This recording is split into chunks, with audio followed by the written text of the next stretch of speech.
NAL's just stacked right now. This is probably the 8 best teams in North America that there have ever been.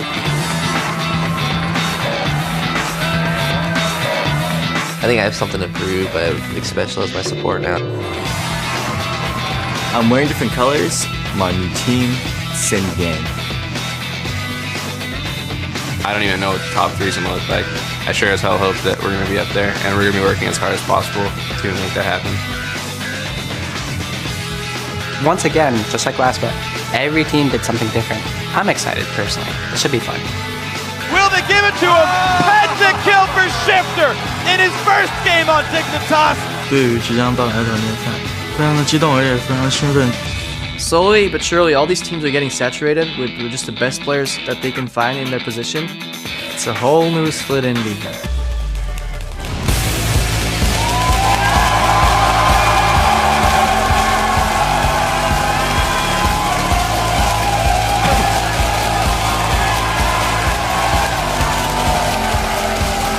Welcome to Day 2 of the North American League Champion Series Spring Split. We're bringing you continuous coverage of the all Superweek action live in front of this fired up audience. Hello, I'm Riv Division III, and with me is Sam, Kobe, Hartman, Kensler. Thank you, Riv. It's already been an action-packed start to the summer split, and today we've got 6 more big games. And let's get right into it with that action and the latest out of the LCS. We have to start with LMQ. They made it to the LCS, and they're taking names. And they had an impressive 2-0 start, and they looked like a team that was in complete control as they defeated the Evil Geniuses and the Spring Split's third-place team, Counterlogic Gaming. And LMQ wasn't the only team that turned heads yesterday. Dignitas took a commanding win over Complexity and showed the strength of their new lineup. Shifter turned in a godlike performance, racking up 15 kills without dying a single time, not to mention that first pentakill. Yeah, that doesn't hurt. Finally, not to be outdone by all the other team roster swamps, Evil Geniuses has made one of their own. Starting today, Alltech will be replacing Yellow Pete as EG's AD carry. Yeah, he was playing with the Spring Challenger Series with Cloud9 Tempest, and now he's going to be the youngest player in the North American LCS. That he is. So let's check out how the standings look after our first day of matches. In sole possession of first place, it's LMQ with 2 wins. Then in second, it's Cloud9 and Dignitas, followed by Counterlogic Gaming, who holds fourth with an even 1-1 record. Meanwhile, Complexity, Evil Geniuses, Curse, and TSM are all tied for last place and looking for their first win of the split. Weird things to see. We'll check back to see how the standings change after our 6 games today, starting with TSM versus Curse. Then in our second match, it's Complexity versus LMQ, followed by Dignitas taking on Evil Geniuses, and after that, it's TSM facing off against Complexity. Then Dignitas will battle it out with Cloud9, and we'll conclude our day with Evil Geniuses versus Counterlogic Gaming. That's what's coming up, but we want to know who you think will win each of today's matches, so head over to lolesports.com, click on schedule, and cast your vote. And if you're having all-star withdrawal, you can keep up with your favorite international pros by checking out our coverage of the European, Chinese, Korean, and Southeast Asian leagues. That's right. You can also reserve your spot in our studio audience for an upcoming game day. You get the full live and in-person LCS experience. Just click on tickets for all the details. But for now, let's send it over to the guys at the analyst desk. Thank you very much, Riv. What's up, guys? I'm David Freak Turley, and with me is Joshua Jatt of House Leesman. Well, thank you very much, Freak. Yeah, it's going to be fun. Well, we want to take a look at some of your favorite moments according to hashtag LCS Big Plays. From Dig vs. Complexity at Lubrios tweets Shifter with a perfect 15-0-4 and a pentakill. MVP for this week so far. Respect the penta. Here's your number 3. The last fight for Complexity. Can they make it happen? Westrice in the front, but he's going to explode. Double kill there for Shifter. Explosion, triple kill. Brogushard stuck inside the base. Everyone going down except the Lee Sin. Quadra kill for Shifter. Will they give it to him? Penta kill for Shifter. Oh, Broken Shard running a little bit too close to that one. Some fantasy owners got a lot of extra points after that Shifter pentakill. Our next big play comes from CLG vs. LMQ and features the awesome fight of Baron. Outlaw Swaglord writes, Xiao Zhao the God, showing who lives and who dies in the Baron pit. Here's your number 2. They get the ball on health, though. Oh, they've got to be careful. The knockup onto Link. Is this the play? Xiao tries to make it happen. They pick up Dexter. LMQ keeps going. Ackman to the back line. Double kill Xiao. They're still going. That's going to be 3 for him. Can he solo Baron? I think not. What a massive play by Xiao. He put that game on his back. Yeah, it did not seem like they were going to be able to contest that Baron, but you learn something every day. Yeah, awesome play by him. So, of course, that was great. Our last highlight, though, comes from the same game, and it's all about Dexter with the fancy Lee Sin mechanics. At JD Coppett says, holy crap, Dexter taking the insect move to a whole nother level. Or has he? We'll have to see more on that later. And this one deserves 2 tweets, actually. At Bad Django says, Dexter with the kick of his life. Here's your number 1. Though the 4v5 from LMQ, will it be good enough? Vasily, very low. The Q lands from Lee Sin. They don't chase down. He does go in. Big damage. Kicks him back into shutdown. Now Nonim's got nowhere to go. 3 kills picked up. Yeah. So definitely an awesome play. The fact that the ward hop to get into range for his Q. I just know the traditional insect move is actually ward hopping to get behind as opposed to using a flash. It's crazy to think. All these Lee Sin plays are incredibly complex, but of the Lee Sin plays we've seen, even though in the moment this one looked the most impressive because of how far he flew, it wasn't as difficult as just even a simple land the Q ward jump back, because he ward jumped as he was reactivating his Q. Then the flash kick is actually easier than the ward kick. But in the moment, they're all super difficult. And still super clutch. Almost in the game because of that. Still, congrats to LMQ for the win. Remember to hop on Twitter. Tell us your favorite plays of the day by using hashtag LCS Big Plays. Now, we also want to pull your collective brain power for our Twitter question of the day. We're asking what day one performance impressed you the most and why? Yeah, send your answers to @LOLesports. Use the hashtag LCS, and we'll be combing through your responses and highlighting a few later in the show. All right, so we're going to take a quick break, but when the teams get back, we're going to get into our first game of the day. Team Solo Mid versus Cursed. The North American LCS Summer Split continues right after this.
I don't feel any like malicious intent towards them. Like it's just special, you know.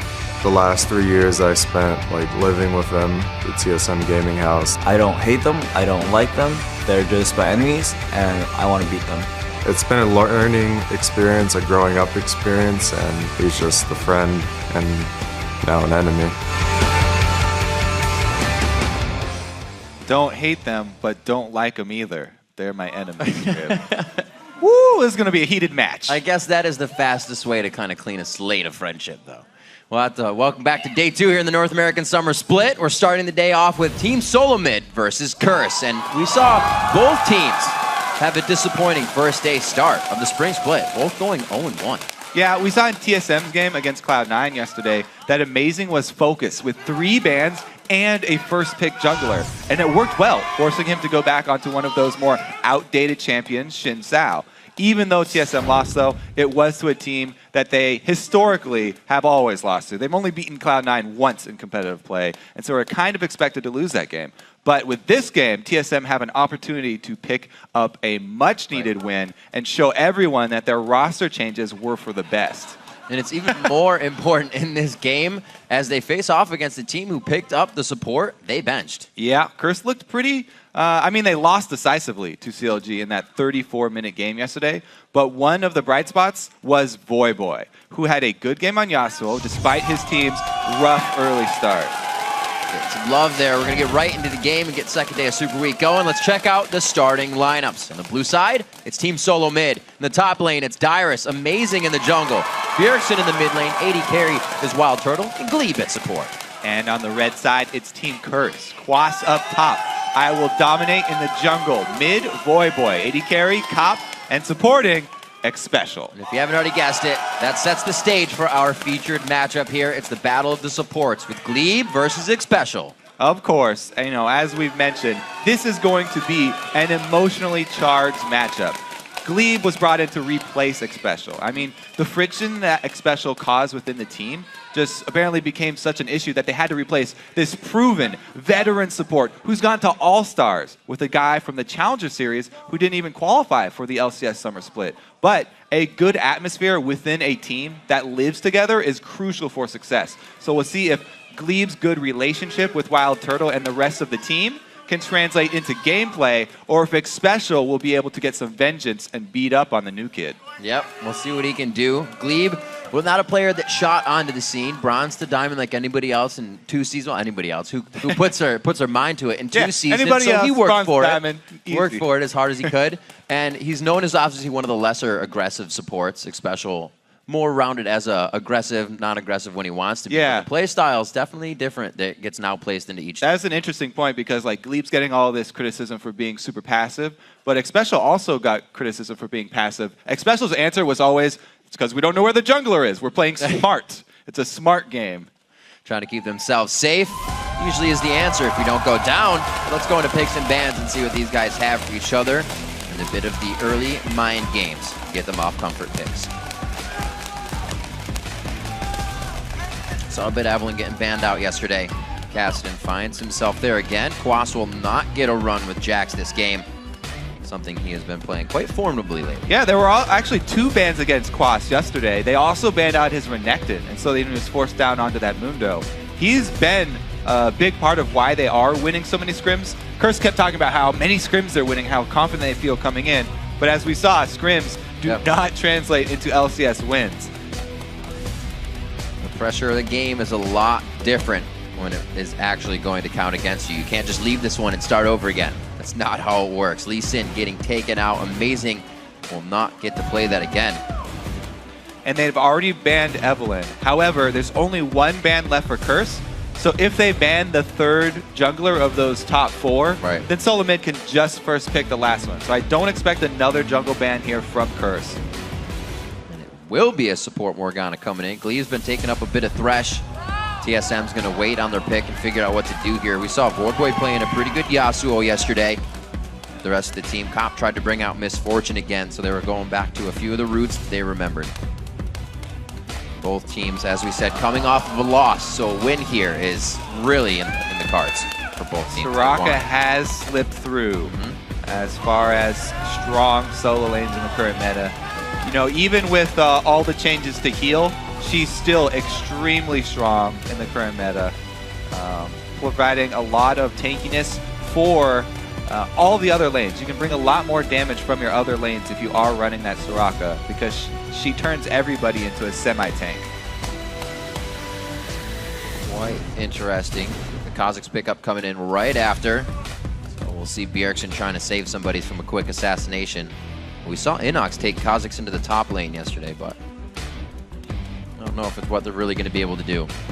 So with Kazakhs being taken, that's 1, 2, 3. Elise is the last of the really common junglers. All right, immediately locked in there from Amazing. Because they picked that so early, though, you know, they could have saved their jungle pick till later. They're really trying to hide their solo picks as long as possible here, or try and hide their bottom lanes. Right. They're locking in both solo lanes here, I guess. Soraka could be a support, but way more common as a solo nowadays. Really putting a lot onto Glebe and onto Turtle. Cop shows it back as well. A little bit of the fun hover over. For what TSM has been doing lately, they can kind of just sit back and wait for these picks to come out, knowing Cop could be the weak link in the bottom lane with Xpecial, as they may not have the synergy yet, while Turtle and Glebe wait to get those picks. We also heard that Glebe did most of the talking in Champion Select, which becomes an odd thing because Xpecial was one that wanted to be vocal, and that's where a problem set in. Yeah, it's interesting because since Glebe's already doing this for TSM, you know, coming in fresh and sort of being the most vocal, Xpecial has also said that he wants to move into that role. Like you said, he actually is going to be the one on TSM. So not only are these guys matching up in the bottom lane, but also they're matching their shot calling against each other. However, on Curse, they do already have Dominate, who's a strong early game voice. Right. Makes a lot of calls early game, and Voyboy as well. So there's plenty of backup. I always enjoyed that comment of what the Curse team said. It's like, he just seems so sure about his calls, so we go in. And I think that's a good combination now with Xpecial, who's going to have kind of the moderated calls. So you got the pressure, and then you have the ability to stay safe. Looking at the picks to come in, Wild Turtle hovers on the Twitch. Getting a good amount of play time lately, and there's good rights to it. Yeah, with both Lucian and Twitch up, expect those to always be the AD carries that people will lock in. And so Lucian's been taken.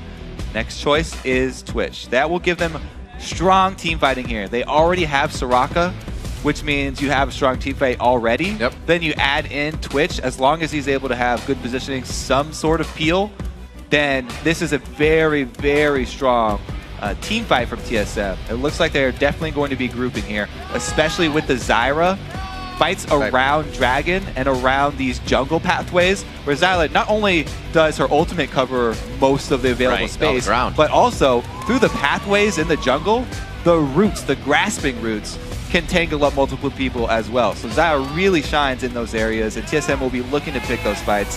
They also can rely on Elise and Twitch for picking up people between the movements as people move between your objectives. So they do have a pretty solid team here for TSM.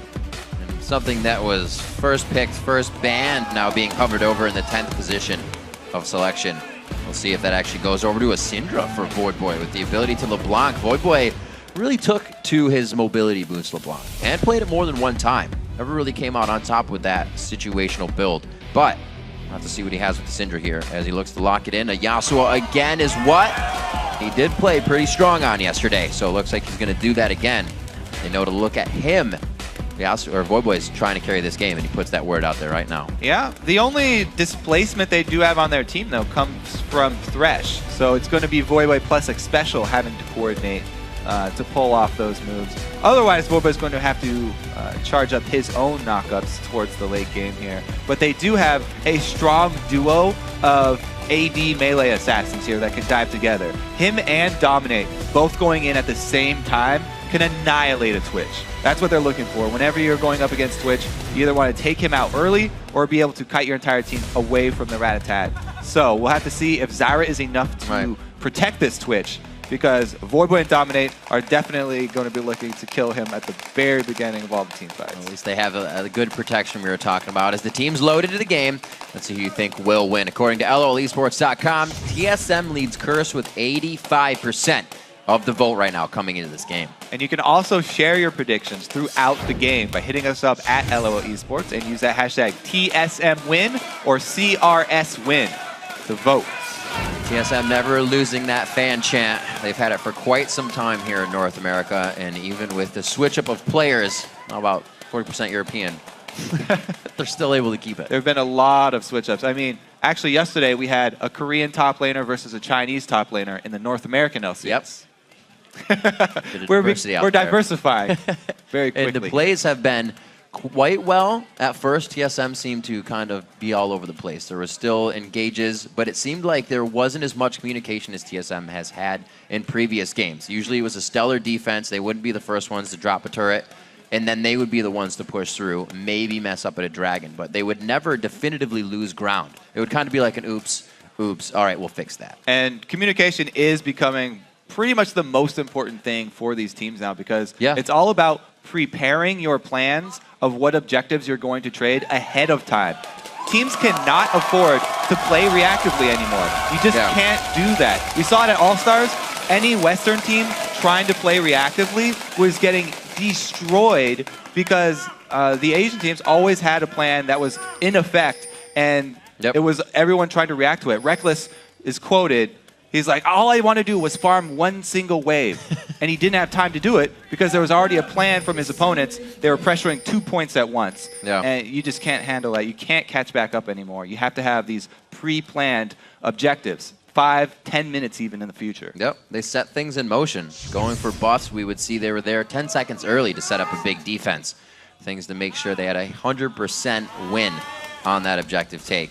Smiley's coming out of cop. He goes with Lucian today. Did try to bring out the MF yesterday. We'll see how this goes for him. His Curse sets up for a bit of a power play here. All right, so they're going with that late. Well, this is actually a pretty early invade as far as the current trinkets are concerned. Most teams waiting till around 140 or so.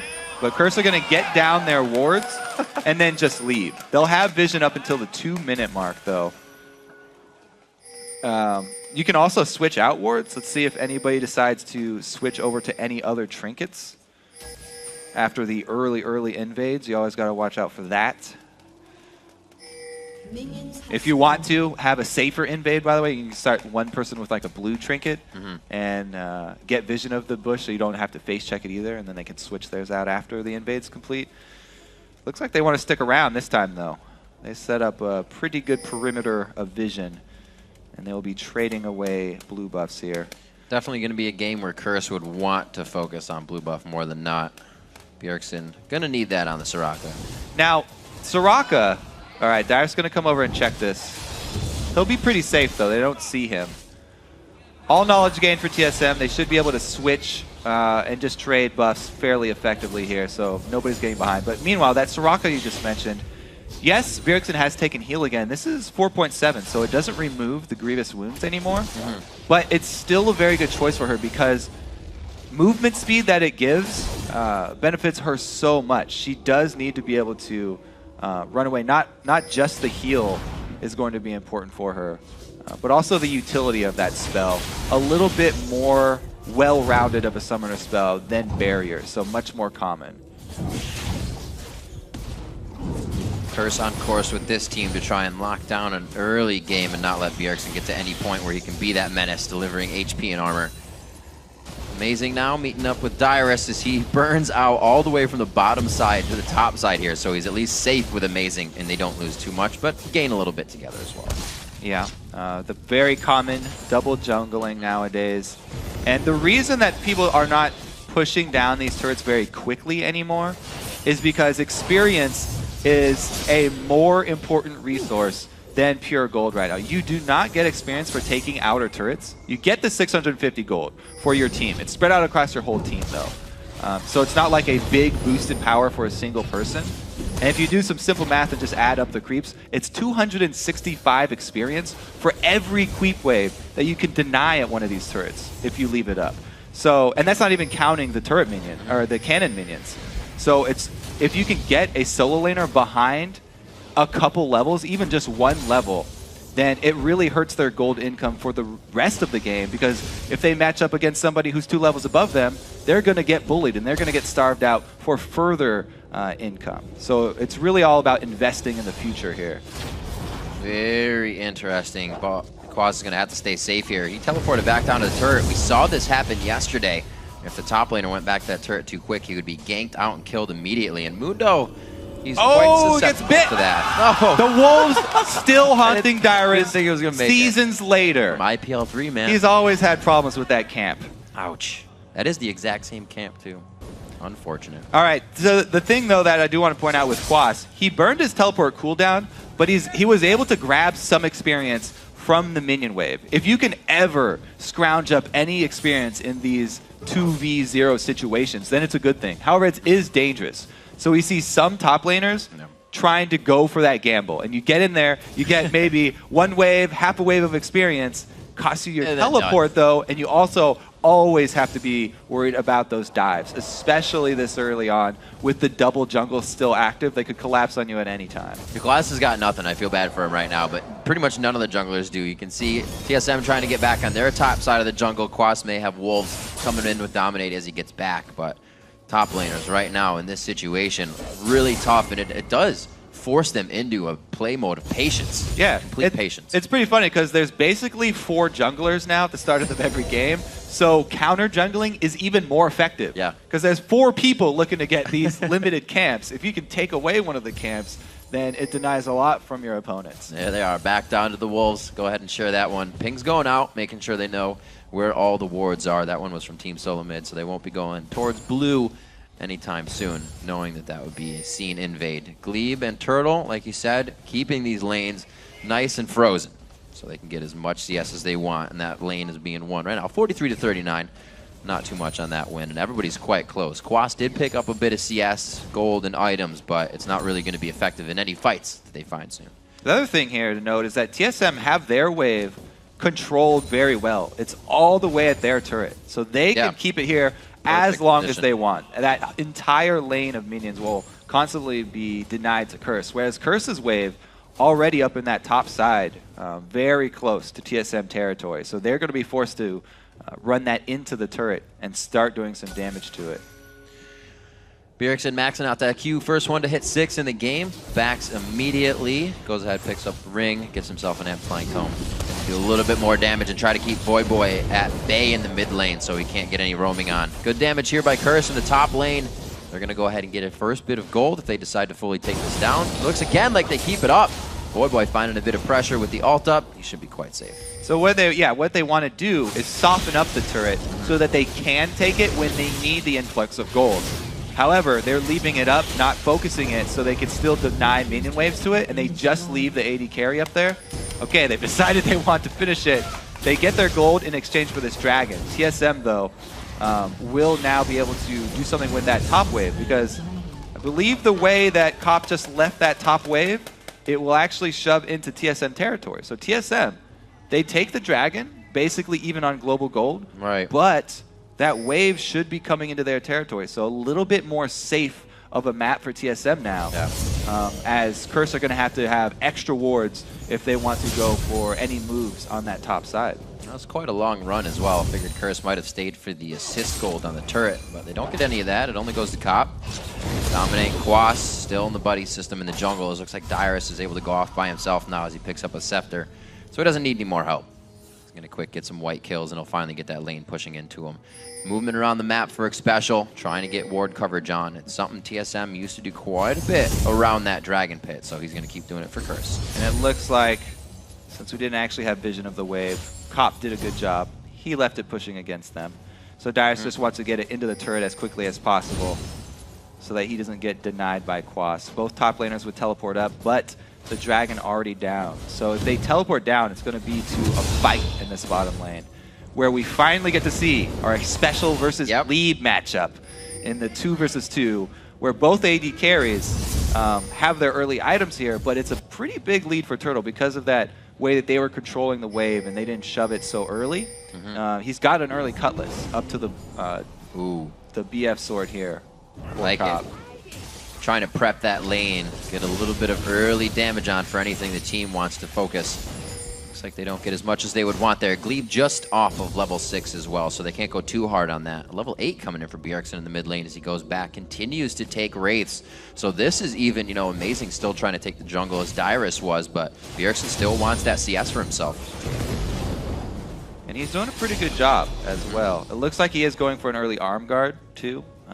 Definitely the right choice against this team. Very AD heavy, wants those defensive stats. He doesn't even have to turn it into the early Zhonya's. He can leave it as an arm guard. It's just a very efficient AP and armor item. And it will definitely help him out in this early game against Yasuo and Kha'Zix. It's going to be good late game for somebody when they get that heal as well. See if Bjergsen can get to that point. He's been doing well. They've been keeping their control on the blue buff as we were focusing. We've only had 2 come up so far, so there's definitely more to go. Gets that Seeker's Arm Guard and the Fiendish Codex into his pocket for Bjergsen in mid, and he's going to go ahead and return to just leveling that Q. Voyboy has not had the chance to roam. Usually he's the one that goes to bottom lane, picks up kind of a kill that is getting swept away and nobody was going to pick up, but no movement yet. One of the big things about Soraka is that she shoves her waves very quickly, so it's hard for you to leave your lane. Actually, like it is Bjergsen who gets the early shove here. Time to roam, but he doesn't actually go anywhere. Might be clearing that ward out. Amazing definitely wants to work with Quas here. Only Ninja Tabi, so they could actually take him down. No Ignite with this combo, though. The mixed damage would definitely be doing big stuff to Quas. Like you said, with that Tabi buy. Waiting on the Cocoon. Hits it on that one. Doesn't really have a follow-up yet from Dyrus, and they're just going to get the ultimate blowing on that. That means aggression, though, in mid lane. Bjergsen throws down that armor. Dominate with the Kha'Zix pickup, and the Yasuo for Voyboy is that damage they were looking for to drop Soraka. Level 7 Dominate coming in with the evolved ultimate on Kha'Zix. Great gank from the bottom side where Bjergsen has no vision. Special.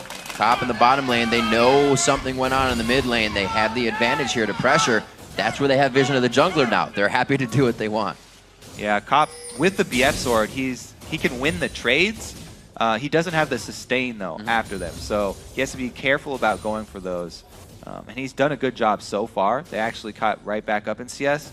See how much of this wave they can actually deny under the turret, because this is where Turtle's going to get that that money back. They're trying to harass him down, but because of the early Cutlass, he's got the sustain. Yep. And he can play the longer lane phase here with Cop, even though he's got that damage-heavy build early BF. Really great lanes coming out of each side here. Close in CS, close in the kills.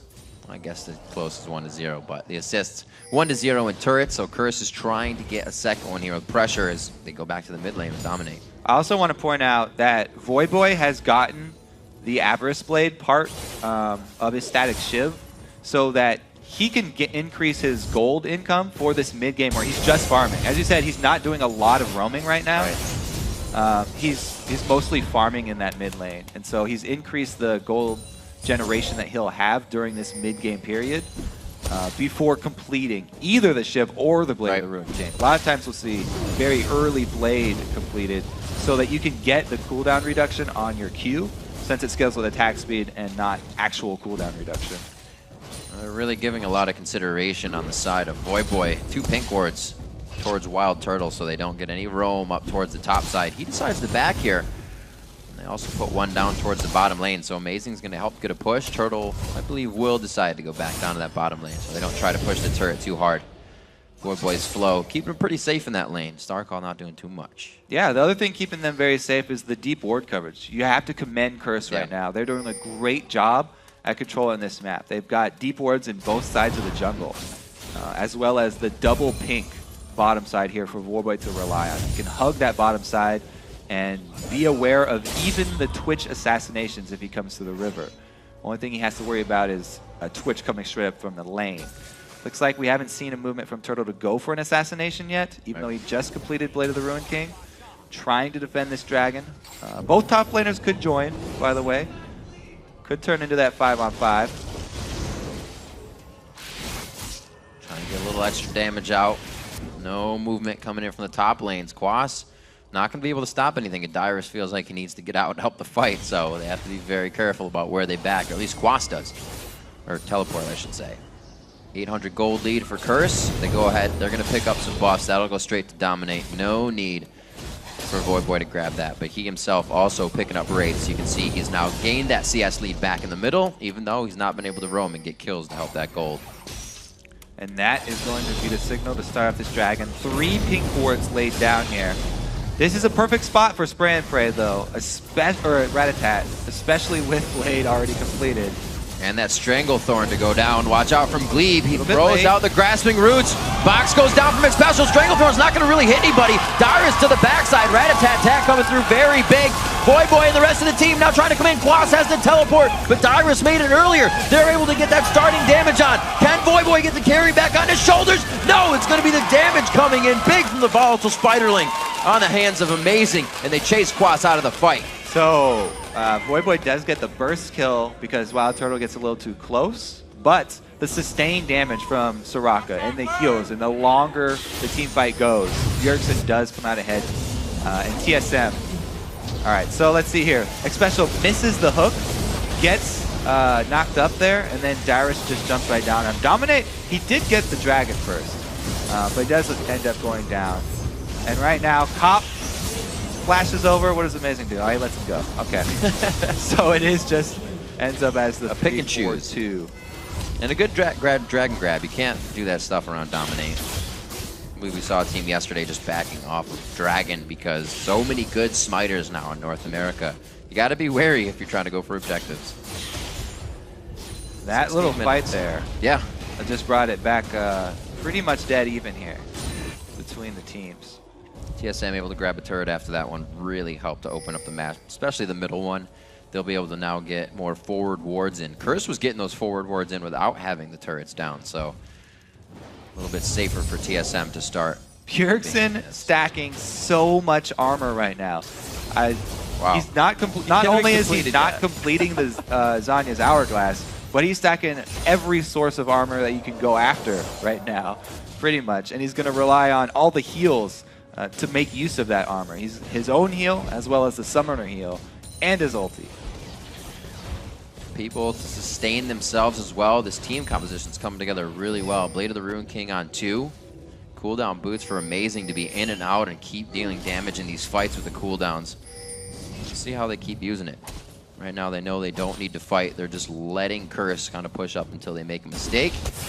Nobody really has a huge advantage right now, and TSM doesn't exactly have an initiation of their own. They kind of got to wait for things like this to happen. Ooh. Trying to get the minions so they do not follow into the jungle. They'll be safe for now. Looks like they just kind of push the mid lane. 2v2 in the mid. The side lanes are doing what they can to keep safe. It is going to be very hard for Curse to take down Bjergsen here, especially if he gets some more HP too. Yes, he can rely on heals with his armor, right? But once you get the Rylai's plus this heavy armor build, it's going to be ridiculous. Very difficult for them to deal with. He's got a lot of cooldown reduction right now as well with this build, so he gets more heals off within the fight. Yep. They can group up again. TSM have a pretty good shot. They do trade turrets, and it stays even. Frozen Heart now affecting 3 members, every member that it comes in contact with, but really to dominate Voyboy and Cop, not going to have fun with that Frozen Heart. Turtle almost getting hit up for a few bits of damage. Dominate jumps himself out. They don't want anything to do with that. Curse makes a move. TSM, no response on that one. Yeah, all outer turrets down for both teams here. So the map has opened up. This is time for assassins like Turtle to shine there with Twitch. If he's able to catch anybody out right now, he can ambush them fairly effectively. Cop in the bottom lane might be his target. Cop, though, right now, no summoners, so he's going to have to play more defensively, and he does back off. Bjergsen 2 wards out to keep himself safe. He's actually farming quite far up in that lane, but he's got all the vision around him he needs. Heals up, flashes up, so he can get away if he needs to. Still star calling the heck out of these lanes and pushing away. Amazing to his own red is TSM, not really looking to formulate anything just yet. We got a minute and a half on Dragon. Nobody wants to be blowing ultimates right now. Does walk right into Dominate, and he's going to have Amazing save him here. Heals in. CX Special with the roam coming up the top. Glebe is actually coming up behind. If they can fit them into that pocket, gives them some false reassurance here. Bjergsen takes one down. Glebe is making it in time and forces the flash from Special. The cocoon hits. The follow-up damage is there. And Bjergsen's tank build coming into play huge with the help of the rest of this Early team. armor and cooldown reduction. Also, because that hook just barely missed. Yeah. The hook might have been dodging all the those. difference right there. But yes, Soraka able to sustain through the initial fight right there. And you can't stick around under the Star Call for long because it lowers magic resist for both Elise and Zyra, one of the highest damage supports. So they actually brought a lot of DPS to that 3-man fight in mid. See how this one goes down toe-to-toe. We got Blade of the Rune King versus Sunfire Cape. A little bit of health regen there coming from Quaz's ultimate, but he is getting chewed up by the dragon. Dyrus goes in. Looks like he just wanted to push him off of that. Well, he's trying to bait him. Fight. He's trying to bait him for his teammates to come up here because Amazing, as well as They were Glebe, close. heading through the jungle. Quas did not take that bait though. Good wards, keeping him safe. 20 seconds on Dragon, so they actually did go quite hard. Curse wanted to get the upper hand, in which Bjergsen turned right around and flipped that table. They're going to be heading back out. Blue buff is up. Might grab that, get some vision on Dragon, set it up. Dyrus is doing extremely well in that matchup there, top lane too. Having completed Blade of Rune King, moving right into Sunfire King to be that main tank. However, they are out of position for Dragon. He's going to give that up and shove towards that inhibitor turret. They don't have a minion line though, so Curse can actually get in position to actually flank them. That armor's not helping too much against what the about sense damage! Oh my god, the Stranglethorn only getting special, but that's the initiation. This is going to be big if Voyboy can get a great knockup, but right now, he is the pure focus. TSM is beautifully focusing on whoever they need, whenever they need, and that was a nice 3-kill. Those are the jungle avenues I was talking about in Champion Select. Absolutely correct. Glebe takes a really good shot right there. Taking initiative, starting it up with Zyra, and having people in the pathways for Twitch as well just means TSM annihilates Curse as they try and rotate from Dragon up to the mid lane, and TSM wastes no time. This should be their Baron. What a job from Glebe, and Amazing follows it up with a cocoon as well. Oh, taking out its special first. Then Turtle's able to come in and clean up here.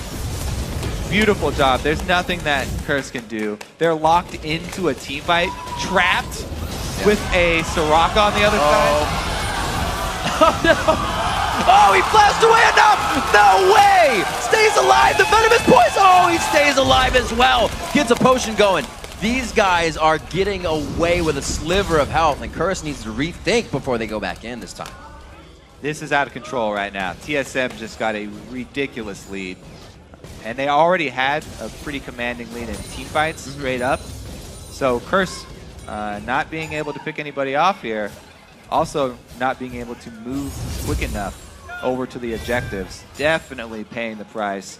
Now they have to deal with the Baron buff on top of everything. Bjergsen, before even finishing that Zanya's as well, goes for Alacrity Tabis, give himself more movement speed. Definitely focusing on being able to continue just being in the fight. Yeah, so the thing is, early Frozen Heart is strong. However, the range of the aura is actually really short, only 600. So he does need to be able to move close to take advantage of both his Frozen Heart aura as well as the Star Call. You want to be able to get in there and hit everybody with it. Oh, Voyboy going in. He might have found himself in a tight situation here. Beautiful wall.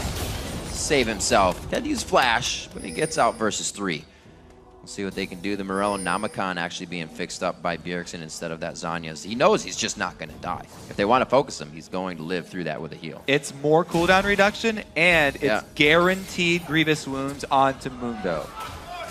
Because he's constantly going to be spamming his spells. So really good pickup right there. He gets 2 for 1 with that item. And as we said, not only does the heal not remove Grievous Wounds from Soraka, but Quas, he can't get Cop to remove his Grievous Wounds for him either. The fight over the Golem, Dyrus takes it. Baron buff slowly being used by Team Solo Mid. It seems like they are playing this one very safe. They still know what they want to do, but they're not moving on it too quick. In the bottom lane, a little breathing room from Cop's calling being used. And it looks like they will buy themselves a little bit of time. This causes TSM to roam around, and they're going to be seen by Vision now.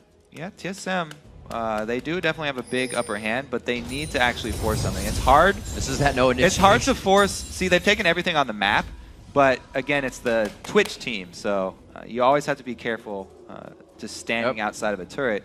Really, they're trying to manipulate the side waves so that they get damage on a turret uncontested, or at least split up with a team.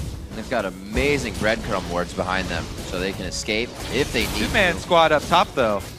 Getting chased down here by Curse. They're getting a lot of pressure on this. Voyboy just tried to do this previously. Only the star calls are coming out. There's one heal. Bjergsen gets the extra armor on. Looking to throw the wish down. Is still holding that one, the heal and the flash. He goes down. Dyrus looks for one more bite. Burnout with the flash. Flame breath actually could have been used backwards. Unfortunate that he actually got the kill quicker than he did. But for Curse, that's good. They want to try to stop the bleeding here. Amazing wants to answer though. 2-4-2. The bleeding cannot be stopped. Going in for the assassination. Doesn't get anything out of Cop. Good dash. Turtle always keeping himself in a position where he can get a kill or be killed. But that means it's always danger, and usually he comes up big on it. 2-1-3 right now. Doing pretty good for the team. Only 5 CS up, but amazing now with Glebe in the top lane. TSM is kind of giving Curse the runaround on map pressure right now, and Curse is playing that reactive game where they got to be ahead. It's really hard for them right now because, yes, Yasuo can bring his own armor penetration to the fight after he ultis, but everybody else needs a last whisper because their team is so attack damage based that all of TSM just bringing up armor right here. They have 2 Randuins and a Frozen Heart already, and the last whispers have not been completed, so that's why it's taken so long for Curse to kill people, even in 3-on-2 situations. TSM right now, they have this window before the last whispers come in where they can just steamroll over Curse. They need to take advantage of it though, because they're building towards the last whispers. You see all those pickaxes. Everybody's looking towards it. It's going to hurt quite soon, especially once Yasuo gets in there. Does a little bit more and everybody can follow up. Dominate's still looking to zero somebody out in this one. Turtle's still very killable. He hasn't been getting a ton of money in this game, so he's not onto any defensive items yet. And if Curse can get to that back line, they may have a chance to keep things going here. Yeah. The thing about this TSM team, it does make it pretty easy for Turtle because they have so much area control. Dyrus can jump people back, get slowed by and Glebe has a large amount of zone control with his ultimate and as the Well the Grasping Roots, but also Bjergsen the entire time. Walking around slowing people's attack speed, and pretty soon he'll be slowing their movement speed as well. Working towards that Rylai's Crystal Scepter. He has got the health to back up his armor now. He's becoming a ridiculously hard champion to take down for this first team. Definitely like seeing the Zyra play. Oh man, the Stranglethorn acting a lot like the Soul Shackle, and that's something Morgana was banned out against Glebe. So he picks another zoning style, crowd control style support. Comes out better with it this time. It seems like TSM has definitely done a little talking. It definitely helped him out today. He actually was even able to use it better than Morgana with that jungle engage over the wall. Very strong stuff from Glebe so far. He's showing up pretty big for TSM. Amazing. Looking to get a little head on what's going on above. Team sees that it is safe, and they know they're going to meet up with Curse as they get onto the front steps here. We got a minute left onto Baron, something TSM will definitely be able to force Curse into a bad situation on.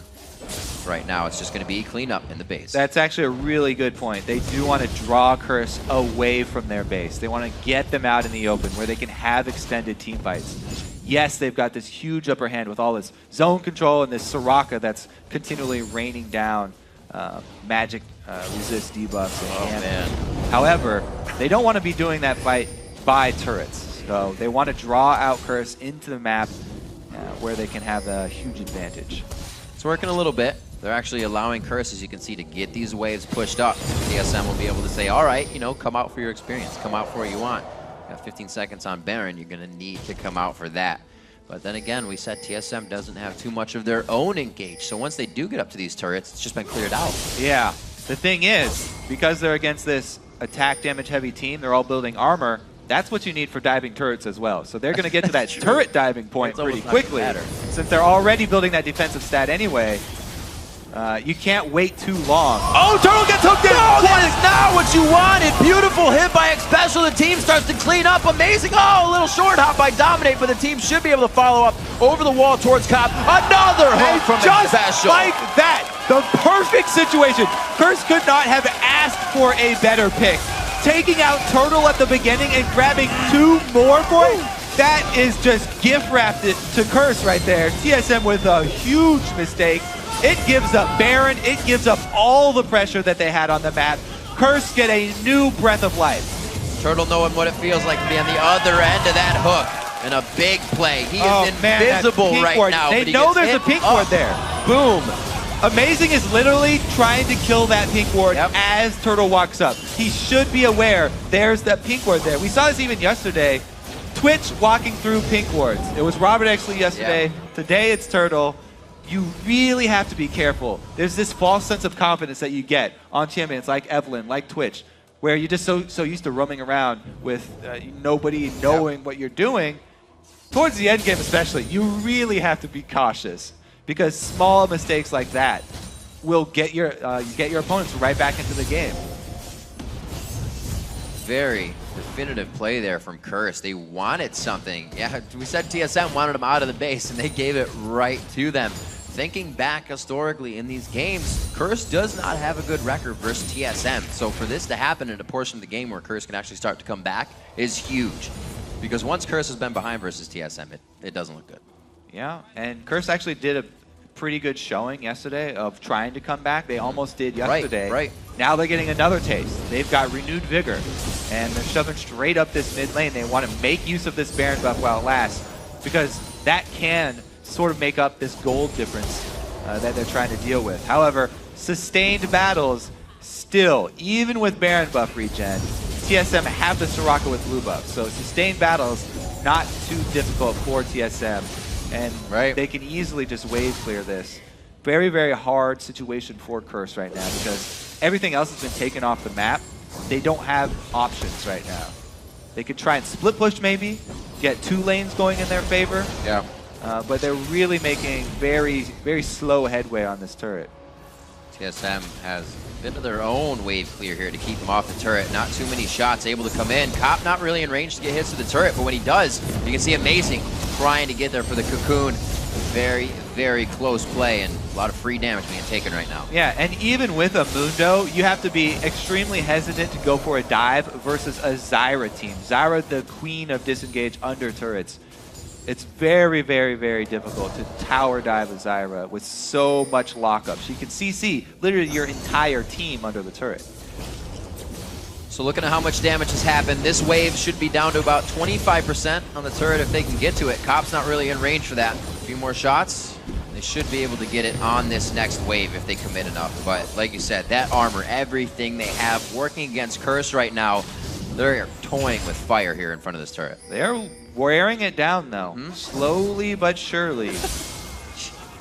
Every Trinity Force empowered double shot from Cop counts when trying to take down this. There we go. Setup from Void Boy. Just needed a little more ground. TSM knew it. You can see how they were playing sensible.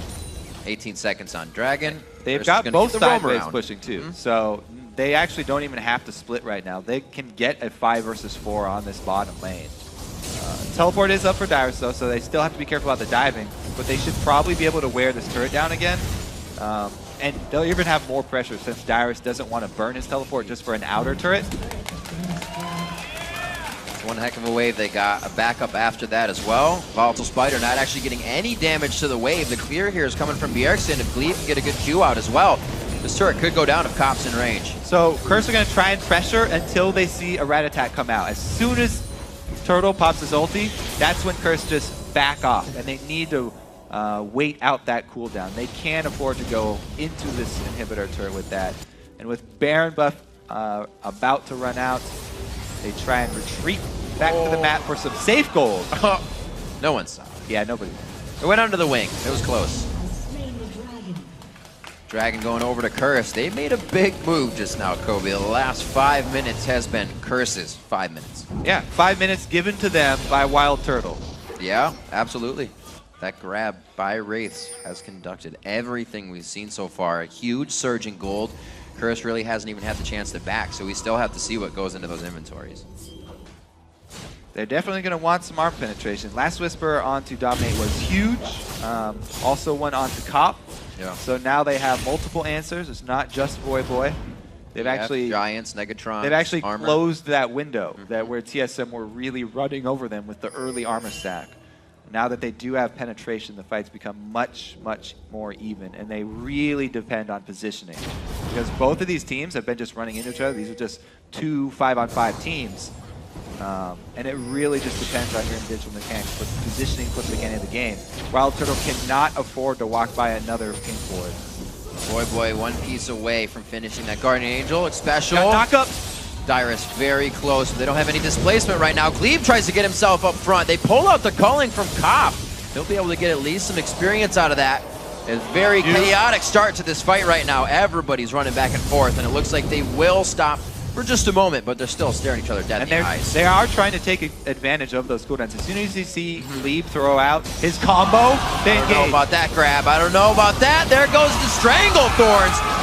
Wild, it's so good going down. Able to get the grasping roots as well. Coming down amazing, trying to finish off the kill on a Voy, but it's going to be the spray and pray coming through. Quas has 3 on him. They're trying to fight their own battles. Right now, Dyrus is in a 2v1. He's going to try and get one last fight, keeping himself safe. Help from Amazing. Dyrus turns around and gives himself some more HP from the blade of the Rune King, and it's a double kill from him as he goes off. Turtle makes up for everything right there. Late game Twitch in the 5-on-5 situation. Not even able to pressure him enough to make him blow his heal or his flash. Gonna get some chomps down onto this turret. Shouldn't be too bad. Turtle's able to get there. Amazing. Get the tank onto that one. Gotta watch the little Spideys. He's gonna be still... Nope, they got minions. I was gonna say, somebody's still taking it. The Spiderlings don't fall before you now. Yep, they should be able to get this inhibitor. They'll be able to get that. Low health, but they're all right. Making their way out with an inhibitor. Well, they need to be careful, though. They need to get back to the base to heal because Baron's about to come up. They have pressure. They have pressure over the whole map. This is a perfect situation for them. All the lanes are pushing, and they just got the inhibitor down.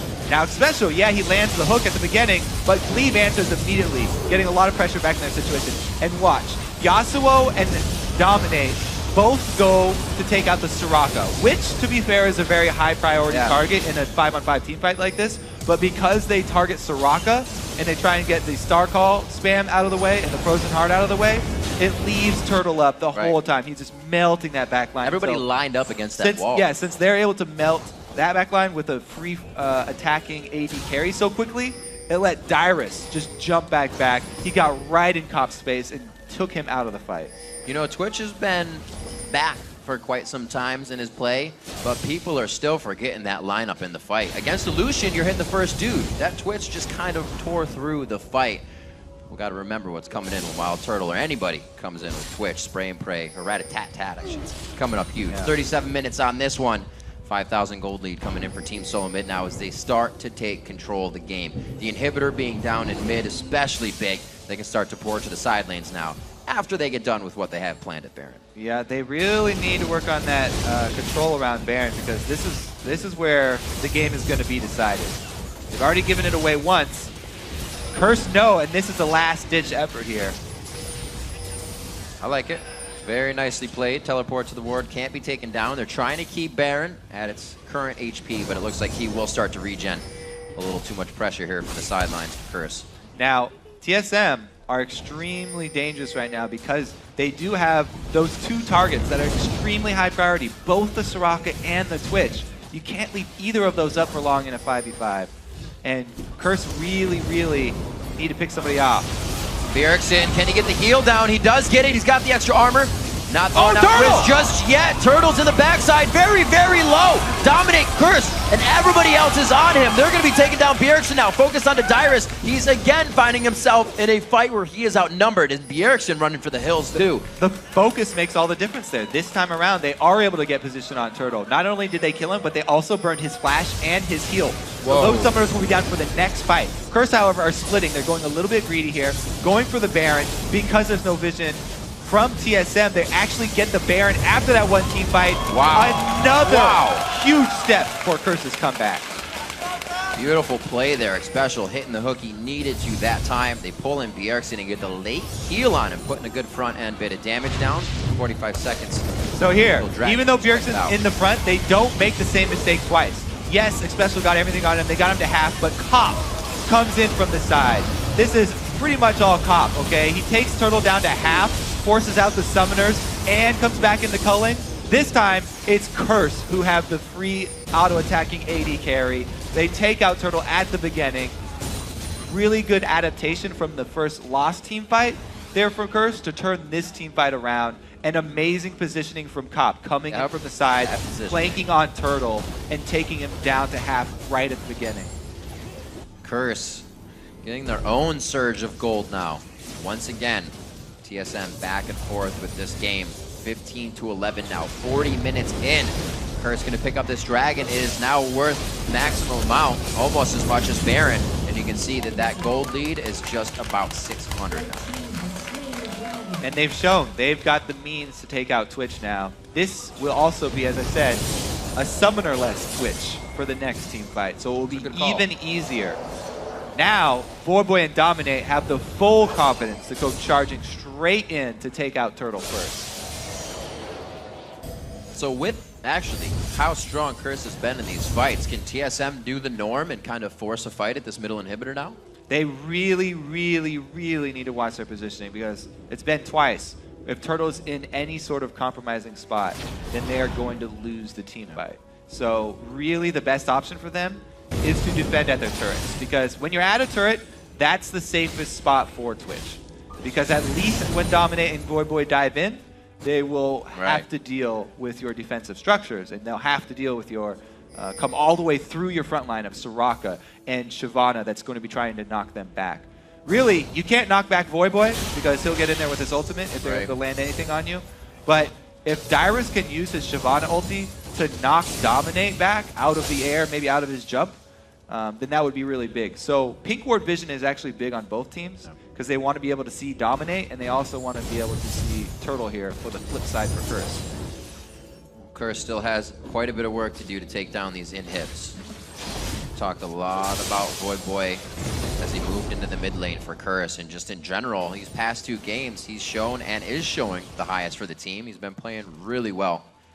And you know what? Bjergsen has actually just taken himself off of the list of possible early targets. Even if you wanted to go for that early, he's got his Dungeons completed now as well. So that would be a definitely a huge mistake. It's only getting harder and harder. So they pretty much are forced into taking down Twitch first. That or Glebe. I mean, we haven't really mentioned this, but Glebe is a huge part of their damage as well. His CC combo is huge in swinging these fights. If Glebe gets caught out before he's able to get anything off and they blow him up, that would as well be huge. So basically it is the duo lane here for TSM that has to watch out. Getting that wind wall up is the time that Cop can get himself in. Bit of wave clear that they do have only allows a few shots each time. Slow moving for both teams right now. Special waiting for that hook. You can always see him standing on the front line, obviously like any good Thresh, but he is looking to make those plays. His last grab on Dyrus cost them the fight, but the other grab on Bjergsen won it.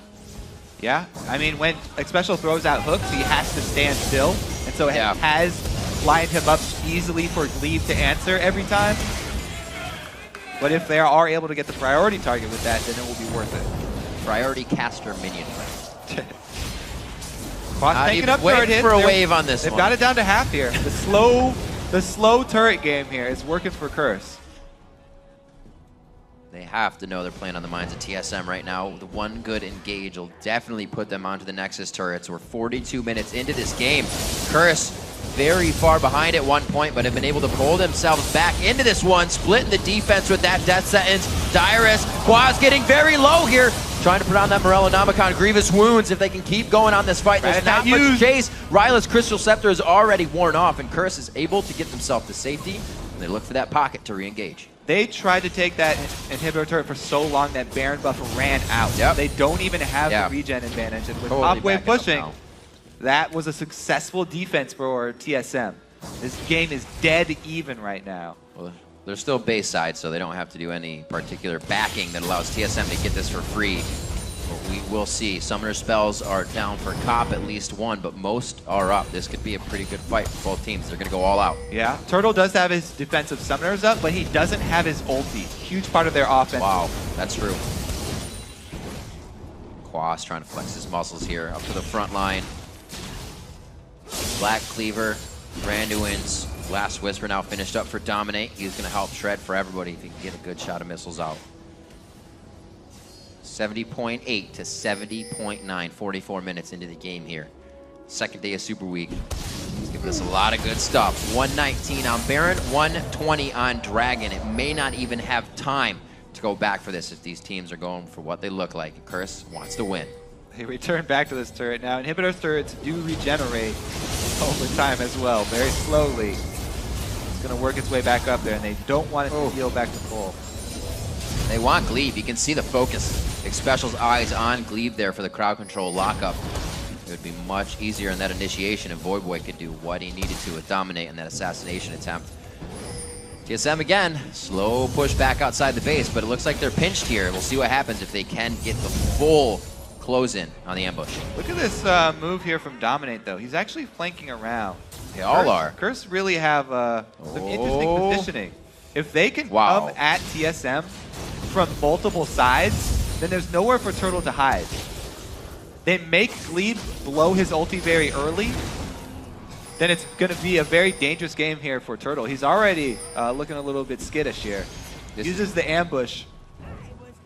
A lot of different communication going on. They choose exit stage left, make it out safely. They get a good wave up towards the top lane. And Turtle gets red. Yeah. See how this next fight goes. The way that they want to fight against Zyra and Soraka is by spreading out the team. They don't want to get into one of those small circles. So they're trying to attack from multiple directions. Nobody's outside the base now here for Curse anymore, though. That's a repel, though. He could still get himself up to safety. He's fairly tanky as well for the tankier members. Good shots. Quaz on the outside. Very good positioning so he can throw on that ulti and just run into the fight with Burning Agony on. No displacement for Voyboy there. The culling goes out. The culling was the last thing when TSM won the fight. That's what they got out of Cop. And that was a crucial flash from Glebe. If Glebe gets knocked up, he can get 100% to 0. And without that defensive ulti, it would be curtains for TSM. This is some good poke and just push right now. The disengage Voyboy from TSM. Voyboy flashes. He goes straight into the fight. The Stranglethorn goes down, but they're already on the other side. Quas is getting big damage to him. Can't but kill can Turtle! they make it? Turtle gets a few more shots. He throws down. No, the Hex Trigger comes on. Keeps himself alive as well for any extra damage of AP on the outside. And they keep going. Turtle finally going down in the end. Special's going to get hit up. And somehow TSM kites the fight and pulls it out on top. Glebe with the very quick reaction. He was just spamming his ultimate and he got it off, buying enough time for Turtle to flash backwards, heal backwards, get off enough damage before finally going down. That TSM's damage over time. Look at Bjergsen's out of mana from spamming so much. They're able to actually finally win the team fight. It does give them an inhibitor. They can also rush for Baron right after this. Dominate has his smite available. Wow, they're just going to try and end it. 30 seconds here. 3-man team versus Dominate with double buffs. Gonna be very... Soraka was out of mana before. She's got very little mana left. Will it be enough? See what they can do. If they try to go on to Dominate, it's definitely going to take longer than the 10 seconds to kill him. They get one Nexus turret. They're gaining so much control out of this. One death could be okay. One Nexus turret's going to be enough. Bjergsen! He bought time, though. Just at the last second. He bought time. They save the base. They may lose another inhibitor turret here as it goes down in bot. Valiant effort there from Dominate. That Zhonya's that we mentioned before, though, does save Bjergsen in the end. Wow. Big pickups for TSM. A lot of global gold from the turrets, as well as another inhibitor down. So they have pressure while Baron's up. This is a perfect situation for TSM.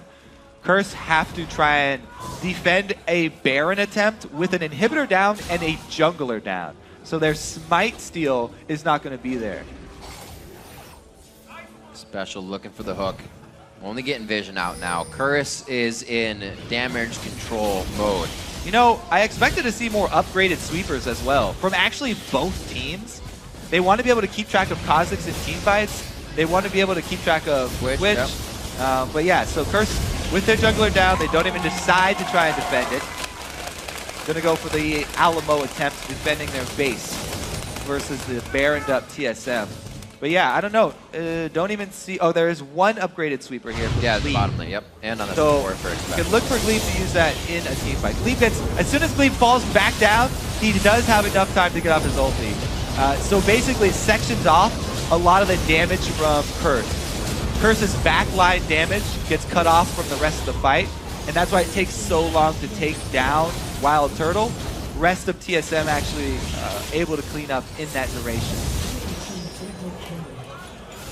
The hook landed there. Just no more Thresh alive to take the ride. See what Curse can do. As we said, damage control is going to be big on this one. They have to hit a perfect fight. Cop does still have heal up. That's more than Wild Turtle's going to have for this fight. But spray and pray is something Cop's going to need if Turtle's in good positioning. Dragon goes down. Baron still ticking away. 3 minutes left on that for Team Solo Mid, and I don't know if there's 3 minutes left in the game for Curse. It's going to be a very tough stop. This is definitely going to be TSM looking for their final push. 2 inhibitors, well, soon to be 2 inhibitors versus Baroned up TSM.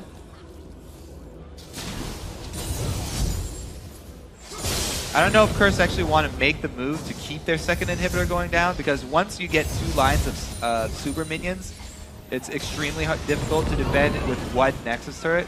I think they might actually have to try and force just to keep up this inhibitor and not even fight with a turret. Dyrus okay. They only have one Nexus turret. Yep. Minions pouring in behind them as well. That Nexus turret will eventually go down if the fight continues. A good wind wall stops the rest of the damage, but it's only a few more shots. Turtle's in. Dyrus gets it. They have to focus on the minions. TSM sets up for the battle. Now they just have to wait. Super minion line here. Single Nexus turret, very weak. Easy for TSM to dive. I was going to say, I don't know if they should go for that top one. It might be a little overzealous. Yeah, the top ones are, the inhibitor turret actually stronger than a solo Nexus turret. So going for that Nexus at the moment with double super minions would actually even be easier. But they decide to swing around the outside, take everything from Curse. Dyrus stays in the base, making sure he can cut off any of the entry or push somebody back. Curse can't wait, though. The minions are going to continually push in and destroy their base. They have to make their last-ditch effort. Well, they did get mid up. It'll stop as one last wave coming through. He got it on the Twitch! Turtle gets hit up. I thought he was going to be close enough or really in range to get out. Gleam's going to be the next one hit. This is what Curse was waiting for. Team Solomon's amazing and Dyrus are right in the fray. Bjergsen is trying to throw down the heals. He has the armor. Zanya's in, so the focus turns over to the base. Dominate goes down. Cog's going to get bit up. A beautiful slow. Quaz is trying to stay in between them right now, but it's not going to be enough. Dyrus gets another chomp down. Dragon protecting his gold. And it looks like Xpecial is going to be forced to watch his old team take out his base. And the last kill comes in. Ace for TSM. That's going to be the game. Even with the hook on the turtle at the beginning of the fight, TSM are just too far ahead and push Curse back. A great takedown coming in here. Regular season 9-3 versus Curse. So they make it 10-3. So far they keep it as they did last split. They were 4-0. They get their first win here in the summer split. TSM takes out Curse.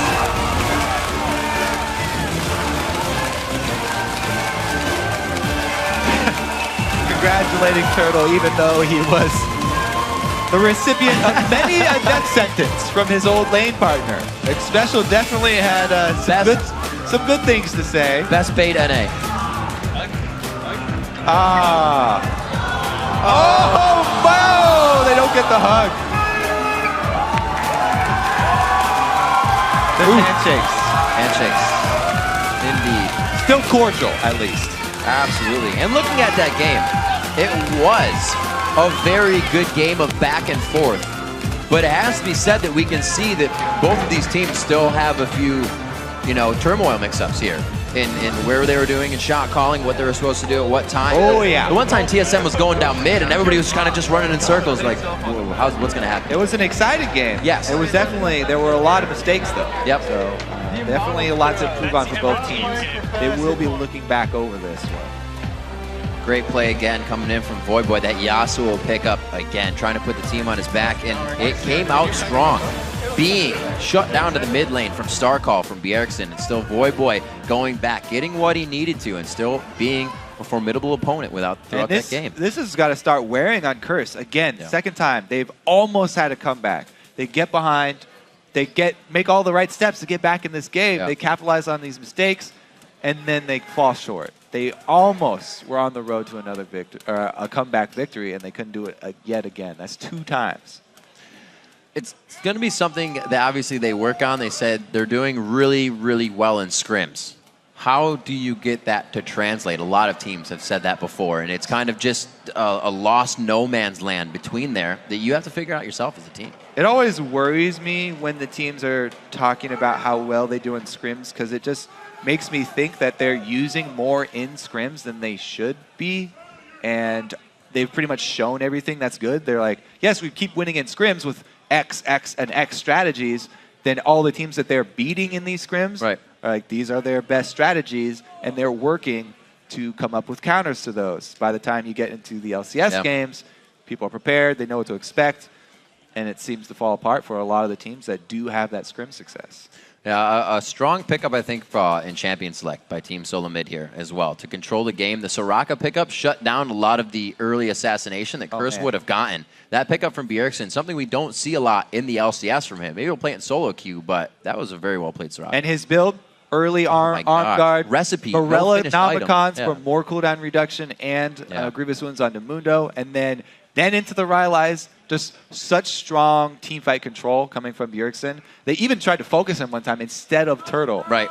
And it definitely cost Curse that teamfight. It was an interesting way to play the entire game out. So, guys, if you haven't set up your LCS fantasy team yet, you got to get hopping on that. Yeah, set up your league, and then you can play Owner and create your dream team of pro players from Europe and North America.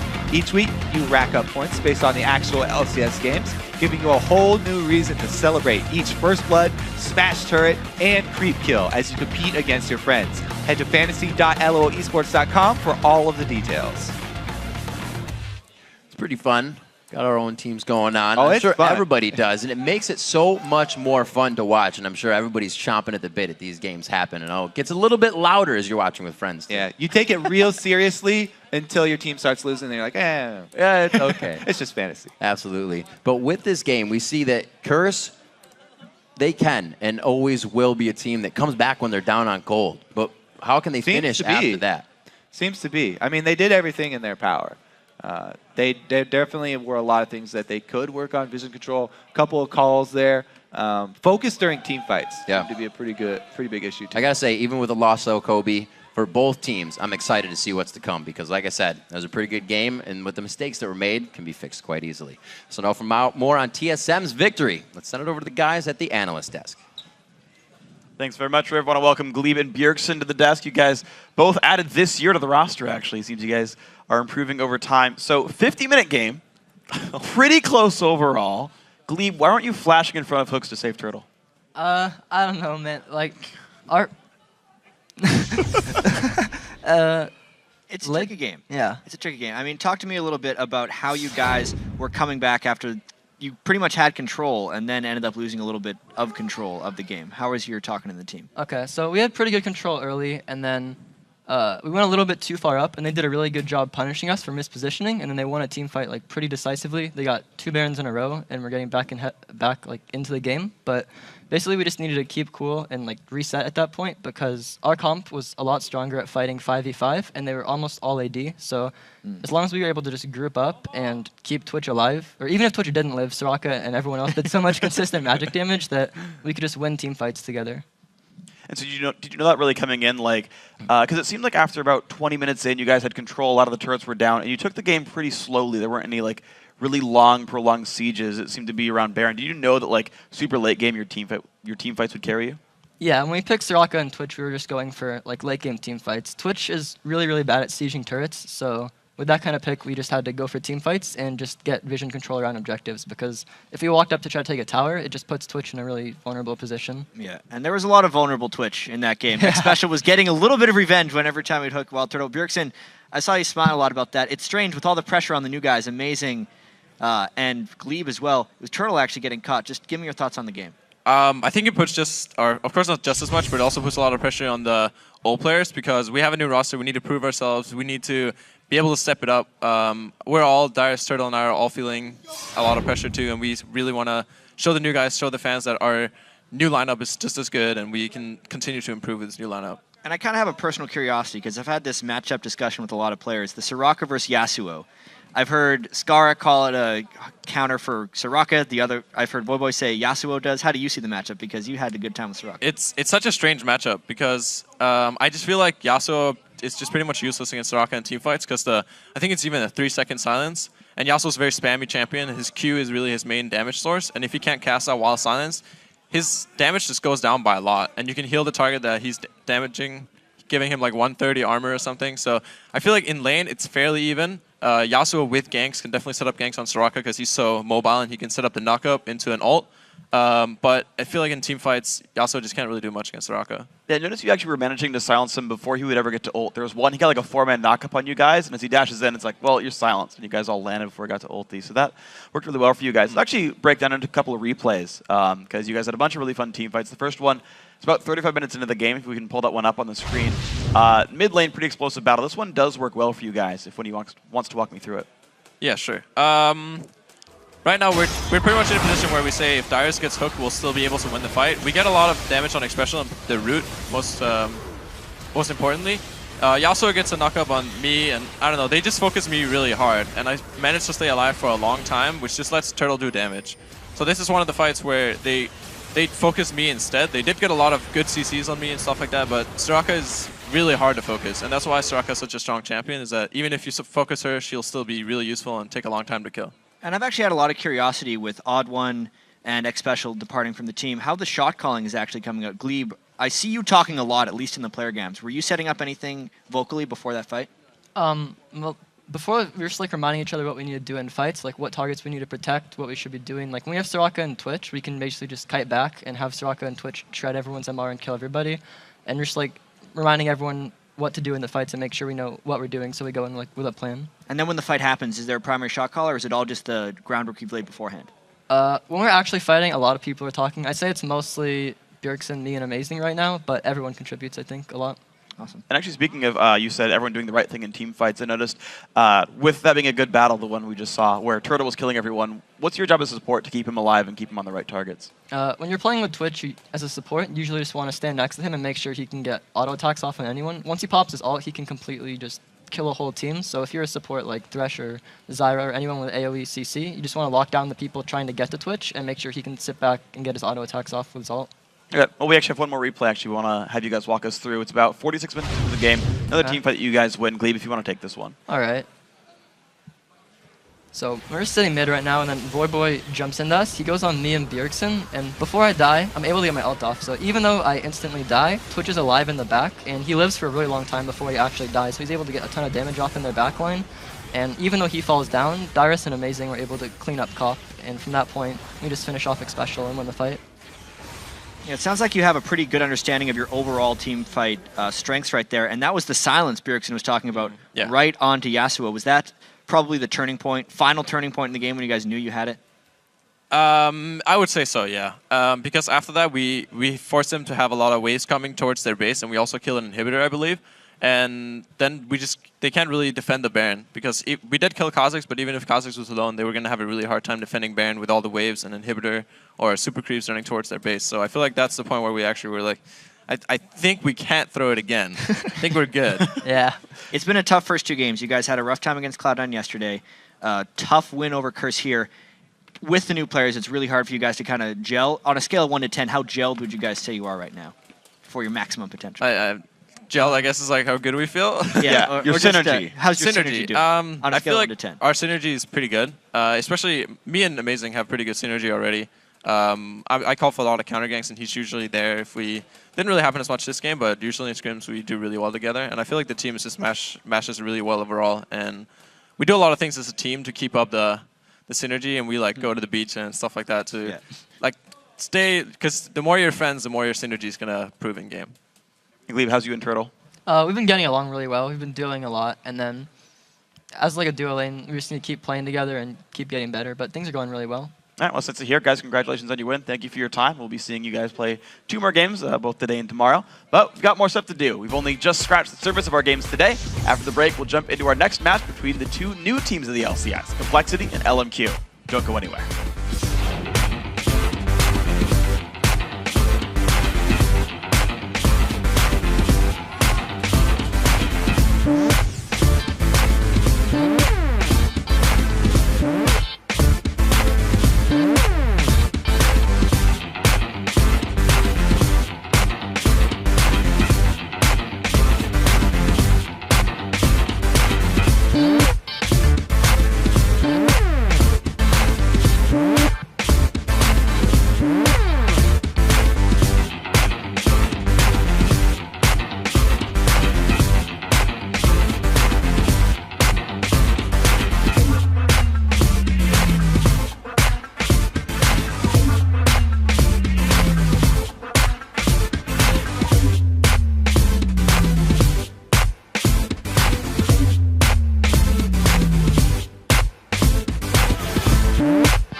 Espresso!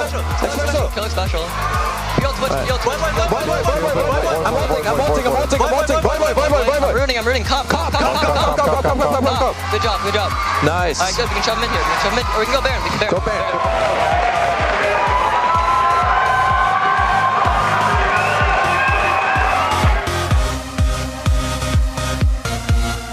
Welcome back to the North American LCS and our second game of the day, Complexity versus LMQ. Kobe, these are two teams that couldn't have had a more different start in the LCS, with LMQ sitting in first and Complexity in a four-way tie for last. Yeah, and even though they haven't actually faced each other in the LCS, these teams already have a long history, with LMQ defeating Complexity 2-0 in the first Spring Challenger Series.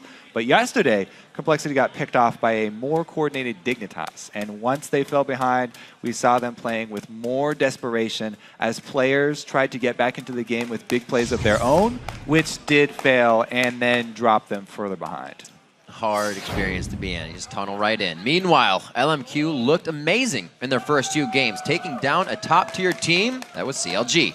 So they had a rough early game where they gave up first blood, but they recovered with their superior movements across the map, putting a lot of pressure on different objectives. And then they jumped on every single one of CLG's mistakes and capitalized. And at some times, they could have gone either way. There were several fights where CLG could have won and come back, but ultimately LMQ beat CLG in some of these high-pressure situations, and especially Xiao. He looks so strong on Yasuo, 11-2-6, to the delight of every fantasy player who actually picked him up.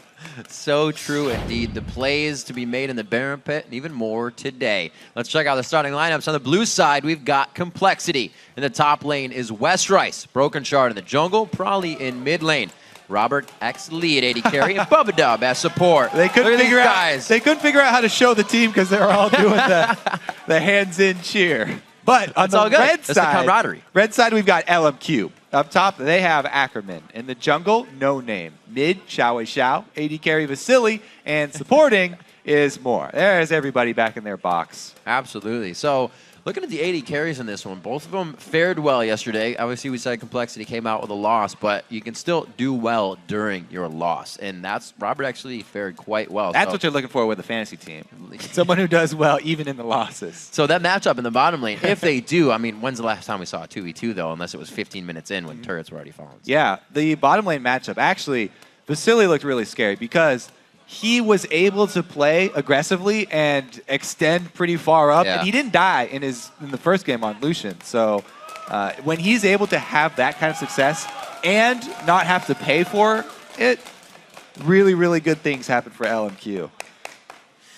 And LMQ is somewhat tested. We know their champion pools. You think of Xiao, and you think of the support utility champions, and then yesterday he brings out something completely different. Hey, man, I was calling for it. I really wanted to see it, and now everybody knows why.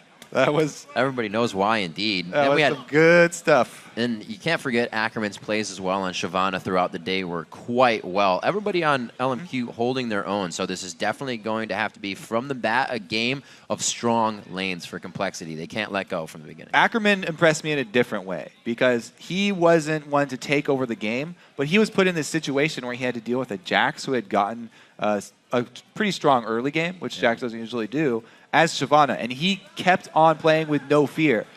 Every time he would get engaged on by Seraph with the Jax, he would ult as Shyvana, he would stand toe-to-toe with him and just dare Seraph to fight him. And eventually, he just beat him down, and got him to back off. And he got a level lead even by being able to move and pick up 4 creep waves across the map. So it was a good job of LMQ positioning their solo laner so that he could get a level advantage and he could get right back in that game and he could hold on and keep that Jax from getting out of control. We'll be sure to keep an eye on Ackerman as well. You can't forget a World Championship top laner. Oh, yeah. Cannot forget. Godlike, as he was previously known. So we see the Ziggs getting a ban out here. In Italy as well. Mids finding quite a bit of love coming out from Complexity and LMQ as Lee Sin also gets taken out for Broken Shard. He was in and out trying to create a lot of plays on that yesterday. Some he died for, but he's still, Broken Shard will always try to make a play. He is one of those guys that can have amazing games where he just goes off and he does steal the dragon and he gets out. But, you know, sometimes it doesn't work out. Sometimes it doesn't. You know, you want to protect yourself against those peaks, though. So they're worried about that just to make sure they do ban out the Lee Sin. However, he is a big fan of Kha'Zix. Now, with the recent changes to the Kha'Zix in 4.7, though, he's a little bit more clunky to use. The biggest thing, I think, was the change to the 2 seconds in between stealth timers. 1 second didn't really hurt your playstyle that much, but it does force you to change your style around in the mid-game teamfights, having to work around that 2 second window. Now it feels like forever. It does feel like forever, and that can cost you your life nowadays because people have really grown accustomed to relying on that damage reduction. Westrice waiting for the team. Yeah, down to the wire here. Input there. Cassidy makes it through the first time. We didn't even notice on the picks and bans, or bans, I should say. And he goes to Probably in the mid lane. Going to be an awesome watch on this one. Very, very strong against mages, even with the nerfs here.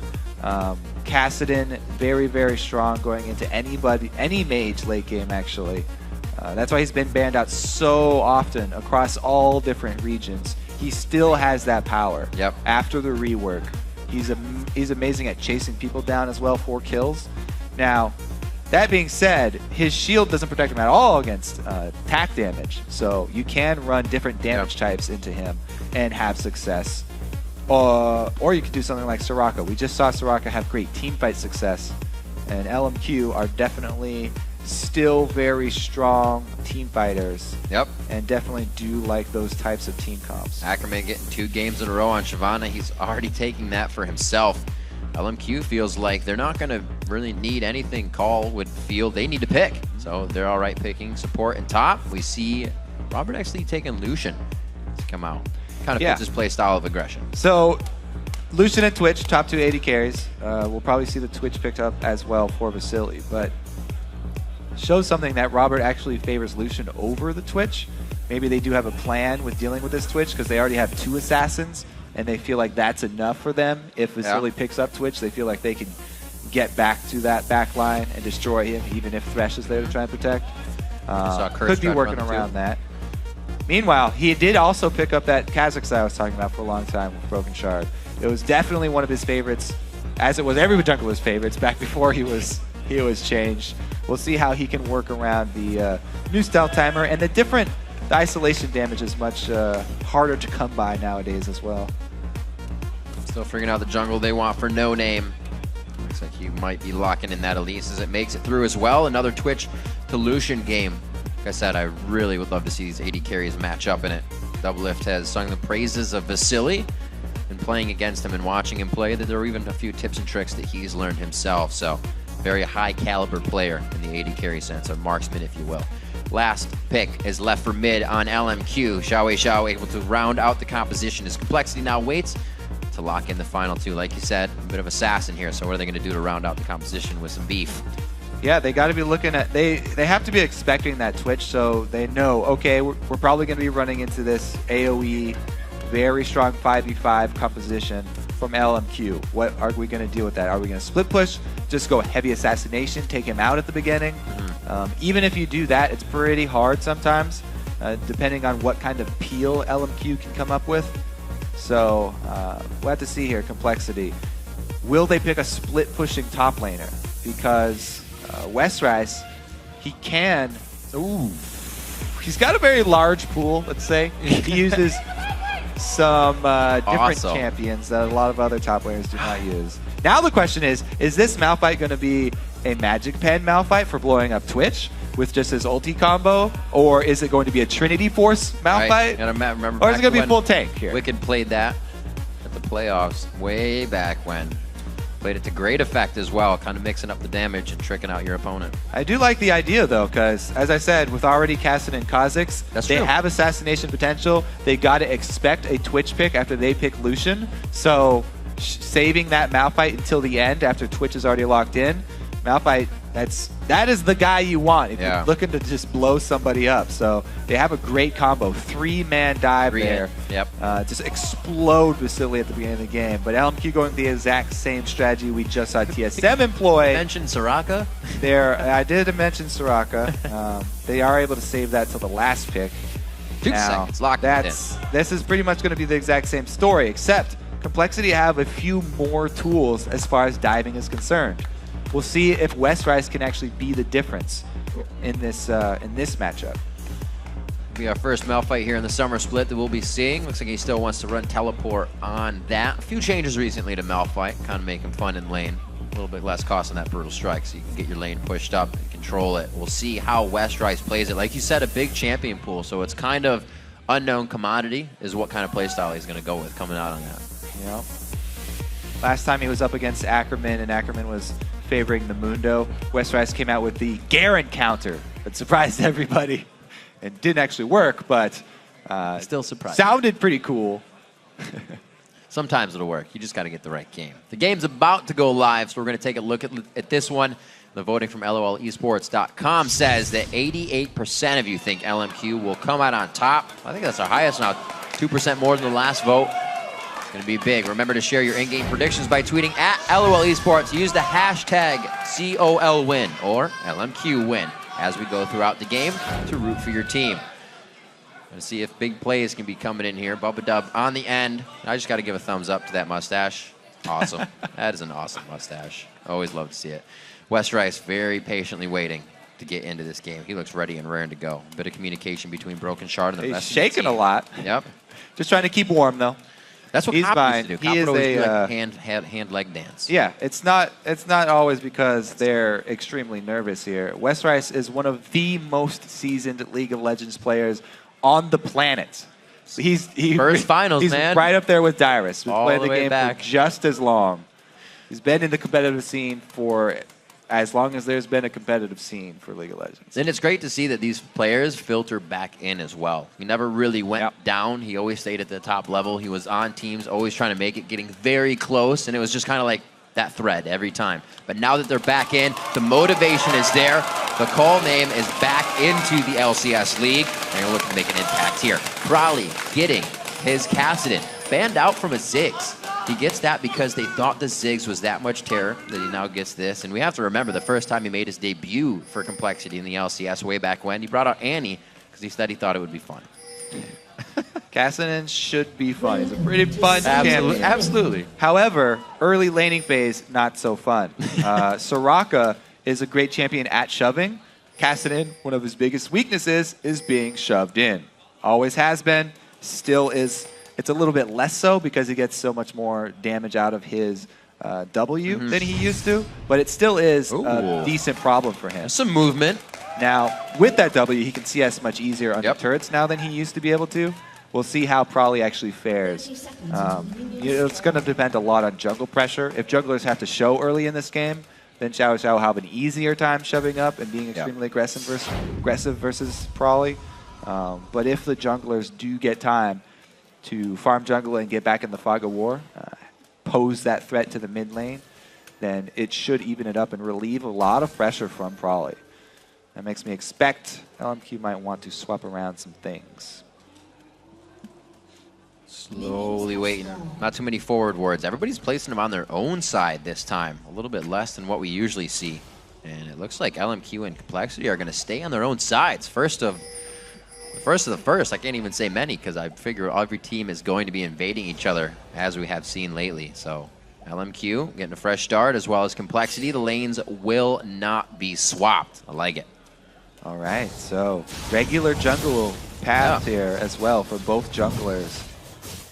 Xiao Xiao will have to be fairly cautious in this mid lane, so he won't get to bully Prolly as much as he would want to.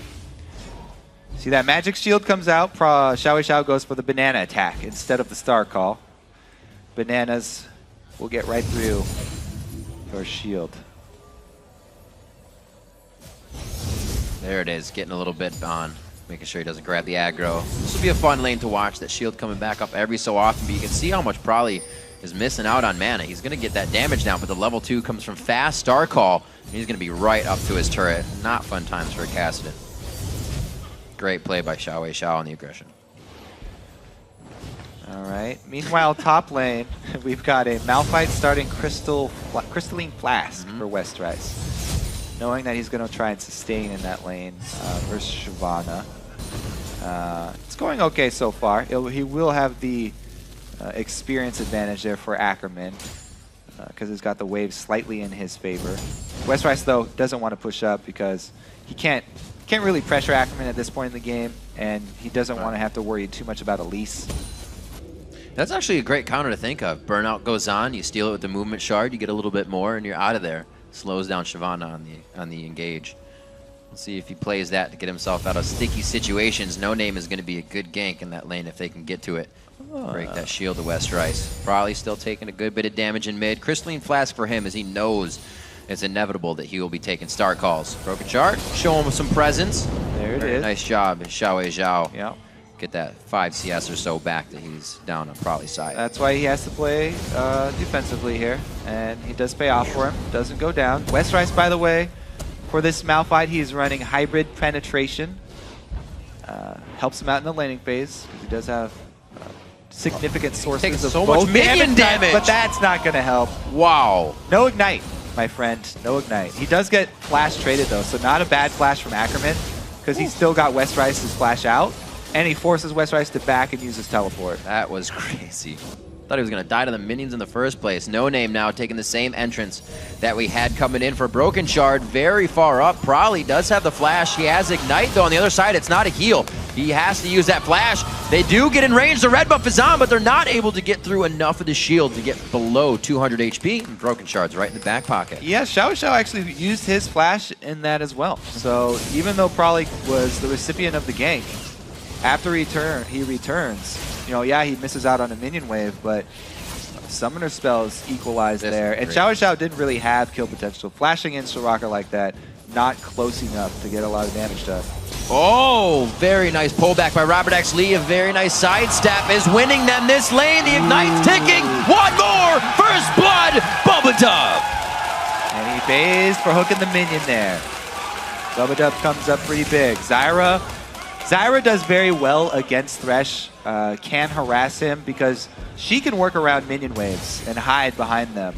Whereas Thresh, you know, Zyra can just pop plants up right under your feet, and she puts out a lot of damage. Zyra's this most offensive of the supports. Really has to worry about her own positioning, though, because she is also very squishy. Oh, Broken Shard going through the brush. He's going to go right in. Focusing that. The heal goes out. No Name's going to get himself a kill quickly. They don't even get Vasily. And they go for a little too much. They were already winning the lane, but they kind of throw it back. He recalls on his dead body, too. Vasily with the okie doke around the turret and goes to recall on Robert's corpse just to add insult to injury. Backing out. Robert actually playing very aggressive there, we saw on the play. 300 HP, and they still made a move for the first blood. So Complexity knows they have to get ahead early. That was a deep dive to go for. Even after Broken Shard sees took a little too much time there. Feel like the call was already made, and they didn't really react to the new information that they got. Oh my gosh. Oh, barely. He misses the missiles, too. Those point of origin shots, you never know where to fire. You're the wrong way. You're out of luck. So close. West 1-1. Rice doing his best here. Gets 2 more. He's keeping it up. Farming with Malphite isn't the easiest thing, especially with Brutal Strikes on when you're trying to get it away from the turret. The thing is, if he keeps having to use his teleport for a laning phase, then he won't have it to join the fight. They want him to be able to join a team fight and use his ulti to take Vasily out. If he gets pressured so hard by Ackerman that he has to continually use it to get back to lane, then he's just going to be stranded up there. Yeah, at least he's keeping on with CS, though. He's doing a good job of CSing under his turret, making use of the flask. Got to worry about getting dove, though, consistently here. No Name in this top side of the jungle, warding up this blue side.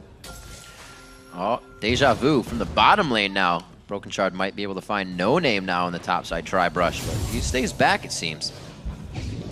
Xiao giving hell to Prolly in the mid lane here. Down to 400 HP, almost depleted on mana. A pie to the face of Bubba Dub as Robert X. Lee moves to the side. It looks like Moore's going to be able to get a little bit of damage on.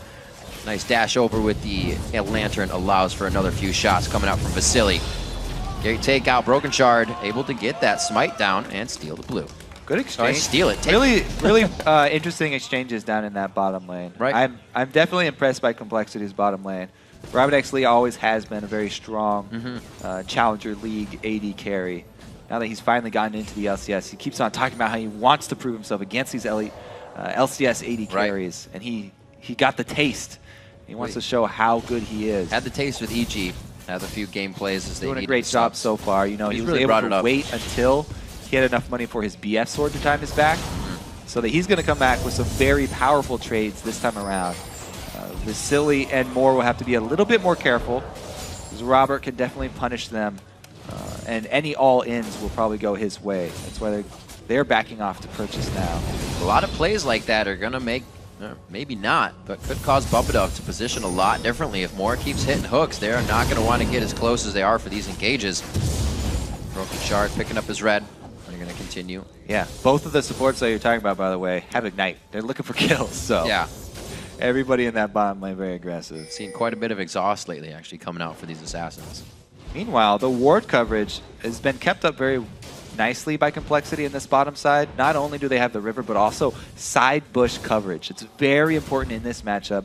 A lot of skill shots between both supports. If you can throw out hooks from one of the bushes, it's much easier to land them because you don't have to give away your target with a windup. And also, those wards double as possible teleport options for Westrice to come down. There's a level 6 Malphite coming in behind you as a Twitch and a Thresh would be devastating. Westrice, by the way, is skilling the champion for team fights with maxing his E, not putting a lot of points into Q. He wants that combo. It's all about the ulti E combo to just burst down Twitch. Even if he doesn't kill him, going to significantly slow his attack speed. Right. Or getting into trouble trying to ward. Oh, Broken Shard taking a bit too much front-end damage there as Complexity not really focusing this one right, and LMQ just comes in with more power on the front end. Looks like they are able to still get a grasping root down. Broken Shard hovering around to see if they can get this with Probably on the top side, but they decide to stay at bay, and it looks like LMQ may see if they can squeeze a dragon out of this. Great backup from Moore and Vasily coming in. The Twitch damage already hitting its mark there. Level 6, using the red tat pretty much as soon as he gets it, and it earns them not only a kill, control of the dragon. LMQ is kind of just letting Complexity fall into these. There was a big hit up on Moore there to start, but LMQ knew that with Dragon coming up and Complexity on the move, that was nicely played. They're able to take it out. Pink Ward's down in the bottom lane as well to make sure they have coverage. So Westrice got his teleport interrupted. Sad face. He was watching he's like, he's ready. He can do the same thing to Ackerman, though. He can trade his ult for a teleport as well. It's a good heal. Probably not being able to do much. He gets in the face of Xiao Wei Xiao. That ignite is there, but he was not in kill range. Westrice low on mana, just sitting to farm at the turret as Ackerman, 86 to 74 there. We've seen Ackerman be down 2 kills against a Jackson comeback. Everybody's crying for every CS that Westrice doesn't get under his turret too. It's just said it's painful to not watch the easiest that thing. because you want to root for the Malphite. You just feel bad for the Malphite. Oh, Broken Shard trying his best too. Junglers. Got it. Junglers CSing under turrets is always fun to watch.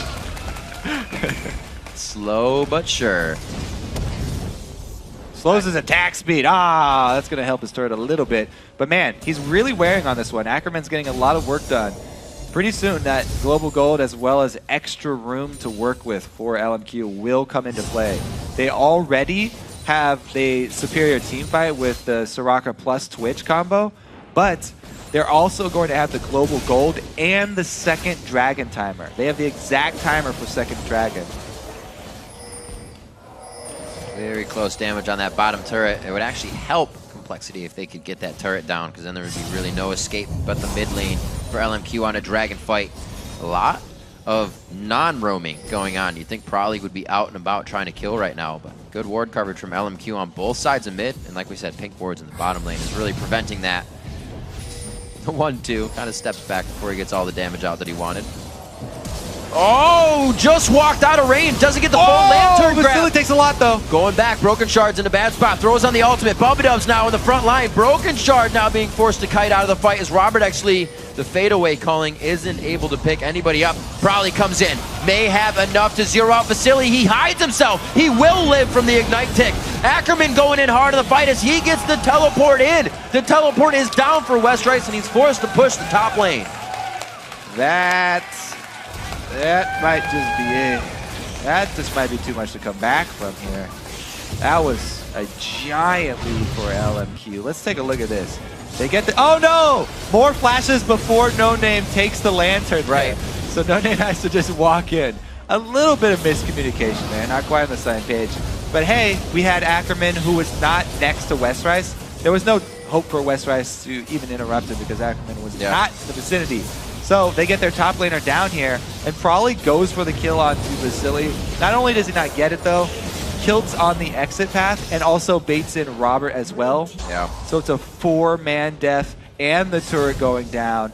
LMQ with a huge lead, and they have the team that can control the map, because there's no way Complexity can contest them in a straight-up 5v5. So at this point, Complexity have to get the pick. They can't fight even number battles anymore. He's top lane They already. need that vision. Ackerman's everywhere. Taking out a turret in the top lane now. This is good they're stuff going for it. coming from LMQ. Something they have to force in. He says, wait, there's another one here. Oh, the lantern! He gets him out safely. Wow. Talk about Ackerman being everywhere. Moore gets up to the top lane too in time to Give me save some more. him. Oh, heartbreaking for Complexity because really their wild card coming into this was the Malphite ulti. Yeah, that's true. They've been out teleported so far, haven't really been able to force on that. And one scary thing, Kobe, that teams have to recognize now, if they haven't seen it, is then an LMQ game has been carried by a different member each time. Now to the top lane, Vasily looks to get a little bit of love here onto Westrice. The ultimate for him on Unstoppable Force is down. He's gonna do what he can to farm up some minions before he eats the grave. Whoa, wait a minute. Gets a quick contaminate to take that one down. That was closer than he wanted it to be. Standing right next to that Malphite there. Get his attack speed slow. But they had the minion wave there doing a lot of damage for Westrice as well. Not quite enough to take him down, but Robert's under some pressure down bottom. Ackerman was kind of thinking about that. He's like, if it's just Broken Shard, I can fight this. But we see Probably coming down. Can he rift into this fight? They're a little too close to the turret. The culling is hitting. Soraka! Gets the wish heal! Oh, he's going to stay alive. Complexity coming up short on so many kills that should be happening. But LMQ, the safety everywhere. Yeah. Not only are they great in the 5v5, but also Xiao can add his power across the map without even having to move. He can continue to pressure literally all three lanes here from LMQ. They have such a substantial gold lead that they can bully any member of Complexity that they want. Even Ackerman trying to fight 3 people almost got kills just with the ulti of Xiao adding it. Complexity has this team that should be taking the fights. We saw, you know, the Malphite ulti, Bubba with the Stranglethorns. They should have been their dragons, but they haven't had a chance to go at any of these. They haven't had a chance to get Westrice into one of these fights. LMQ moving too quick, making things happen way too fast. 7-1, 16 minutes in with a 7,000 gold lead. Ackerman is extremely strong right now too, with 3 kills for himself. It's not just Vasily. Nope. This split pushing Shyvana, definitely going to be hard to take down, as we've seen already. Xiao doesn't have to move either. This is the kind of game Xiao loves. Farm master. Just farm his mid lane all the way up to secondary turret. 176, he's above the mark. Okay, teleport comes in and Broken Shard jumps out, so miscommunication again from Complexity. Or did he? Not quite on the same page there. Westrice wanted to go for the kill. Broken Shard did not. Don't let the door hit you on the way out, he says. Bubba making his way in for the ward. They have some good pressure here, but they still won't have now Probably for the fight. A little bit of AoE still lost. They go in hard, and Ackerman says, I'm going in even harder. A great lantern back.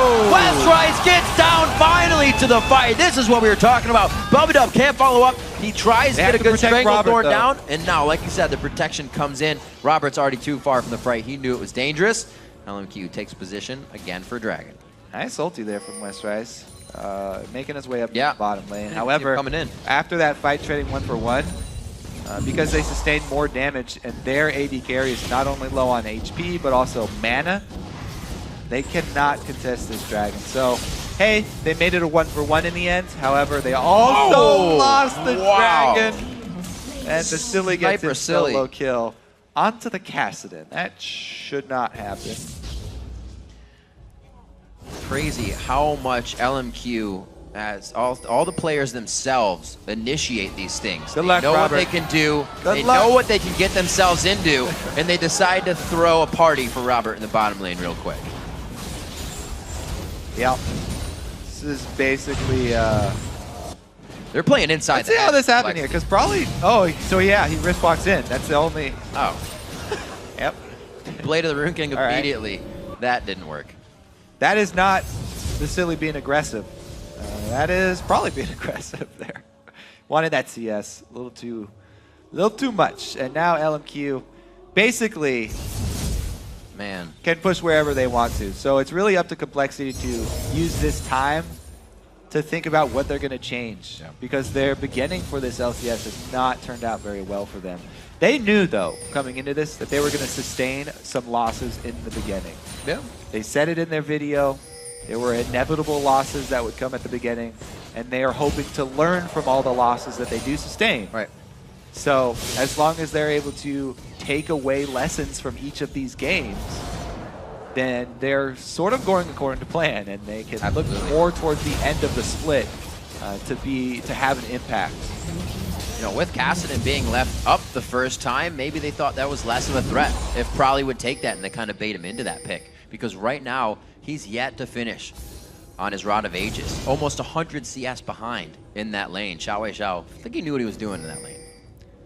Yeah, as I said, they also gave him trouble. Shoved in is always a problem for Kassadin. And LMQ pretty easily showing their hand as well, saying, yeah, we're going to go with that Twitch AoE team. Complexity decided that they had something to show for it. They're like, yeah, we're gonna whip out double assassin Malphite combo, and we'll see how it goes. Yeah, we didn't really even get to see that strategy played out because they got so far behind in gold early. They were never able to go for those fights. Now Westrice, he has his ulti, but they need to use that ulti on Twitch. Doesn't get it onto Twitch. Does get no name. Look at Vasily position himself. He's trying to funnel right into that area. They're able to get a good kill. Westrice goes down. It's just a chase from Ackerman now. Level 13 to 10 and 9. He is toying with these players of Complexity right now as the rest of LMQ is looking for blood. So Complexity going for a risky move because they're so far behind. They need to make plays like that to get back in it. But that one right there is not going to be the one to get him because invisible Twitch there, and if you use your Malphite ulti on somebody else, he's going to kill you. Mini Fnatic brush try there. Weren't able to come out with a full Fnatic experience. Inhibitor turret in the mid lane about to get taken down. 20 minutes. LMQ is knocking on the front door of Complexity. They're going to back out before the Inhibitor, but that's easily on the list next. Something we can point out, though, between this game and the last LMQ, even though they have a very similar team comp, I just want to point out how special that build was in the last game for Soraka, with Bjergsen going the heavy armor early and cooldown reduction early. Xiao, this is the standard build for the solo lane Soraka. So leans into the Rylai's Crystal Scepter. Really the other was just adaptation because of the opponents they were facing. Definitely a versatile champion that you can build in multiple ways. Even if you want to go more offensively than this build, you can go cooldown reduction boots. Also very good for her, increasing both her utility and her damage. 2 minutes on Dragon, something that's been controlled by LMQ, and something that LMQ has shown within their games here in the LCS is their movement has been spot on. It's 21 minutes in the game and they're knocking on the front door in almost every lane. They've done something with a purpose every time and really wasted nothing. Once again, they get a grab. They know it might be too dangerous, so they hold off. They honestly don't even have to knock on that front door. They could just walk right in and take the Inhibitor if they wanted with a 5-man shove. Their team fight is just that strong right now. But they are looking to control the Baron area. Practice the vision game. Have that split push Shyvana with teleport up. See if they can pull Complexity apart. Yeah, 12,000 gold lead coming in at 22 minutes is nothing. That's going to be easy to stop. Just wasting the Banshee's Veil, but it's not enough. He might even be able to get the turret. Those twin bites coming out. It's going to help a little bit, and he has probably on their side, but this is allowing the mid lane, Kobe. They are going to be able to rush right through here. They've drawn 2, and it looks like they're going to be getting the Inhibitor. 50 seconds on the Dragon. The culling, to Westrice, so they stop the ultimate. And silence. But look at how much they're spreading, so Westrice cannot get a good unstoppable force. Nobody is in a pile for LMQ, and they know who to focus now. Backing off, No Name, onto Probably. Everybody gets the silence there. Ackerman onto him, trying to get the kill. Broken Shard forced to jump away, and Complexity kind of didn't even turn to fight there. Yeah.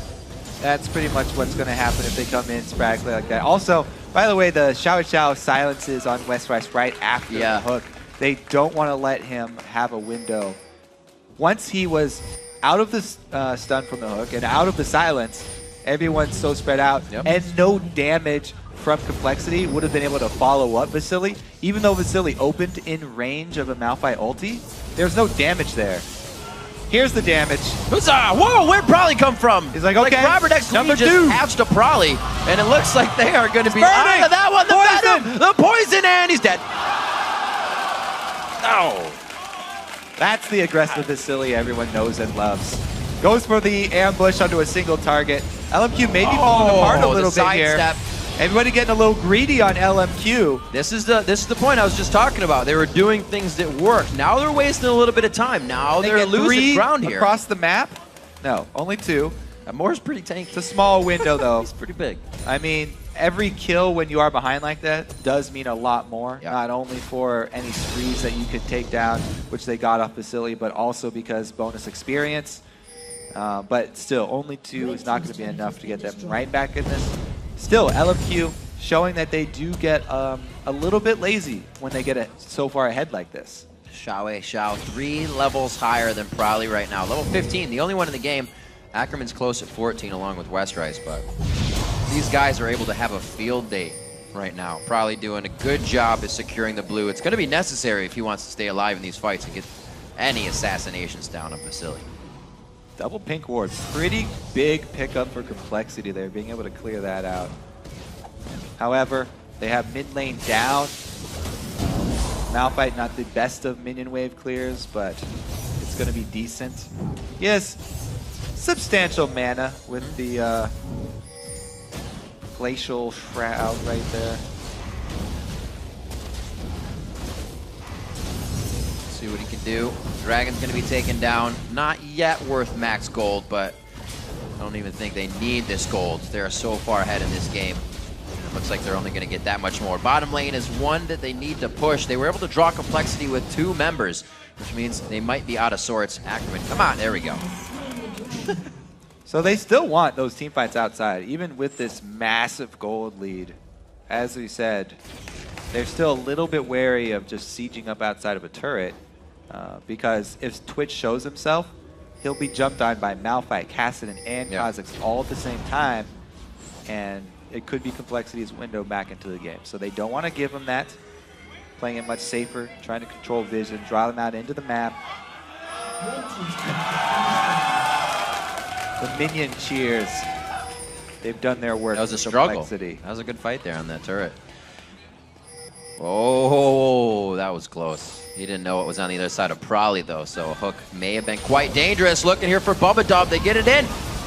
Ackerman just coming out of nowhere already inside the jungle, and Bubba Dub's going to go down to the half dragon. Westrice tries to get himself in. They hook him again, but he does have the unstoppable force. Again, the follow-up isn't there, however, from the team because it is so all sorts right now. LMQ is able to split complexity in every fight.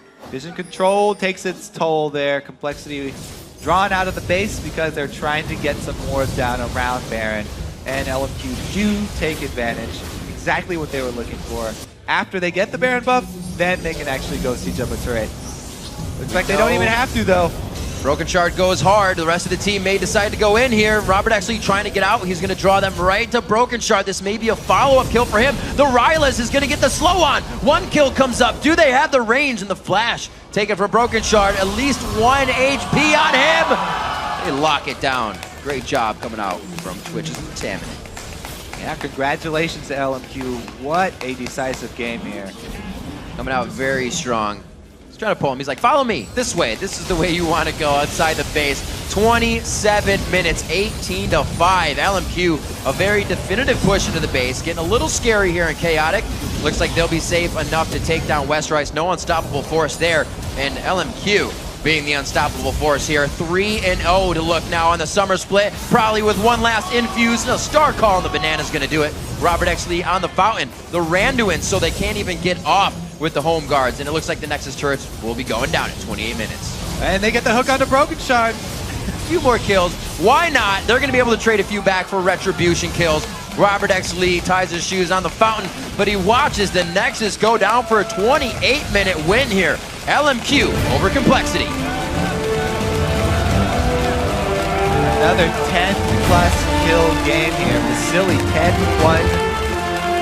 And 5 on that rat. The only death was because he ambushed, and he ambushed 2 people, 1 versus 2. Trying to get a little too hypey there.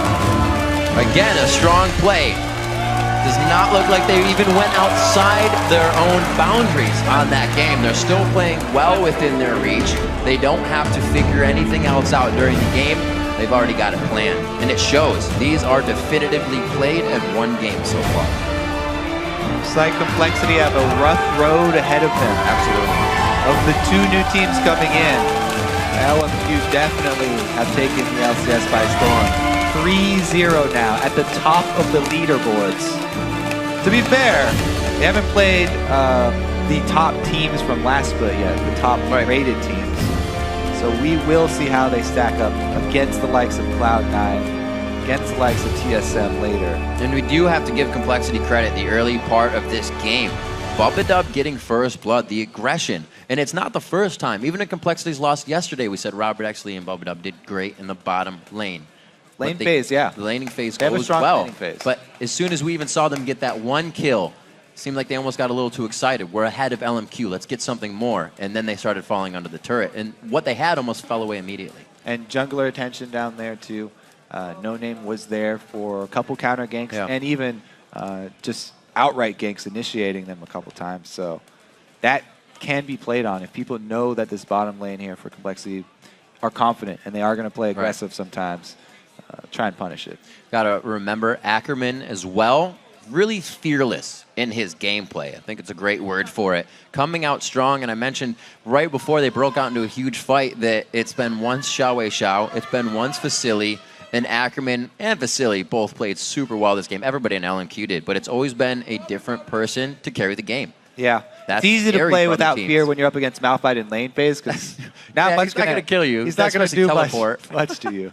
You saw Ackerman flashing in at level 3 just to try and get the kill for him. Didn't get it, but still, the aggression always there from LMQ. Right now, we're going to throw it over to Freak and Jet at the analyst desk to walk us through LMQ's win.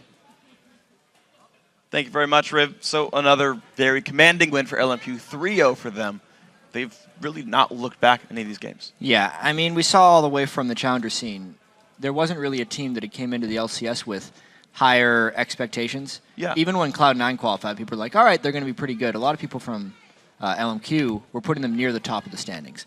Many of the LCS teams, including like COG, were saying, oh yeah, 4th best. And that's where most of us put them as well, because we weren't really sure how they're going to perform. We're still not entirely sure how they're going to perform, because the game against COG was very close, and they've kind of beat the teams that they're supposed to beat, but they're still doing it in pretty impressive fashion. Yeah, they're 3-0. They're going to end the day in first place. They've got a chance at a 4-0 Superweek. The big tests are how they do against the rest of the top 3, right? CLG with the new roster was a close test for them. They've still got TSM, Cloud9 ahead of them in the next couple of weeks or so. So that's going to be fun to watch. Now, LMQ, though, I think they come in. They're one of only 3 undisturbed rosters in the LCS right now. And they look really good as a group. What I really like is the fact that they are not shy to go for fights, and that they're very confident in knowing what they can get away with. The exception of like Vasily going into what was a 1v2, like anytime Ackerman dives in, he actually wins the fight. I've never seen him dive into the wrong battle. It's really impressive. Especially when he was behind yesterday in their game against COG. He was doing the same thing. We're talking about Ackerman, how he wasn't necessarily terroring the challenger scene in the top lane. No. And he's not, it doesn't seem like he's a player that really cares too much about destroying the other person in lane. He'll get his farm down, and then he's all about timing and jumping into the right times. Every time he was using Dragon's Descent in that last game against Complexity, he was getting a kill. Yeah, he plays his lane to get ahead, because of course you're trying to win, but like you're right, aside from flashing in and getting some damage to Westrise, trading summoner spells, all he's doing in Shyvana is pushing, dealing damage to the hurt when he can, but just being ready to make moves, right? When he canceled Westerice's TP on Malphite and then got to teleport to the bottom lane later himself, that was awesome. In fact, our first replay is a big bottom lane fight that Ackerman gets the TP, and if you can pull that up on your screen, this is the one that really puts LMQ far ahead here. Yeah, the timing on this was what was right about it. Let's just get into the clip and roll it right away, because LMQ had already made that one mistake in the bottom lane, and they made a bit of another one there. More actually flashed before No Name could get in. And that almost was a trigger for Complexity to get really aggressive, but the teleport was also coming in from behind them, which basically screwed Complexity over. That was the timing of the teleport by Ackerman. And at this point, it's just Complexity baiting themselves. They overestimated the damage of a level 8 Kassadin.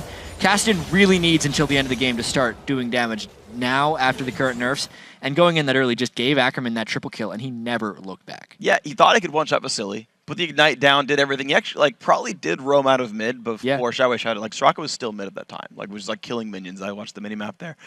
But yeah, even if Vasily died, he was out of the fight regardless. Like even with him staying alive, he pieced away. It was Ackerman like at that point 2v3ing with more, and it was double Doran's Blade, Bilgewater Cutlass, and then just like a Negatron Cloak to not die. And it's like, yeah, Ackerman just does that much damage. It really seems like it. And my questions for LMQ are, is their aggressive tendencies going to come back to haunt them? Because they've made mistakes in all of these games. Moore made a bunch of mechanical mistakes in lane. If we're being fair, I don't know what I've done when he hooked into that minion and ended up giving up first blood. Yeah. And even Ackerman, he fell behind against the COG game, but they're coming together as a team. I want to see them against the likes of Cloud9. Once they get 4-0, and now the expectations are really on. Because at this point, if they're a team as good as LMQ, especially with Godlike, a guy who was on Royal Club, who finished second in the World Finals, they've already played a whole split together. They're actually more a stable roster than all the other teams in the league. Coming in and beating up on a team recently joining the LCS, you know, they feel like they can do that. I want to see them against Cloud9. Yeah, and so also want to kind of touch on this story. We talked about it a bit yesterday. Is LMQ still in play style a Chinese team and American team? Right. And the fact that they're diving in, and again, their players all came from China proper, like, okay, yes, they've got some of that play style there. And the fact that they're doing these confident dives for fights that they know are going to work is a very Chinese style. And when we saw, for example, OMG versus SKT at All-Star about 2 weeks ago, SKT had better ward control and got to capitalize on those dives. They got to say, well, we know something you don't. You think you're going 4v3. It's actually 4v5, and then turn it back around. And we saw that glimpses of that. Like Vasily, again, going for the 1v1 on Robert X. Lee, but surprise, Prolly's actually there and turns the fight around. Like, these are the things that you can prey on. And we've heard some of the other commentators talk about, like, if you're very aggressive, you become predictably aggressive, and you can play around on those things. So as this league matures, even against teams like Complexity, they're having a rough start. I think all these guys will learn and play against that playstyle a bit better. I think so, and I think they're kind of all going to turn into closer to the same playstyles as well. Yeah. Also, the way the game is going right now, even though we didn't see the lane swaps in this game in particular, it's a little bit more carry-focused. True. As we've seen, the mid laners and the AD carries are really head and shoulders above other people as far as CS is concerned. And Vasily and Xiaowei are two of the best in position as far as LMQ is built. Ackerman as well, not necessarily needing to destroy lane, but knowing what to do in team fights. They're really well suited for the way the game is trending right now, which could mean a really great amount of early season success. Unless the game changes later on, then we'll have to see how they adapt. Exactly. Chinese teams are all like really, really good at shoving their lanes out and just roaming arbitrarily, or seemingly arbitrarily, at times your opponents don't expect, and getting kills out there. Speaking of, moving around and making roams, we're going to see some of that, I think, with the 2v0 lanes, that we'll see more rotations around the map. But we have a second replay we want to show for you guys. It's a team fight about 27 minutes in. LMQ go for this one. And this is, again, it's, okay, they're up 12K at this point, so they know they're going to win some fights, but just the fact that they're going to go in confidently and dive all the time and just get good fights out of it. Yeah, and as far as Complexity is concerned, too, they have this never say die attitude, and they're honestly forcing a little bit. When they're down in the game, this is almost a signal of a larger problem where they're always trying to make plays regardless of the situation in the game. And let's just roll this clip to kind of see why. They're getting zoned out by 2 people, and it's a 2v3. When you know the other team has 5, you don't actually have a reason to look out this far in the Baron pit. This is a Baron you should give up under almost every circumstance. Because they didn't, LMQ chased through. They got the Poison Tick to finish off Broken Shard. There's a Rylai's Crystal Scepter on Soraka. There was nothing Complexity could have realistically done there. LMQ knew that they could put up a defensive line. They could easily take Baron with 3, and they just executed. That was simple as that. Yeah, exactly. And you think about just the game we saw earlier today, Curse versus TSM. TSM commanding lead early on, 8,000 goldish. Ward control set up Baron, and Curse is patient, look for hooks, eventually they find it, get back in with some fight. You can play a little bit of a slower game from behind, find that opening, and, look for the Malphite pick. Look for the arbitrary get us around on the bot lane when someone's farming alone, and, push that around, not dive into the front lines. I agree. And Complexity has a rough first week as well. True. Right? The teams that they're playing against are very strong right now, and they admittedly came into this not saying they're going to be number 1 all the time. They know they're going to take some lumps at the start of the LCS, as honestly they will. A lot of these teams are coming in with much more experience than them. Yeah. LMQ, even though they were a challenger team during the same time as Complexity Black, are a more experienced team, I'd have to say, at least on big stages. Yeah. So, and Complexity Black, they just have They're not Complexity Black anymore. I keep calling them that because that's what they were in the challenger scene. They just need to kind of let the game come to them and rely on their mechanical play because they're really good in lane. Yes, they are. They got slightly outmatched here, but generally speaking, yeah, especially that bottom lane. We talked about that. Robert Ixley and Bubba Dub, I think, is a place that they can get a lot of strength from. We'll see if it can go throughout the rest of the season. They've got 26 more games to go. Plenty. Plenty. It's enough to get stuff going on. We've got to take a quick break. When we come back, Dignitas will take to the Rift against Evil Geniuses. But first, every week we get to see all the fans who flock to the studios to share in the excitement of the LCS. We caught up with one teacher in Iowa who has been sharing his love with League of Legends with his students. I am a science teacher at East High School in Des Moines, Iowa. I teach physics. When I was in high school, I had a group of friends and we started networking our computers. I have fond memories of LAN parties and getting together and insulting and laughing with friends as they kill you with rockets.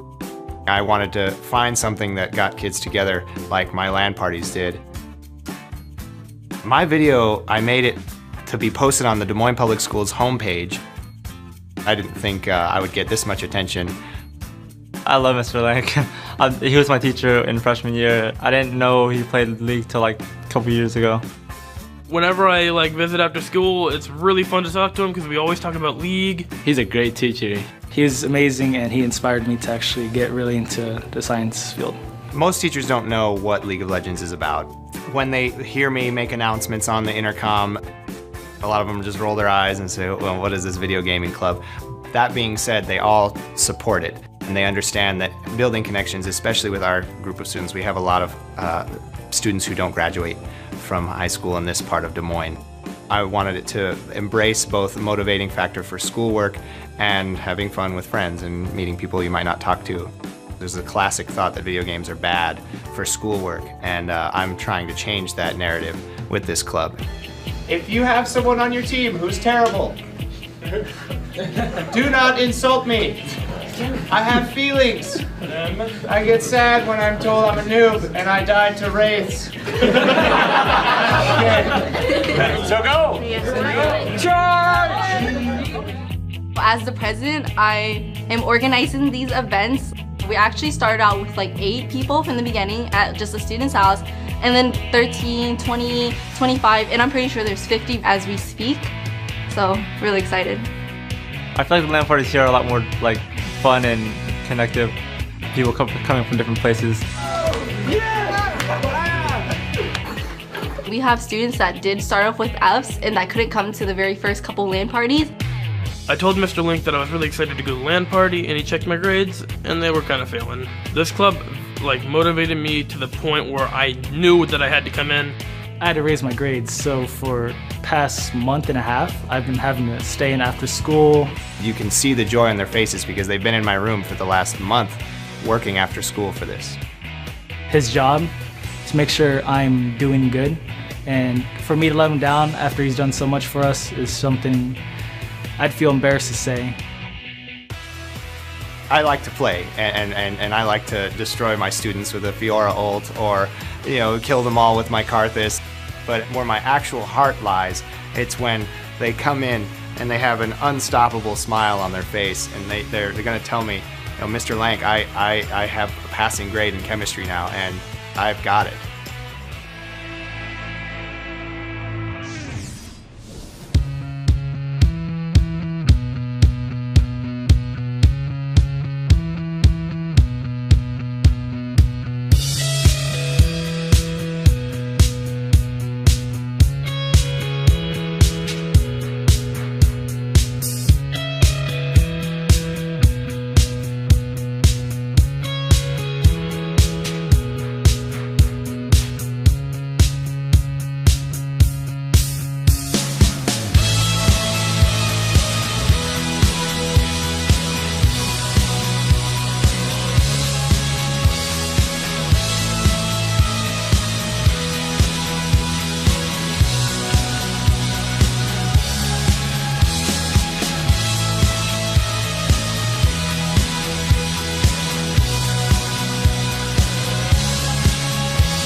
I certainly think that they're going to be a stronger team than last split. Now, is that going to be enough to propel them to the top teams in this split? I'm going to say probably not, but I think, again, you must not go into this split underestimating everybody. Welcome back to day 2 of the 2014 Summer Split. We're going to keep the action rolling with our next game. It's going to be Team Dignitas versus Evil Geniuses. So far, the verdict on the new Dignitas roster is Swap is guilty of looking good. Yeah, Shifter had an absolutely monster game against Complexity. With the first day pentakill, he got 15 kills and didn't die on LeBlanc. That game tied him for the 2014 record for most kills in a single game in North America. And he already seems to be working very well with Crumbs as well. So Dignitas will be in high spirits coming into this game, as you can see. Smiles on the faces. Well, Dig is settling nicely into their new team lineup. This will be Evil Genius' first game in the LCS with their new 80 carry Altec. Yeah, he's making the move from Cloud9 Tempest, where he was one of the strongest 80 carries in the Challenger League. Now he'll be the youngest player in the North American LCS. And while he has played with Pobelto before on Curse Academy, this is going to be a new support, and they haven't had very much time to practice with each other. So we'll have to see. You know, for Crepo, he's getting a new partner after playing with the same AD carry for 3 years with Yellow P. Yep. So there may be a few bumps in the road while they develop their communication and their playstyle. When you're in a dual lane especially, you don't even have time to talk sometimes about how you're going to react to certain situations. Yep. When someone goes aggressive on you, does one person back off and the other person tries to answer it? With Yellow Pete, it was a more passive play style. Altec definitely goes a little bit further up in the lane, trades more often. It might even be something that Crepo has been wanting to get out of a play style as well. We'll have to see. Let's check out the starting lineups right now on the blue side. It is Dignitas. In the top lane, Zion Spartan. Crumbs in the jungle. Shifter in mid lane. 80 carry Azama Cutie Pie, and supporting him, Kiwi Kid. Can I just say, Cutie Pie right there, the braids, our makeup lady just braided his hair today. That was awesome. Props to her. And the setup for Cutie for allowing Kiwi Kid seems to have an interesting haircut as well. I think, would you say he lost a bet? Anyways, there's the close-up on the braids. Yep. Anyways, on the red side, we have Evil Geniuses. Up top, Inox. In the jungle, Snoope, mid Pobelter. There's Altec on your screen, AD carry, and Crepo still on support. Crepo's been tweeting. He's like, it's going to be my first day with my man Altec, so there has been a bit of camaraderie and play between them, obviously. My boy, right, my boy Altec. But we have to consider, there were subs for the team recently that they were trying out, so that's still kind of on the minds. They just had their tryouts, and they just decided on who they're going to use. So like we said, time to develop your bottom lane synergy, cohesion, chemistry, whatever you want to call it. It's going to take a while. It's going to be pretty effective, I think, especially that Crepo kind of has an idea of what he wants in the lane, and he can kind of formulate the way Altec plays that now. Also, allowing him to play his own play style. It's not like you take somebody's golf swing and completely change it. You like ease it into where it's going to be better, and Crepo's going to have a fun time doing that throughout the split. As Crumbs said, he doesn't think this change is going to be enough to boost them up to top-level LCS play, though. So we'll have to see if Dignitas can actually bring their new subs and show them how it's done. Well, being the only team, Evil Geniuses, to come back out of the promotion tournament, it's got to give them some motivation that they do not want to be there again. That was a very scary situation. That definitely. You do not want to be in the spot where you're getting kicked out, of course. Well, right now it's going to be a tough one. Dignitas picking up Shifter and Zion Spartan, who have played quite well. We can see Rip roaring through the bans. Cassidy will not be in this game. Early TF ban there, right off the bat. Very, very interesting. Some inside info coming from EG. Oh, man. Zion Spartan Jax. I don't know if Dignitas had the same ideas, Coast, as we're going to get Zion off of the carries, but looks like they're going to let him do that carry position. Yeah, that would be no surprise. That first ban TF still bugging me. I think they really see Pobelter as one of the biggest stars of this team. They don't want him to be able to influence other lanes very easily. Taking out the TF. TF is not really a lane counter to anybody, so it's mostly about those mid-game movements and being able to cover large distances very quickly.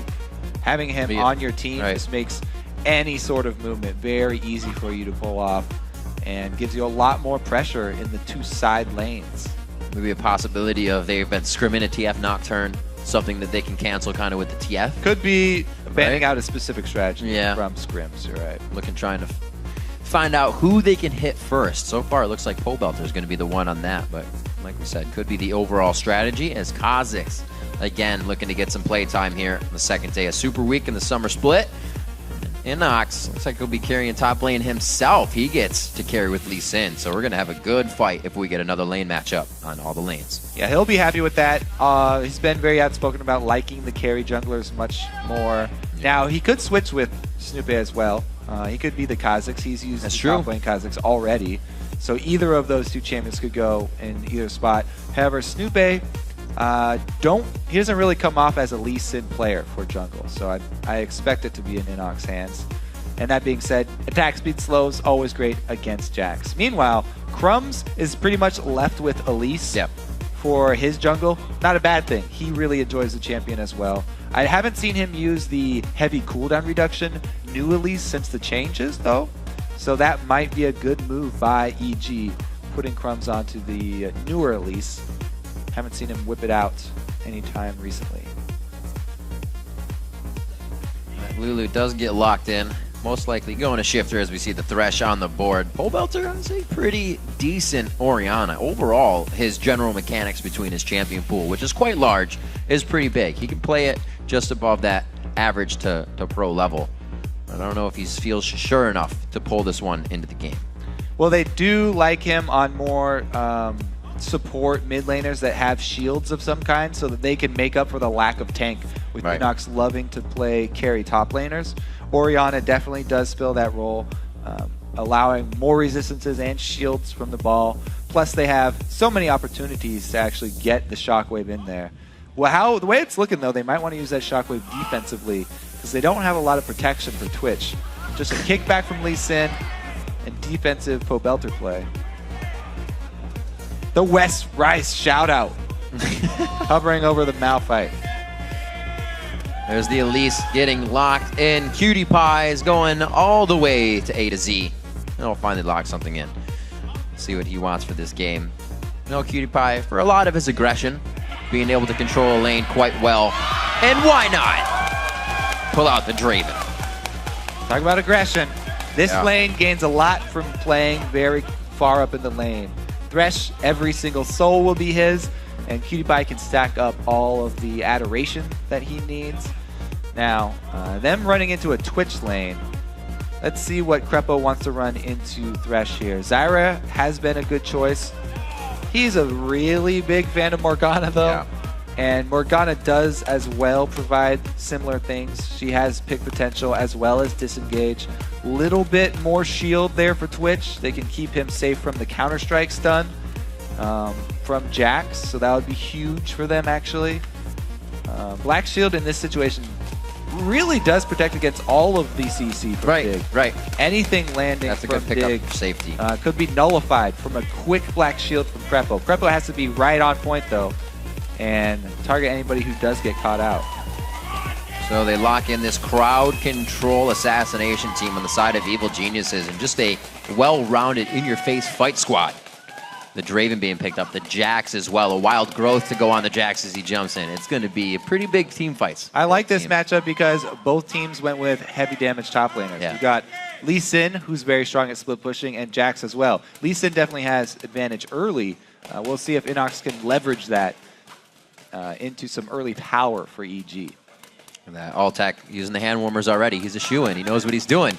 Let's take a quick trip over to LOLesports.com to see who you've been voting for to take this game, which 77% of you are predicting Dignitas will take the W here, even with EG's new addition.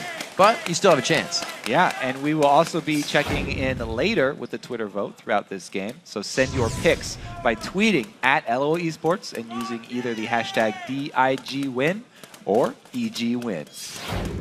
A lot of eyes on to Alltech. Didn't see anything in the AD carries focused. Hasn't been something lately. But we also haven't seen too much Draven. Something that Cop, both Cutie Pie were playing towards the end of the season. So we'll see if that lane domination has kind of been forgot about here, as Alltech known to be quite an aggressive guy himself in lane. And now with Krepo, could definitely put that extra oomph that they need to take down a Dig 2 squad. Krepo definitely talking to him calmly there. Yeah. Trying to keep his nerves under control as he is fresh to the LCS stage here. He's played up there for Challenger Series, but this is North American LCS. Much higher pressure. It's See if it gets to him. You know that everything you do has weight to it right now. More so than ever before in a debut. Alltech now, the pressure on, really more than anybody else. EG also getting behind him for this one, so definitely not in it alone. We'll see what the teams decide to do. And so far, it's looking for a swap so they can give Alltech an easier time in lane. Crumbs starting with a real ward here. One of the few vision advantages. He can place it down either defensively, and it will actually stay there to see out a delayed invade, or they can get full vision on one of the buffs here from EG. He walks right past the ball. Really wants to get this down. Welter just staying in range. You can see his indicator in that orangish to red. He's got a little bit more range to move, but he's safe for now with this top lane Quattro waiting. Oh man, Crumb's getting a good ward in here. So nobody sees that that ward was placed. They did know that they went in the brush, so they don't know where the ward is. They just figure it's somewhere around red. Yeah, the thing is, they saw his inventory, so they know that he it is had a ward. real ward too. So that's 3 minutes. They will be aware of. EG, last time they did this, remember that ward they saw get placed in the brush just to the left of Inox, and they went to the top lane and kind of hovered there for a second. They're always a team that tries to get an upper hand here. Dignitas is going to start hovering their jungler around top side, though. Will they try and stop this delayed invade? They're definitely expecting it. And Crumb's starting on this top side. It would be hard for them to defend it. I mean, they just don't have the numbers. They're 80 carry and support bottom. They pinged that with perfect timing, knowing that it was going to go down. Not following it. Yeah, ride it in, the Lee Syndrome. He does not decide to. So it looks like blue is going to be taken away as they formulate on the side of Dignitas. Do the same. Yeah, EG's blue. That is the most common start now that we've seen with the new trinkets. Lowest risk, pretty much. So that's what a lot of people have been defaulting to. Quick answer there from Dig, though. He'll just be a little bit behind. We'll see how they take to the jungle. Usually it's the top and jungler. Some split and allow them to farm the Wraith camp alone and the other, depending on who your champion is. Right now, Zion Spartan's going to be doing that alone. All by himself. Snoopy and Inox sharing right now. And really looking to get an assassination out with Snoopy. We know him as kind of somebody that helps to snowball lanes and not get himself going early. So we'll see how the Kha'Zix goes. They leave up the small camp, and then they go back and clear it. So they have the exact timer. This is such an interesting little mind game they've done here.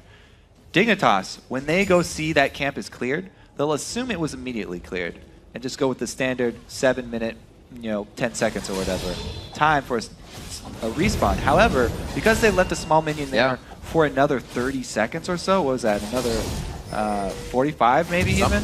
They're going to delay that spawn at a very weird time. So EG do have the timer for this second blue buff, but it's not what you would expect, even if Dig do go by and see that it was cleared out.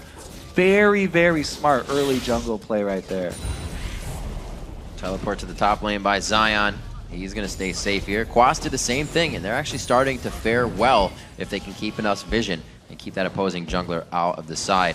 Like you said, Kobe, going to keep an eye on that 7-minute plus mark when we are going to see Dig's blue spawn again. Very interesting play from EG early in the game. Now with Snoopy towards the top lane, they didn't exactly go for the gank onto Zion Spartan, but they're going to push him out.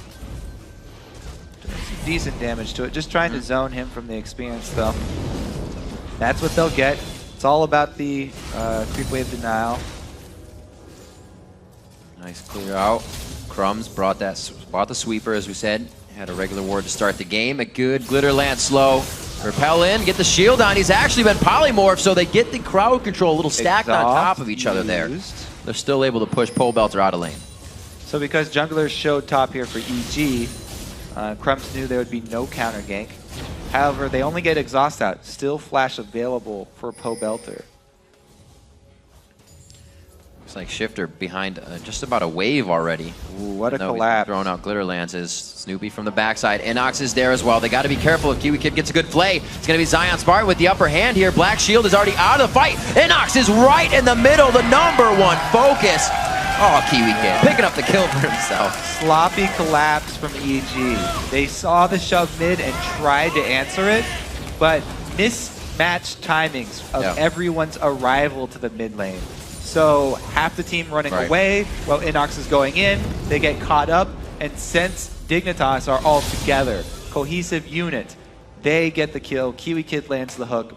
Great job there from Dignitas. Oh, man. Much more coordinated play. It's EG always trying to play catch up here. They're following them even through their own jungle. This is very telegraphed. You can see everybody now trying to choose a path of escape route as they were all going for a kill onto Inox, but he plays some tricky moves with a war jump, gets himself to safety, and they even leave the turret up. It's prepped to be taken down whenever they want it, but still, you can keep on the Cutie Pie farming, good to go. Impressive that the calls here from Dignitas are so coordinated, by the way, with switching out those 2 new players. So good start for them. Crumb's definitely pretty happy with the way the new team is set up as well. He's definitely one of the more vocal members of the team, especially early game. Crepo and Inox definitely want to answer here for Zion, though.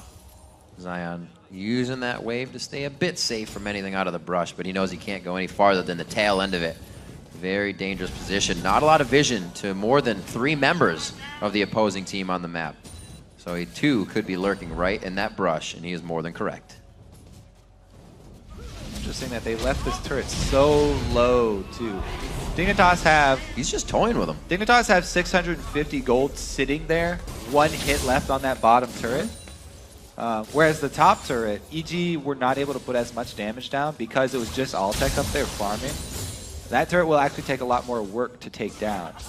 Whereas Dig can easily tip this bottom one over with just sending down a little bit of pressure. All right, so we see Pole Belter throw down a ward just towards the bottom side of Dragon. Not a pink yet, but they could be setting up for whatever happens here. Coming out in about 40 or so seconds, 50 seconds as this blue spawns. And we'll see if their little mind game in the beginning pays off. Snoopy's in the top lane for right now, 5 and 4 versus the same from Dignitas. Cutie Pie is more than happy to keep that pushed off. Inox could get the leap on the flash and the Empower Strike. Second kill of the game for Zion. 1v1 the bot lane. They both like the carry solo laners. And Zion, he goes back in for that. He goes to purchase, uses the item advantage as soon as he gets back. Forces the engage there with Inox and shows his prowess there. Inox, I believe his flash was blown from the earlier time where he died mid as well, so that would have saved his life. Zion definitely doing a good job taking advantage of the summoner spell, a discrepancy between the two, but that is a very, very bad sign for Evil Geniuses. If a Jax at level 4 is getting the kill solo on your Lee Sin, he's going to be a problem for the entire game now. He's going to be a persistent threat. So the 7-minute blue buff just seemed to be a little bit of a mind game on the extended clear out there. They didn't go for it. Just wasting Dignitas' time as they go for theirs. 2 kills on the board here, 18 minutes in. It's about 1,000 gold lead for Dig, but with the way they've been playing definitively, 1,000 gold lead can mean enough to start to take the game. Well, the experience is even bigger here.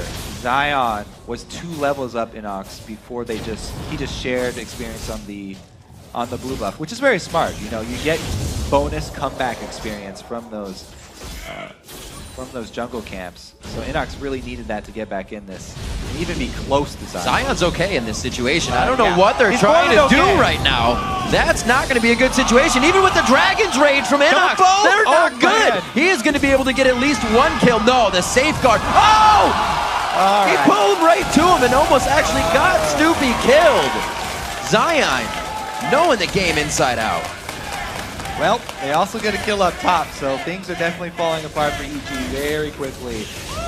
And Dignitas are showing that with these substitutions, their laning phase has gotten so much better. They're strong in all 3 lanes now, just at the beginning of the game, and they take advantage of it.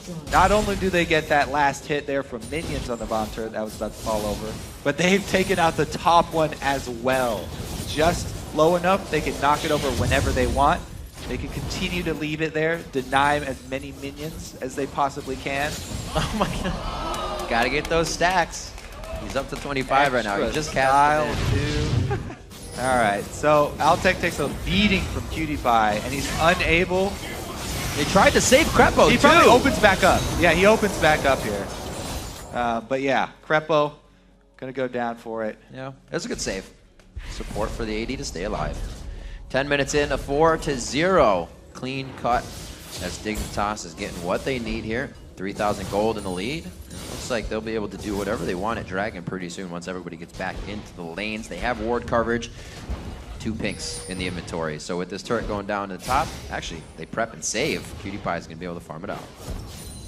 Well, that being said, you know, all the action in the side lanes here. Mid lane, Shifter versus Pobelter, fairly uninhibited, and Pobelter has come out with a decent CS lead. Yeah, he's held it from the mid game, from the early game here. So they were right in focusing him with a couple bans. EG still trying to put on a few initiations here, but just right off the cusp. Cannot seem to get them to hit. Turret is down here, so if they go for this, oh, they got it! Oh, he gets hit up! Oh, he didn't know Snoopy was there! He could get himself or Kiwi Kid killed right now, but it looks like they're going to be able to turn around a 2v3 situation with an assassin coming in. They were definitely not on the same page once again. That was a very half-hearted gank from EG there. Didn't look like they really wanted to mess with PewDiePie and Kiwi Kid. Kiwi Kid. And even all the taunting from PewDiePie there. Little sass. They still scare him off 3v2. So Evil Geniuses seem to be falling apart at the seams here. They have to be careful, Not on though. the same page. They did blow a lot of summoners just to get out of that, as they were trying to sass in the top lane. 12 minutes in, it doesn't seem like we have Kazakhs ready to gank And they're still. forcing Nobody's it now. ultimate. I thought it this was down. could turn very badly. They're forcing it up there. Everyone's still just waiting in the bushes. It's not the first time either that they're waiting for something. We saw Crepo and Inox in the bottom lane for quite some time, and then Zion Spartan was able to take out Inox when they left. So Dig is more than happy to let these guys stand around in the brush. PewDiePie still stacking up the CS. They've been even for quite some time, but now he's 100 to 86 as he's lost his support a few times here in this matchup, giving Dig the lead. And you can see why they're happy to let EG stand around and brush. 21 CS Snoopy Kazakhs to 41 for Crumbs. Crumbs also has 2 assists to his name, helping at the lanes with kills.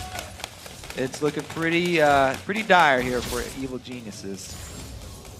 Pobelter trying to get back, get more CS under his belt. He's been taking race to keep himself ahead of Shifter, which is still good. Orianna ults in the end of the game can definitely change the story. We'll have to see if Shifter can, or rather Pobelter can hit a few of those ultimates. Waiting for Dignitas to get back on the map. All teleports are up. His dragon is down right now, so everybody's trying to get the waves clear. Just grab that pressure. Dig, pushing what they have right now. They don't really need to go outside of the boundaries at this point.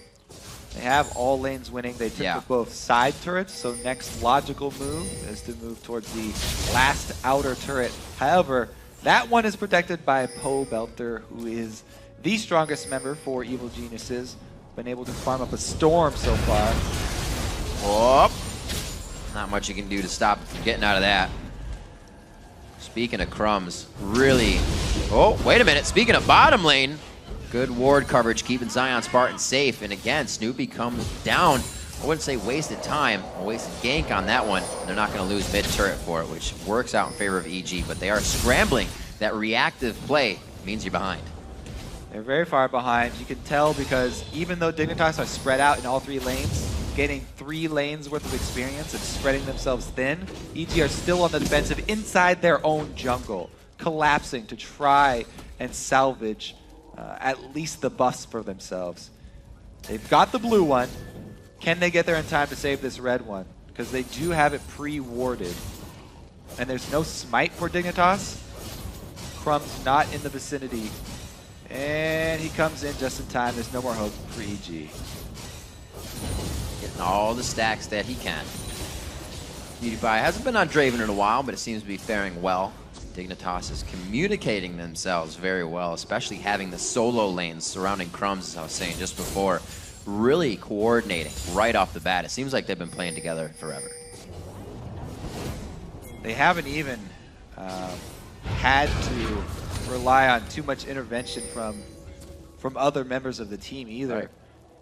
Yes, they are coordinated and they've been making some strong moves early, but even solo, they've been able to handle not one, Makes but job a two little easier. people coming from EG to each lane here. Zion shoving up, doesn't even really need that much ward coverage. No. They have a little bit, but there's just so much pressure from the rest of the team at mid that he feels confident he can stay over there.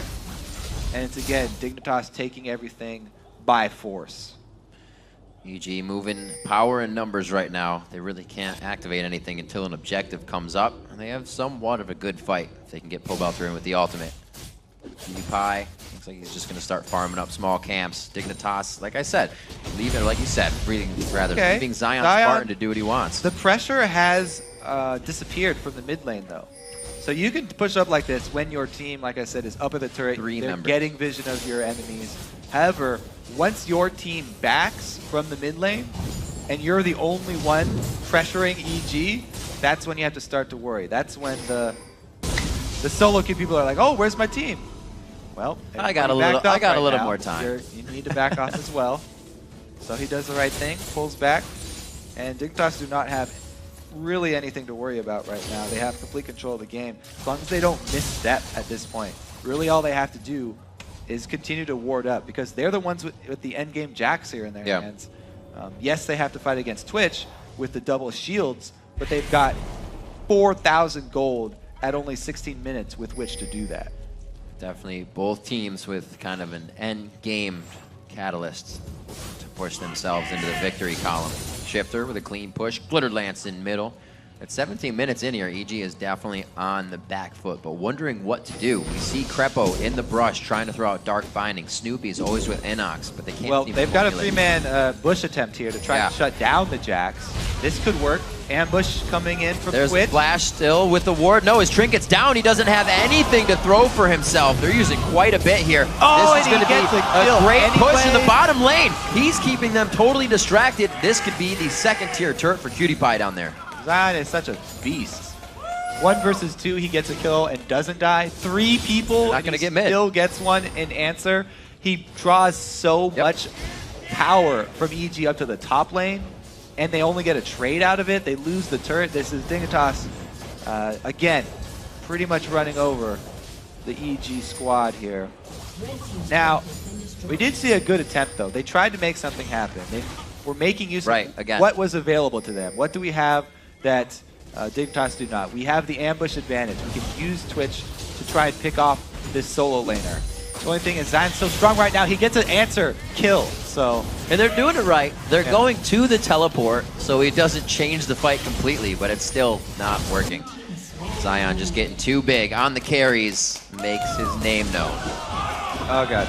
What they have to do here for EG is play defensively, wait for a Dignitas to come to a turret, and then they need a shockwave from Pobelter into a rat-a-tat-tat from Altec. But that doesn't work if Altec's dosed. Nope.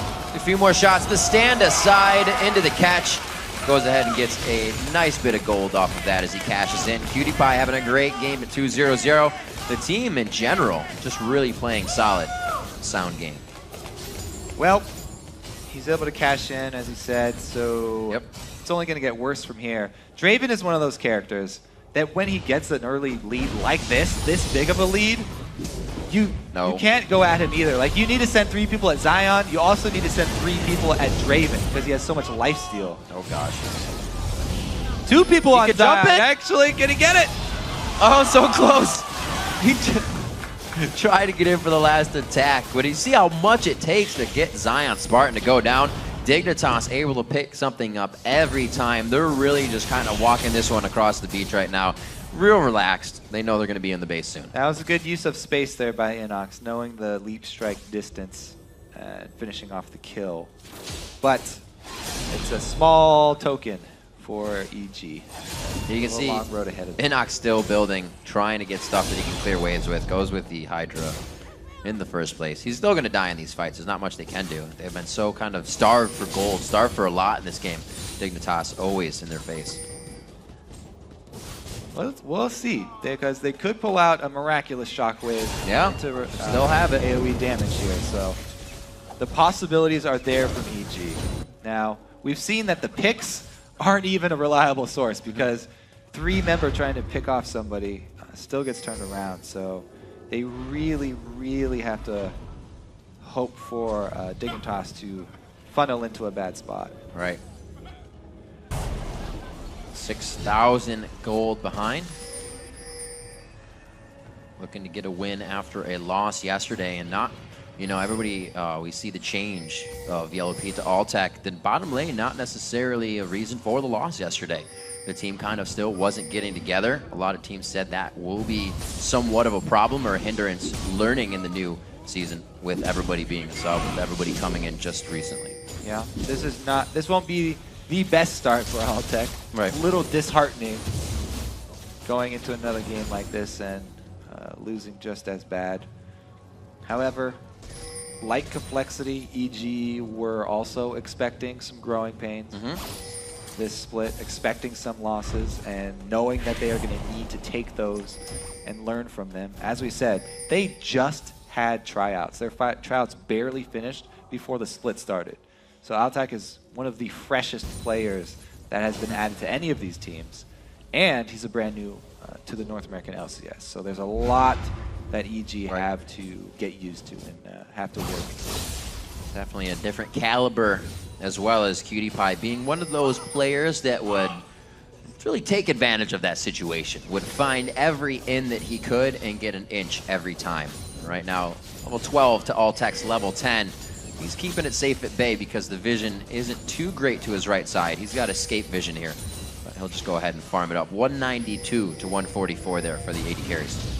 Dangerous to go for the vision, and he pays for it. Boop! Right on top of the noggin, Snoopy gets a noogie, and it looks like he's going to go down. Yeah, you're kind of forced into a lose-lose right there. Need to get vision. Oh, they've got vision, but they have no smite to steal it with, so. Three wards in. That's a box and a half right there. Nobody's going to want to walk through it. Even Pole Belter with a black shield on. A wild growth on a Kiwi Kid. It's going to be the smite for Baron going over to Crumbs. He goes down, but there is death raining down onto everybody right now. Kiwi Kid forced to run. Zion Spartan with about 10 HP. He's healing up. The Tempest misses, so there's no cripple follow-up. And it looks like Zion Spartan with the dip dive takes the Thresh Express to what might have got him killed. And I think it might. Zion can go for it! He gets the kill on to Alltech. Very nicely done. I don't know if he's going to come up with another one, but you can see the swords on the kills mean shut down, so good gold going back and forth. All right, Dignitas go back for another Baron. This one, though, they don't have that much damage at the moment. Look at the levels. As compared to Baron here, Baron's putting out a lot more than they can actually take. And we do get one of those great shockwaves I was looking for. It was actually timed to try and steal Baron as well. So a very strong move from Pobelter. And it also lined them up for a lot of damage from Alltech. So EG did get to use their AoE combo there. However, now that Baron is off the map, Dignitas will not be drawn to that area. They won't be putting themselves in that bad situation again. So it'll be a little bit harder to pull off that shockwave. Worked a little bit better for him yesterday. I had a pretty nice Baron call to kind of switch the game. Or continue it, I should say. Yeah, that one there, reminiscent of past Dignitas Barons. Trying to replicate. Cannot get it to happen right away. Yeah. About 8,000 gold now for Dignitas. Kind of getting closed in by EG here. That Dragon was a huge, or Baron rather, was a huge surge for Dig. But the fact that they do not carry it anymore, except for Shifter here, means that EG may be able to get a few of those kills they need without that regen, without the buff on Dignitas. Now, Dragon's a lot more tame in that it won't put out as much damage and get as low. However, it will force them to group up in a similar fashion. And Belter might be able to get off another team-winning shockwave. Oh, the ball delivery system! Zion Spartan gets the wild growth immediately. Inox is his focus, but Inox, a little bit tankier now, is able to sustain those empowered shots as well as the strikes from Jax. Shifter gets hit up here. EG looking very good on the Dragon engage. All right, the Dig group up again. Dig go down again. Great shockwave there. Snoopy jumps right into Cutie Pie, and they take out the Fed Draven. So it's a 4-5 right when they started off. And this is EG's comeback. We've seen so many comebacks. Yeah, look at that. He gets to do nothing. Hate him. But yeah, after that, the 4 versus 5, it's still another great follow-up from EG. They actually don't even lose anyone. And Snoopy is able to keep slows on Lulu, and they're even able to get that. So that's what? 1, 2, 3. Was that 4 turrets or 3 turrets also after winning that team fight? Kobe, I just said, I think the words 8,000 gold lead, 6,000 gold lead. It's just got closed, that's for damn sure. Yeah. EG Dig coming with out a couple bad huge on calls. that. Definitely cost him. 2 good shockwaves. Pobelter kept himself safe in lane. He kept farming. He's 0-0 and 7. He knew the team would need him, and they also called for him to be that guy they can get behind now. With the delivery system onto Snoopy, that's going to be fast kills coming in, but Snoopy's also has no tank items really except for that Hex Drinker, so his HP can go down quite quick. Dig definitely getting a little ahead of themselves with the lead that they got. Right. They forgot about the one thing that can get EG back into the game. As I was saying, yeah, they could still pull off a great AoE combo, and they group up for 2 more AoE combos from EG around the 2 neutral objectives. Yes, they get both of them. They get the Baron, they get the Dragon, but they give EG a huge leg up. A lot of comeback experience, comeback gold, and now Pobelter's level 16. I don't know if they had that follow-up. A good hit from Crumbs. Whoa! Big damage. Snoopy goes in. He does get the kill going into Kiwi Kid.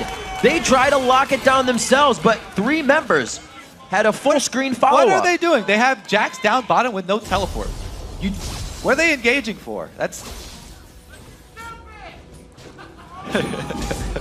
Great answer from EG, though. We can't take it away from EG. They're seeing these moves from Dig, and they're making the correct responses. They keep on getting the shockwaves, locking someone down, and using their damage to destroy Dignitas, make them pay for these calls. Alltech on the top side. Dignitas not really being able to, or really having the team to go into their kind of 1-3-1 split push that they would. Definitely a new formulation here that they're going with. 10-9, Cutie Pie looking to get some shots onto Snoopy, maybe bait out something here. Ooh, that could have been even worse than he was hoping for. 27 minutes onto this one. 1 shot puts Snoopy down to about 75% HP. And it looks like they are going to try to get what they can onto the turret. Crepo on the backside. Constant dark bindings, and he's going for damage too. Needlessly large rod, Venus Codex on top of the cooldown boots of Lucidity. He's going to be looking to throw out that pain. Inox meets up with Zion Spartan to level down in the bottom lane. Yeah, when you are down like that, it's correct option. You build more damage so that you can have a chance of coming back. If they make a mistake, you can punish them because you actually have built the damage and you can get the kills. Pobelter played a huge part in them coming back. He's got the 3 main items you need for your AP carry at mid, and it showed. But Dignitas now, their teleport finally came back up on Zion. They split. They got one of the objectives. 207 to 182, a 6-4-1 score versus 4-3-4. For what Inox went through in the beginning of the game, he's definitely pulled himself back in. Looks like EG needs to do the same with the rest of their members. It's definitely a glimmer of hope that they know is there now. With the fights that just happened, I'm sure Dignitas is feeling like they are on the back foot, even though they've been on EG's side of the map a little bit more recently. And even though EG are behind, they may be happy Baron's coming back up. They need to get vision around it, though, if they want to make a similar play. Backing right now to get some buys in before that Baron.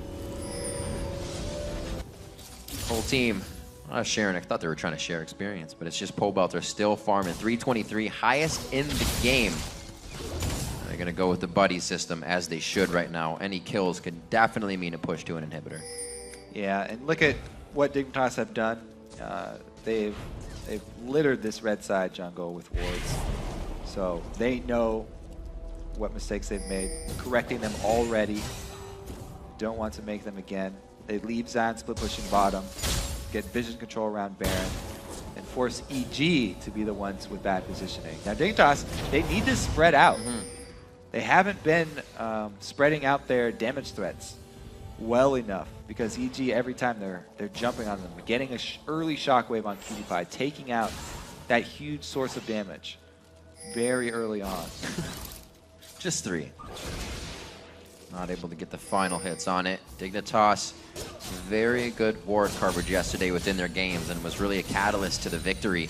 Here, still trying to keep that up. You can see all the consumables in their inventory, even though they're so far up. Also leaving the breadcrumb wards so they can get out safely. Right now, it's all about this teleport that Zion Spartan could make and this pressure to Baron. Also, the Elise and the Thresh, it's all for Dignitas. They're looking for the pick right now because they've successfully denied vision from EG. Now all they have to do is land a stun on someone who doesn't have Black Shield on them. Says, oh yeah. Good little dodge out by Zion. This is a definitely I don't want to lose situation. It creates hesitation between both teams. They know this is getting tight. Snoopy wasn't sure what that lantern was for, but now he knows. They're just trying to clear out the jungle.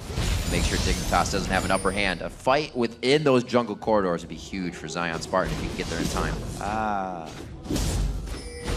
So as long as Dig just wait it out, don't start the Baron, they will get the dragon first quite easily. And they just buy time here. They can make EG more and more anxious. 4 of 4 dragons, Time goes on. 1 of 1 barons. That is game control, if anything. But will they be able to finish it? They get the objective, but they all die afterwards. It happens. We'll see if they can change the end result of that situation. EG forcing it down mid here. This is very kind of Dig-esque. They're trying to dictate the game with a fast push down middle, but Dignitas is going to start roaming. They're actually quite far away from each other. Can Kiwi can get another one? The safety of the Thresh Lantern helps Crumbs, but he may have solidified his own death. But they actually do-si-do that one out. Spartan's going to be hit up by Inox here, and like I said, Inox was building damage. Both players have to watch out in that quick burst. With that pick from EG, they actually force the back from Cutie Pie, so the double split push gets stopped, and then Zion is forced to use his teleport to head off the other prong of Dignitas' attack. And they do not lose an inhibitor, they don't lose any turrets, able to stop the dual split push from Dignitas, and they've been able to get regain a bit of control around their red side jungle for the upcoming Baron. Altac now going to start playing a big role as he starts to get his items finished. He actually went straight into that last Whisper after the Blade of the Rune King. Zeal is finished up there with another pickaxe as he's piecing more damage together. And we've seen the Pole Belter ultimates. Nothing to be messed with. And 1,600 gold in his pocket. Lanes are all actually quite close. So that top lane, very good job by Zion Spartan in the beginning of the game. Has done what Dig hopes to be enough to really win the next fight. Their initiation looking for that wild growth Zion jump. Well, he's a 3-item Jax now. He doesn't even, he's already past the point of the Blade plus Trinity Force combo. He's even got survivability now. Yep. So as long as he doesn't get hit with the Shockwave, it's going to be a very strong fight from Dignitas. Because the Randuin's going to help him out a lot with Twitch. He already has Counter-Strike, so it's a good answer. But with Randuin's on top of that, he will have a pretty good time chasing down Altec. That Black Shield that we talked about, Champ Select, is really paying off. He's blocked all the CC, as we said. Seeing what kind of items that Pole Belter's packing with that Void Staff, he can really put out some pain. Not a lot of magic resistance, if any, looking across the board. Besides, Kiwi Kid has been able to really be built up here. Shifter, obviously, with the Athene's Unholy Grail for that mid coordination when he was fighting against Pole Belter. But everybody's going to be taking big damage. And Zion now looking to toy with Inox. These teleports are actually up.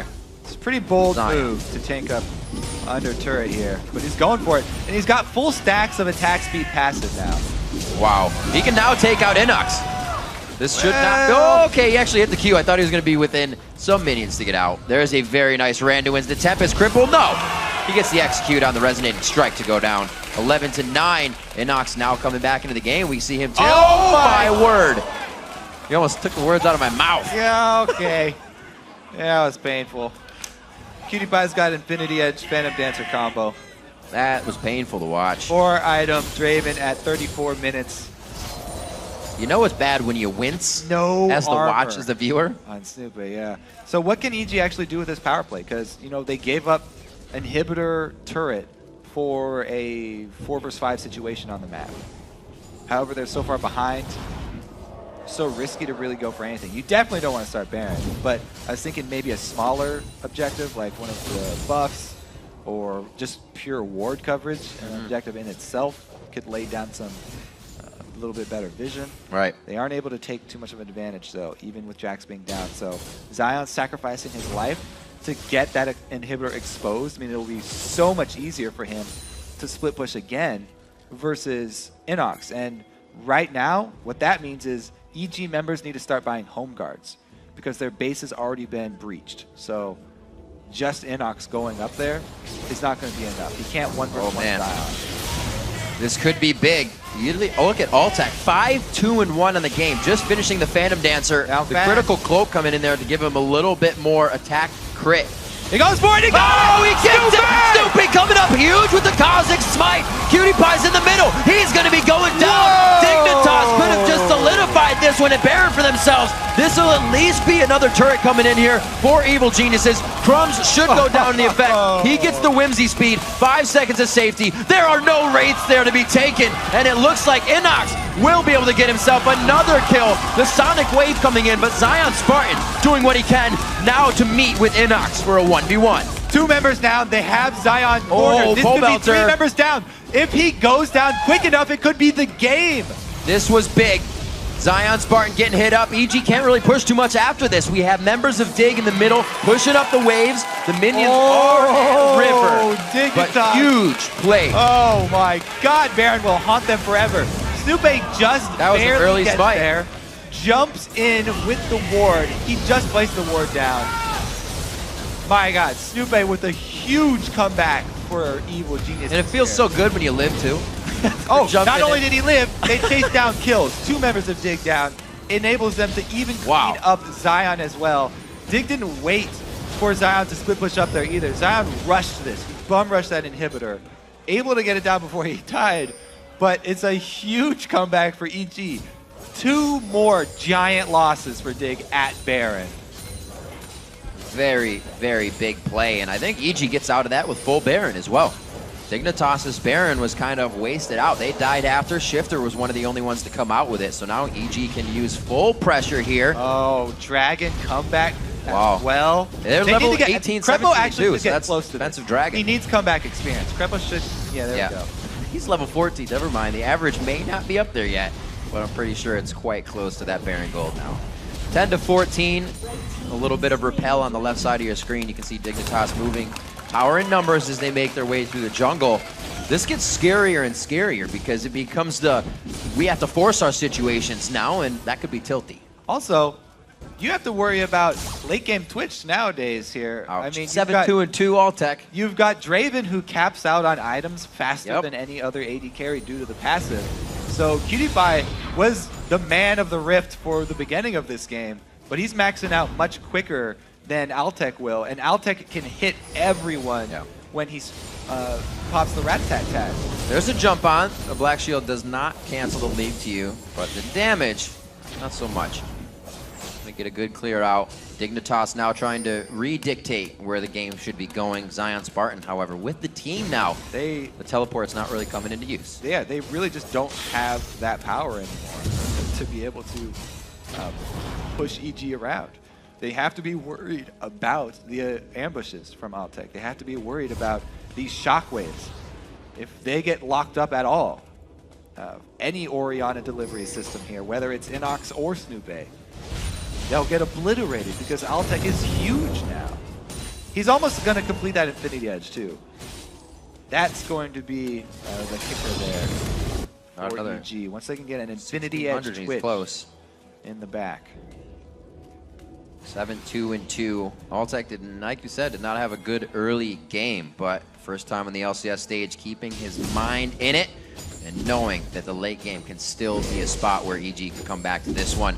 Old EG, where was old EG? 55, 60 minutes, always. They love this part. They live for it. We'll see what they can do. Inox to the top lane now. They got to be careful, but both teleports stand next to each other, so they'll be coming in at the same time as well, with the ability also to cancel each other's. Kiwi Kid now looking like they could try to pinch for this turret. Those outer turrets get scarier and scarier to guard as the game goes on. Yeah, that bottom lane minion line is actually pretty close to working on Nexus turrets. So Dig doing a good job of pressuring the other side of the map. They might be able to get a Nexus turret killed by minions if they stay here long enough. And EG would rather give up the secondary turret than the inhibitor, or the Nexus turret. They still have good wave clear. Having that turret down in the bottom, so hurting right now. Rather inhibitor, but it just respawns. Cutie Pie going a little crazy just to get 2 shots onto the turret here. 40 minutes in, 407 to 439 in that mid lane as they have been farming their faces off throughout this one. And now 4,000 gold lead only for Dignitas. That has fluctuated so much, but the entire game with EG being down, they have won multiple fights. And Altec has just killed off the last of the super minions bottom, so the inhibitor respawning should be even there unless Zion runs his base straight up. Dignitas could go for the exposed inhibitor and straight 5v5, but even in those confined spaces, having to go through that entrance to get in the base cuts them off. That's a choke point that Pobelter can use for his Orianna. And with Snoopé being able to use the invisibility and the upgraded lead from Kha'Zix, he can deliver that ball to anyone he wants to. Gonna have to see if Dignitas start upgrading more sweepers, start bringing some pink wards to the team fight, because if they can actually cut Snoopé off and stop the delivery of Orianna's ball, then they will have a much better chance in these team fights. They've really been, the problem has been being locked up by Shockwave while being attacked by Altec from the backlines. If they can do something, get some true sight, and cut off Snoopé's initiation. Surfing. Cutie Pie always with the swag. Yeah. Swinging backwards. Yeah, that happens when you hit full item. This way. That's the Draven new passive. Full item Draven. Follow me. 7-5 on the turrets right now. They look to pick up a few more. 11 in total on the map, so they only need to go through 4 more if they even choose. What do you think, Riv? What are the odds on Baron number 3 for Dig? 3rd time's a charm. This is going to be big. I don't know. Snoopy's got his smite on top. Crumbs was ready for that. You got to imagine there's the execute there as well as your damage. And Crumbs smited early, so I don't know. Dig is definitely feeling the pressure. As I said, I haven't seen Crumbs use the new Elise. Yeah, that's right. So, that's right. You know, he loves the champion. He's played it a lot. Not sure if he was quite used to the changes to the damage. He has gone with the new build, the cooldown reduction build, full tank. So the execute damage is not what it was. If you mess that combo up and you think you're getting more out of your bite, then you will mistime your smite, as we see. Yep. Good rhyme. Oh, he takes the ride. Crumbs is there too. Zanya's, wait a minute, here comes the teleport in now. Cutie Pie taking Baron damage. That's canceled out. There's going to be a kill though. Shifter giving help to Cutie Pie here as they get back around. I don't know, Kevin. I'm now going to answer you. Actually, no, I'm not, because here comes EG. They're on the other side of the Baron. This is going to be another attempt. 42 minutes in, a 3rd one of the game. Dignitas, Kiwi Kid, missing out to death. Baron is still there, going down quite slowly. It looks like they are going to just grit their teeth and hold off on this one. Now we're getting the Baron Boogie. Nobody inside holding Baron's health. Quick on the regen. Cutie Pie's going for the turrets before he even stops the regen here. Baron's back to full. All right, they scare him off Baron. 4v5. Oh, re-engage. They're in the pit. This is great. Shockwave plus Rat-a-tat-tat here from He's got the ball. Dignitas got to be careful. Oh, there's the Baron. This is going to be huge. If they can get in the base, Shifter's got the Lich Bane. That's huge. Zion, Spartan, and Kiwi Kid are getting shredded by Command Shockwave. That's going to be on the outside. Altec getting a great spray and pray through the team. Look at the HP bars of Dignitas as they scurry for home. So they got another good shot. However, 1 person for Baron, definitely worth it for Dig. So they did come out ahead. 3rd time's the charm. However, a dragon at this point is worth almost as much as Baron. So consolation prize going over to EG. Really, the only thing they have to worry about is the actual stats from Baron, which are huge, especially on Jax, who makes use of both damage and ability power. Snoopy actually gets out of this alive, by the way, after jumping past all the damage because of that shockwave from Pobelter lining everyone up. Shifter saves Zion barely there with the shield plus ulti. He was 1 shot from dead. Let's see how Dignitas decides to use this one. The last few Barons have kind of fizzled out. Dig lost their last one. EG kind of used it to regain control of the map once Snoopy stole it. And now with Dignitas having it back, did they regain control, force this bottom inhibitor, or try to go for it? Shifter now with the Lich Bane. They're going to start taking down stuff pretty darn fast. All right, looks like they're just trying to get Cutie Pie more farm, even though he's got max items. More adoration. He loves the fans. Play to the crowd. Slow play right now coming from EG. They know they can't start to pressure anything with that Baron being used by Dignitas. So with the push-up, we do have Pole Belter on that blue buff, and he should be quite effective. Snoopy was not able to carry the ball in last time, but I think that was a good thing because they had a very good split and eye on Snoopy, so they were going to quickly disengage. Here we have EG now pressuring onto a Baroned up Dig. I just said I didn't think this was going to happen, but EG is pulling out all the stops. They know they have the power. So they're going with a dual split once again. Could be the base. Two-pronged attack from Dignitas, but EG are going to go for the Nexus. There's only one Nexus turret as well. Got backs here. For Evil Geniuses. Canceling the backs for Zion at least, because they want to get one inhibitor in answer. Evil Geniuses are continuing to press for the Nexus, though. We may have a base race. That is going to be an inhibitor. They do have some of it going down. Zion Spartan's going to decide to back, though. He quickly puts himself behind Vision. Krepo very, very low. Zion enters back into the base. They are going to start chasing Dig is going to start chasing EG out. And it looks like Zion's going to have a little bit of fun. Stopped now by Inox with the teleport instantly. Okay, so they do still have the two Nexus turrets. However, Krepo going down. Oh, Zion's going to cut them off. This is beautiful. Jump right onto Pole Belter. He threw the ball. It's only to take off. Beautiful Zanya on the counter-strike. He was taken off that Banshee's veil. Right back to the leap strike. A bonk on the head. Inox and Snoopy down to half health. That was a huge hit. The volatile spider pretty much killing everyone. On the backside, Cutie Pie throwing out the axes. A kill for everyone around the board there. And Dignitas come up huge in the late game. Dual split, defend successfully at their Nexus turrets. They kill Krepo. Huge win for Dignitas. A game that can definitely be looked at again to fix a few mistakes on both sides, but hard fought, and the Nexus is what counts. Dignitas picks it up at 47 minutes against Evil Geniuses. Strong ending from Dignitas, and they are laughing at their own mistakes. Yeah. They knew that they had the game in hand at the beginning, and they almost let it slip through their fingers. But in the end, they made the play when it counted. Crazy stuff. I almost don't know what to say. So back and forth. Kiwi Kid, Cutie Pie, using the power of the braid in this one. Trying to come out strong. A huge early game from Dignitas, but definitely a different style of game we saw from EG today. A lot stronger in that play. You got to give a shout out to Snoopy for that Baron steal. Absolutely. Pretty good getting it back in the game. That really stalled out a lot of Dignitas' power. Dignitas, though, they are looking extremely strong in the lane phase now. Definitely a big takeaway from this game.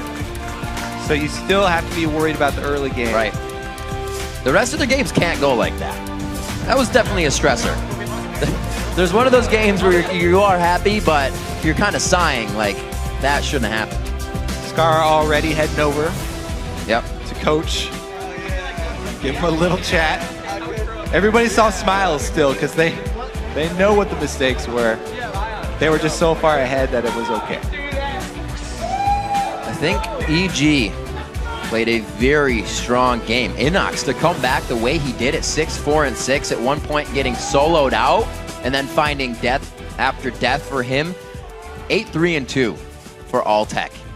Putting up numbers, not something EG's usually had from the bottom lane. It's been solid, or they kind of keep their own, and then they go into the team fight together, hoping that everybody comes together. But now they have a few things like Inox. If Pole Belter can start coming out very strong, as he did with the Shockwaves, and now Alltech in the bottom lane, they can start to formulate a lot of pressure where they're the ones engaging and not reacting. Yeah, he held his own in the mid lane. He came up with big Shockwaves to turn around the mid game when Dignitas were grouping up for the Barons to try and end, and even for the Dragons. Right.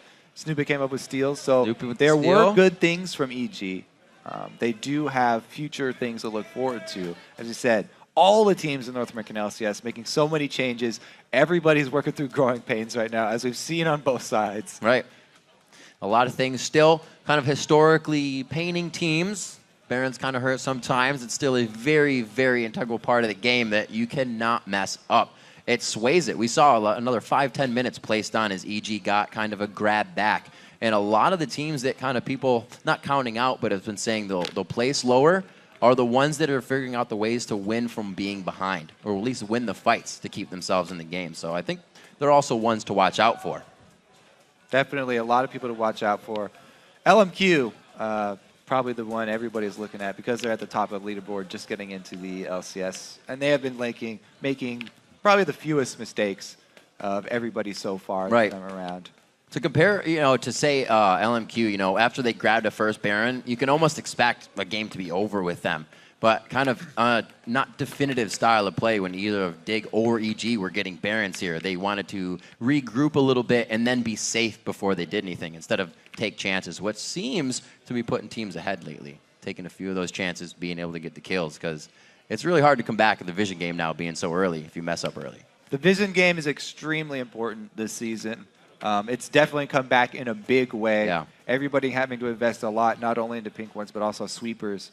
At the end of this game, they did make a couple more switches, but still, we end the game with only 2 sweepers for EG and 3 sweepers for Dignitas. 1 scrying orb for EG towards the end game there because they didn't want to face check. But yeah, definitely might be seeing some more of those later on. Where in this game do you think Dignitas could have closed it out a little faster? What do you think? There are countless places.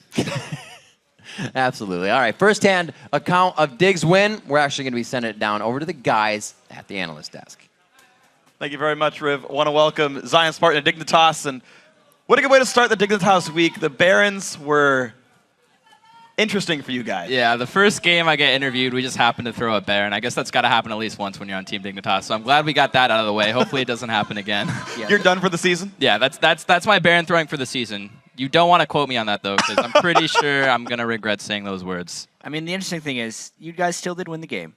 That's the benefit. You stayed positive. You were able to win through the game. I mean, what was actually happening as far as the miscommunications at those Baron fights? A lot of the miscommunication is just that we had good ward coverage, but we weren't being adamant enough about our picks and what we wanted to do. For example, like one of the Barons where they got the Baron, we weren't sure on whether we wanted me to TP or not, and then the call was for me to not TP, like the team established that, and then when I didn't teleport, they got the Baron, one of us died, and we just kind of, there was a lot of sloppiness from us there, and I think that's not what we had practiced a lot, and I feel like we could have ended the game like 20 minutes sooner there. I feel like there was just so much like, we could have ended the game there, could have ended the game there, could have ended the game there, but like we just mistake after mistake after mistake made this game like a 20-minute toss-up, and it's like who's going to win, who's going to throw at Baron, and I just think if we would have played that game cleaner, it would have just been like a really quick stomp, I feel. Just with when you get a 4-0 lead in a Dragon like that and a Jack starts 2-0, it's pretty hard to lose that advantage, and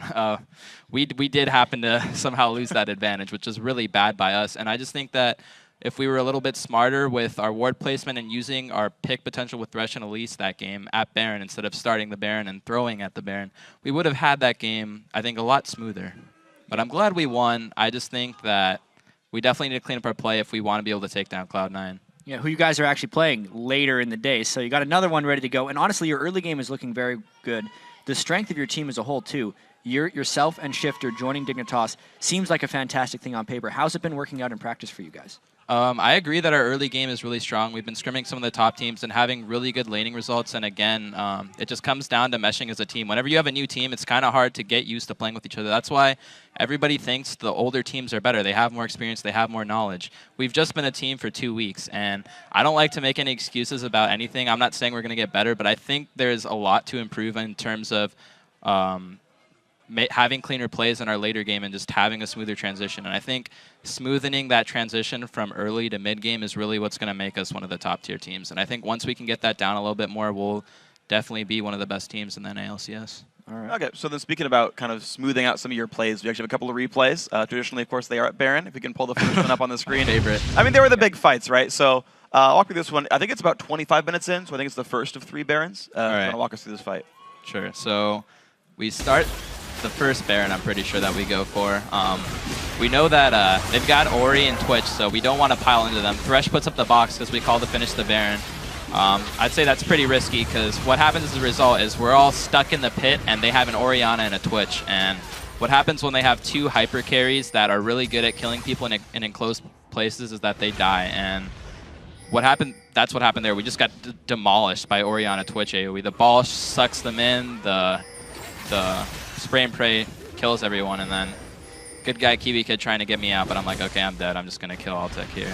Yeah. And I did a lot of that game where it was like trading 1-for-1 when they were sending a lot of people at me, and honestly, trades like that aren't worth it because when they're ahead of the game, they're gonna look for anything they can get, and wasting their time is better than giving them that kill. And they got a lot of kills like that in that game. Not only from me, from other people on the team as well, but we need to cut things out like that to have a smoother game. And we knew what we wanted to do with that Baron there, but it was extremely poorly executed. Yeah, I mean, you mentioned these are things to improve upon and learn from. And when you kind of watch that clip again, you mentioned it was a very risky play, all of you being in there against the Twitch and Orianna. If you were to do it again and say you were actually making the calls, which I'm not sure exactly how it's still working on Dignitas right now, how would you have done that differently to make it smoother? I just think you don't ever want to start the Baron unless you're certain that it's free. Or you're using it, the best way to use Baron is as a tool to draw people closer, because in League of Legends, the best way to play the game is to force people to come to you and get objectives that you can on your own. So we have a Fed Jax, right? And he can easily outsplit push the Lee Sin. So we want to use that to our advantage to force them to walk into the pit, because Lee's going to be out pressuring, Jack's going to be out pressuring Lee. The other 4 can then walk in and control the topside jungle. When you have complete vision control and you have to face check into an Elise Cocoon and a Thresh Hook, Morgana's not going to be able to black shield everything. So you're going to get a pick at some point. When you get that pick is when you actually start going for the Baron. If they come, if they don't come, then that's great. Get a free Baron. If they do come, then you have to have the call to go in at the right time, because it depends on the team comp. But if they have an Orianna and a Twitch, you don't want to be grouped up in the Baron pit. And I think we did a really poor job there of being grouped up in the pit a lot of the times. And if we had just cleaned up our Baron play, I think that game would have been 10, 15, even 20 minutes sooner. Yeah, I agree. Yep. So then a follow-up question then on making the right calls, going for the right kind of fights. What is the in-game communication dynamic now with the team? 2 new guys in, right? Crumbs used to be the shot caller. What's the calls like? I think the calls really differ on the team. Different people make the calls. I definitely communicate a lot, and that's a good thing. But when I'm split pushing a lot, like I was, especially that game on a Jax, like I'm not making as many calls. So my communication is more focused on, okay, I've got vision out bot side. Here's who's bot side. Here's what I'm trying to do right now. I'm not saying, okay, bait the Baron, okay, go on them. So it's kind of like a different dynamic for who we're using. Like when I'm part of the team, I definitely try to like have a bigger voice, but everyone on our team is adding information and making calls. It's not always, oh, Crumbs is a shot caller, oh, Zion's a shot caller. No, it's different people say different things when they think it's right. And I think that's better than having one person be the shot caller, but it's also, there's benefits in It creates a lot of chaos for one thing. It can create chaos, but if you're really good at using it well and everybody respects everyone's opinion, then you can have a really fluid team. But it really depends on the dynamics of the shot callers and basically just how good the communication of the team is as a whole. Yeah, and unfortunately, we are going to pull up another Baron fight. Just to maybe talk about the communication that happened leading up to the Baron fight, because we're all curious. Let's pull this up on the screen. This was the 35-minute Baron fight, Zion. Okay. And with obviously Fog of War toggled, so now you get to see what EG saw, but walk us through this one. Okay, so is this the last Baron or the... This one was at 35 minutes, I believe. Okay, yeah. The second to last Baron that he stole. Yeah, this is the Baron where I could have teleported in and we would have gotten it for free, but we made the call for me to not teleport in. That resulted in them getting the Baron and then us just being set up to get picked out. We do end up picking Crepo, and then I go Suicide for the inhibitor, but that was just us making the best out of a bad situation. And when you have an advantage, you don't want to be the ones making bad trades. You want to be the ones making only good trades and not losing anything. So that was, again, just we had poor ward coverage and calls later on in that game, but I think that can be easily fixed because I think we have the right calls to be made. We were just getting really greedy with trying to make multiple plays happen across the map, and that led to us being a little too quick on the trigger. And I'm kind of glad we got the Baron through out of the way because I don't want that to happen in our game against Cloud9. It's on cooldown for at least a week. You couldn't even use it if you wanted to. It's not once Dignitas throws up Baron once, it can't happen again for like another couple weeks at least. Another couple weeks. So week 4 is the next Baron just like throw. week 4 will be the next time you see us throw up Baron. You can quote me on that. Okay. And if it happens before that, then shame on. You shouldn't have brought CDR. You brought the right mastery page. Yeah, you guys. Yeah. Exactly. There we go. Okay, so then I want to kind of keep talking to you guys about sort of your shot calling and whatnot, because obviously it wasn't the perfect game for you guys. So Skara being stepping down from the mid lane, being a coach here, how is he working with the team? Is he helping you guys formulate strategies, how to close out games, improving your communication? What does he do for you guys? Yeah, basically Skara, and we also have another new guy, Cumlycast, Drunk Skara, Skara's alter ego, if you know who that is, also helping us out, and he's kind of more like the macro guy, and we have also Skara, who's been a pro player. The best kind of person to have as your kind of coach is the person who has the most experience. So Skara's a really good person for the coach role, because he understands the game very well, and he just kind of helps us with everything generally. Like, he's really good at helping Shifter with just like the mid lane, like down to the mechanical level about like the matchups mid, and then he's really good like on a more team-based, like objective-based style of the game, just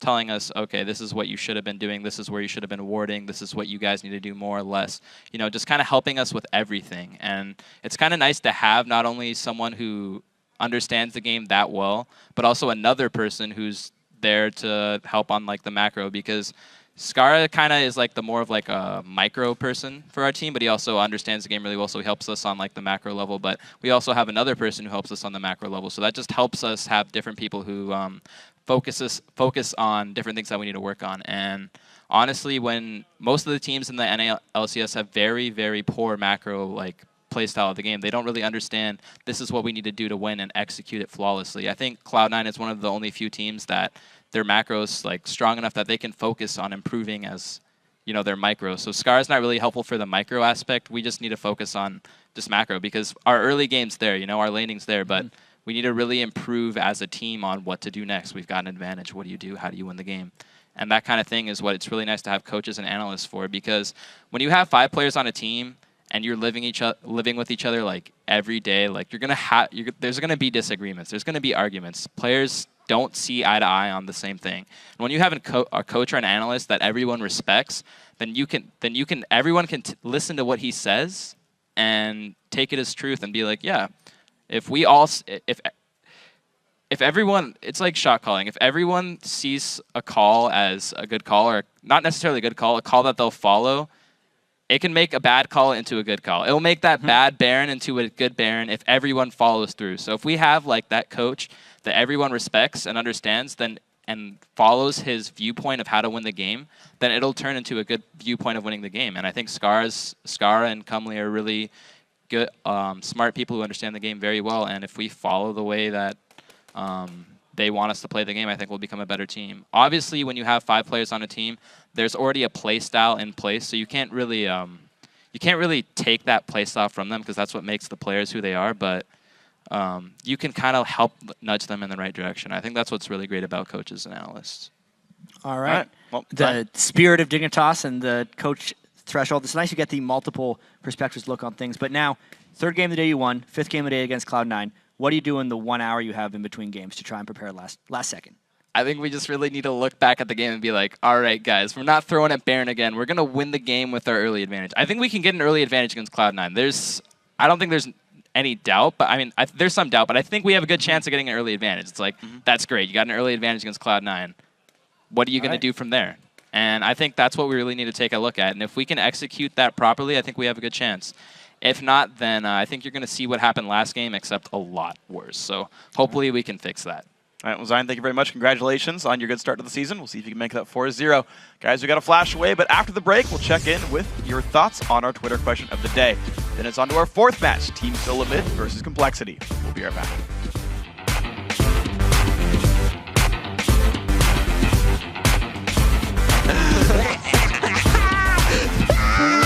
That's not going to be a good situation. Even with the Dragon's Rage from Enoch, they're not good. He is going to be able to get at least 1 kill. No, the safeguard. Oh! He's got the ball. They've got to be careful. Oh, there's the Baron. This is going to be huge. If they can get in the base, Shifter's got the Lich Bane. That's huge. Zion, Spartan, and Kiwi Eradicator getting shredded by Command Shockwave. This is beautiful. Jump right onto Pobelter. He threw the ball. It's only to take off. Beautiful Zanya on the counter strike. He was taken off that fancy fail. Right back to the leap strike. A bonk on the head. Inox and Snoopy down to half health. That was a huge hit. The volatile spider pretty much killing everyone. On the backside, Cutie Pie throwing out the axes.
Welcome back to day 2 of the 2014 Summer Split. I'm Ricky Division III. Moving over to the analyst desk with me is Sam Kobe Hartman-Kensler. And it's that time of the show where we let you, the fans, do the talking. Earlier in the show, we asked you what day 1 performance impressed you the most and why. Here's what you've been saying, no lies.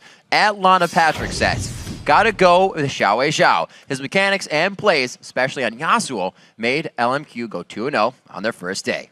Can't argue with that. I definitely would go with that. I was hoping for it in Champion Select, and when he finally locked it in, I was extremely happy. The grin on your face. Not trolled this time. At Conrad Pearson, our next tweet says, Shifter, hands down. You dominated last split on Coast, and now with a stronger team in Dignitas, the sky is the limit. I like that. 15 kills, 0 deaths, pentakill.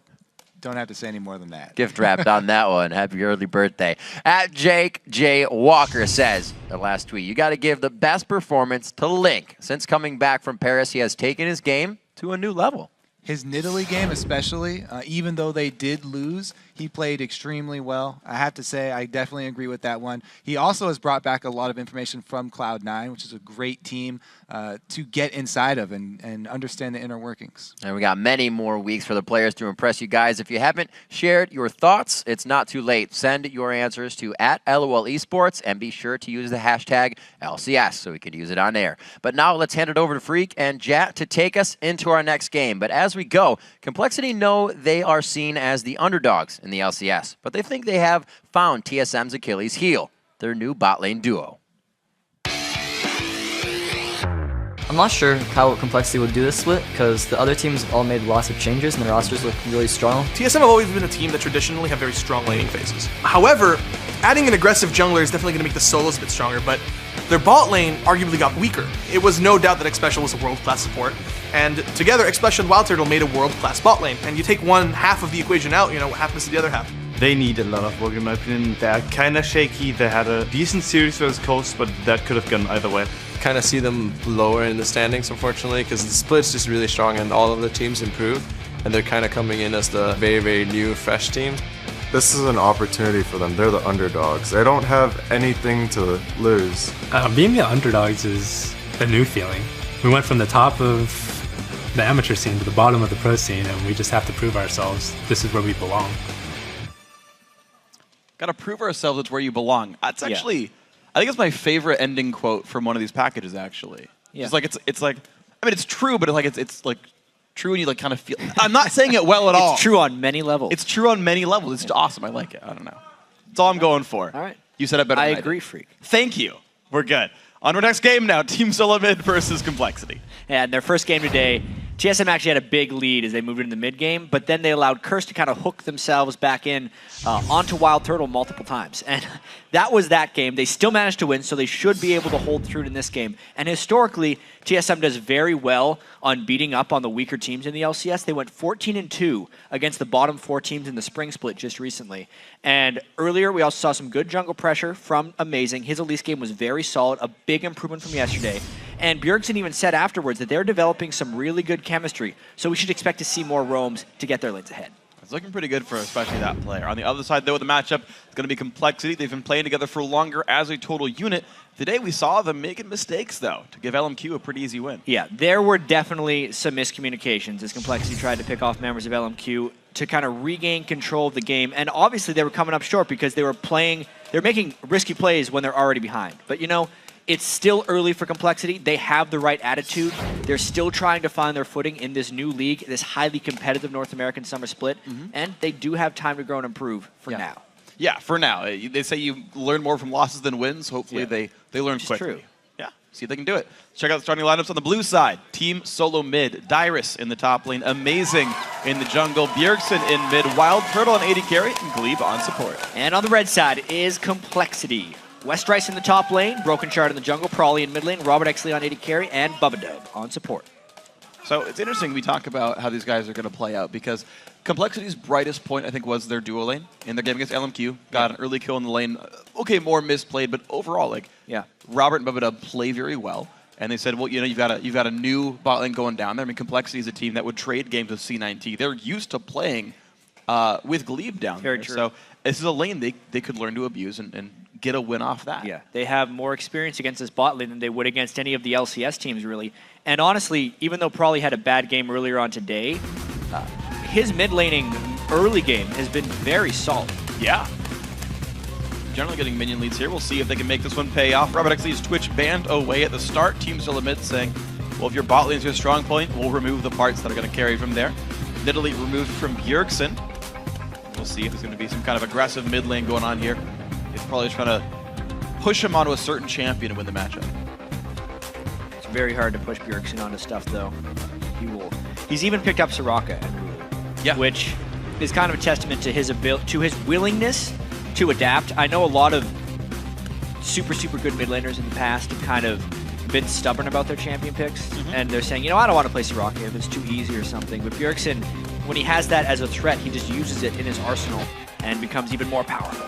Yeah, we've seen there's teams that have like risen and fallen with patches. A random example being Samsung Ozone out of nowhere, kind of where Dade didn't have the champion pool for Worlds. Yes. And then finally started learning champions that work now, like his Yasuo is amazing. But yeah, there's guys in the pro scene, you see him kind of go up and down. So Twitch, Shyvana banned away as well. Evelyn removed from Amazing. Looks like not 4 jungle bans, but at least removing that one. Soraka removed from Prawley. Champion he's happy to play, but won't be able to. And now 1 more ban for Complexity. Yeah, there's a lot available. I mean, you almost want to ban Lee Sin just because Amazing has so much experience on it, but then with stuff like Jax still available, would TSM even use the first pick on a Lee Sin? There's definitely some things to consider, which I think is why Complexity is taking so much time with this final ban. And it's going to be the LeBlanc also removed, so 3 mid lane bans, 1 top, 1 jungle, 1 AD. Seems a little bit now to consider what they're going to go for. I think he's covered Yi many times, but Kassadin has been left available. Probably did not work very well with that champion against LMQ. So now it's TSM's turn to say, here's how it's played. Bjergsen getting to play his new assassin buddy. Now, we haven't gotten to talk too much about the new Kassadin because he has been banned so much. Yeah. I would actually say, so if we compare him to the Kassadin that was banned all throughout the spring split before the rework, I'd say the early game now is stronger. Yeah. And the late game, the hyper late game, is also stronger. But there's a big dip in the entire middle of the game. You don't see those Catalyst tier of the goddess Kassadins running around and killing people. True. He's actually very weak in the mid game, where many of these games currently are decided. So that's actually a very risky pick to me. It is. We'll see if he gets held down. I mean, he can last it under a turret, but how well can you make the plays in the mid game? One thing I've really noticed about the Kassadin as well is the difference in power between level 15 and 16 is massive. Your ulti goes from a 5 to a 3-second cooldown, and it just makes a very big difference. Again, just back up your point about his late game being so good. Complexity, though, you're going to get Jax and Lee Sin, so Broken Shard, his second Lee Sin game with a split, and hey, you've got a Jax in there for Westrice. Makes some good sense. Westrice should hopefully be able to get going. It's going to be hard, though. Dyrus is very good at keeping down enemy top laners from carrying the game too hard. Picking a Jax for Westrice, he hasn't been very successful, even in the promotion tournament, individually. So Jax is something that he needs to do very well individually on to be successful. The Lee Sin, though, for Broken Shard, he's had a lot of success on. All right, so Complexity do manage to corner some pretty top-tier picks and half their lineup at TSM, get their bottom lane in as well, and with almost every champion from that role being available, they got pretty much the cream of the crop for this one. TSM's lineup also does look very strong. They could even go with an Elise jungle as well. I mean, I actually don't feel like there's a support jungler combo stronger in the game right now than the Morgana plus Elise. Only because of the 3-second Dark Binding into the 2-second stun from Elise is just too much lockdown for people to deal with. I almost never see that combo lose. Yeah, even like Elise Thresh, like as good as that is, you're right, it's a 1.5-second hook instead of a 3-second binding. Yeah. We did get to see that last game, but now we're going to see what happens to this one. Complexity now 12 seconds to go for their next 2 picks for this one. Most lanes are available. Robert Exley definitely big on Corki. Zyra once again, Bubba Dub playing a lot of this champion, and it's a gigantic AoE magic damage grouping. Yeah, I mean, we have to consider as well, Twitch and Lucian off the board. Robert Exley gets to pick from the rest of the AD carries. What does he think is the third best? Against Lucian, he wants to match him with Dash, good AoE damage, a lot of magic damage as well to go with a fairly physical heavy lineup so far. Yeah. And there's also picking Zyra, which Glebe ended up picking in the previous game. Yep. It's just a whole bunch of damage, so if TSM does go in, that can be pretty threatening. One thing to keep in mind is Kassadin's shield is magic damage only, so pretty much no matter who he fights against, he's going to block some of that damage. There's a chance.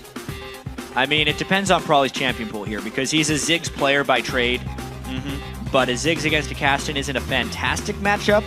You would almost want to pick physical damage against Kassadin, but then there's the question of do they have too much physical damage on their team? You know, with the Corki and the Zyra, they probably have enough magic damage to work in, but a Yasuo could work very nice here, but he's a Ziggs by trade. Yeah, he's a Ziggs by trade, types in GG, tells his teammate to do that, clicks the only champion available, and there we go. So how well can Bjergsen hold onto his lane? I mean, Ziggs' pushing is incredibly strong. Yeah. Kassadin's follow-up to an Elise Sync isn't amazing, so maybe that, you know, probably gets to push and doesn't get punished for it.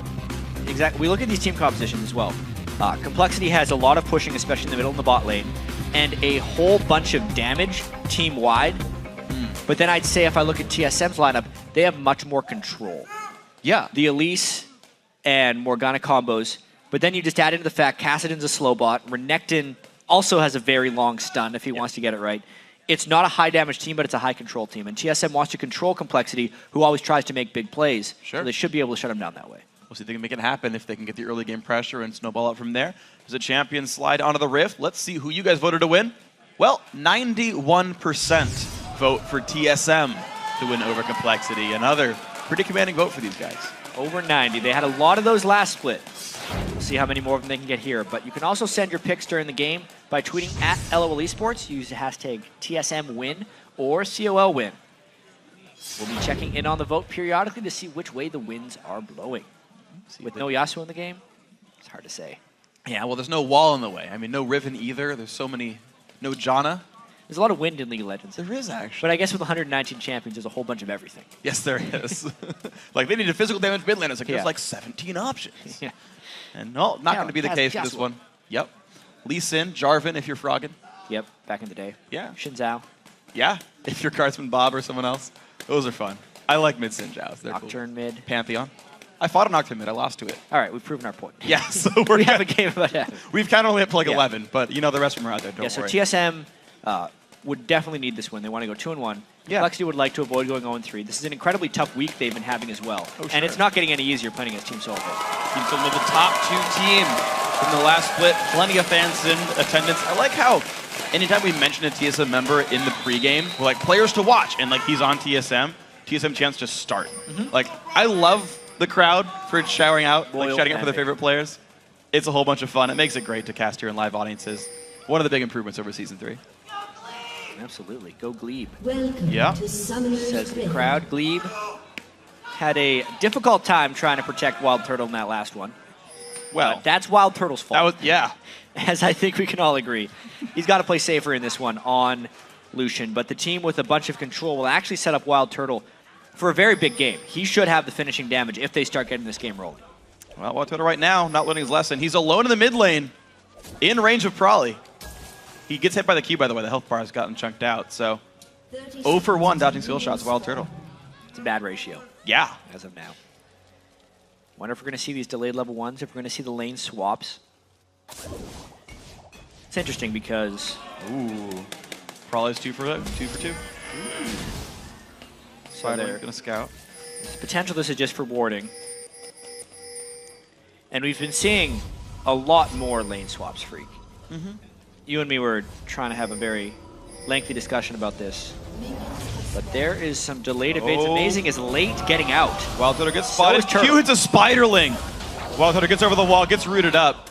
Dyer's going to defend him. So aside from learning the wrong skill at level 1, nothing lost for TSM. Yikes. That was real scary. Nothing lost yet. Because at least they've already lost Morgana and Complexity is invading 5 strong.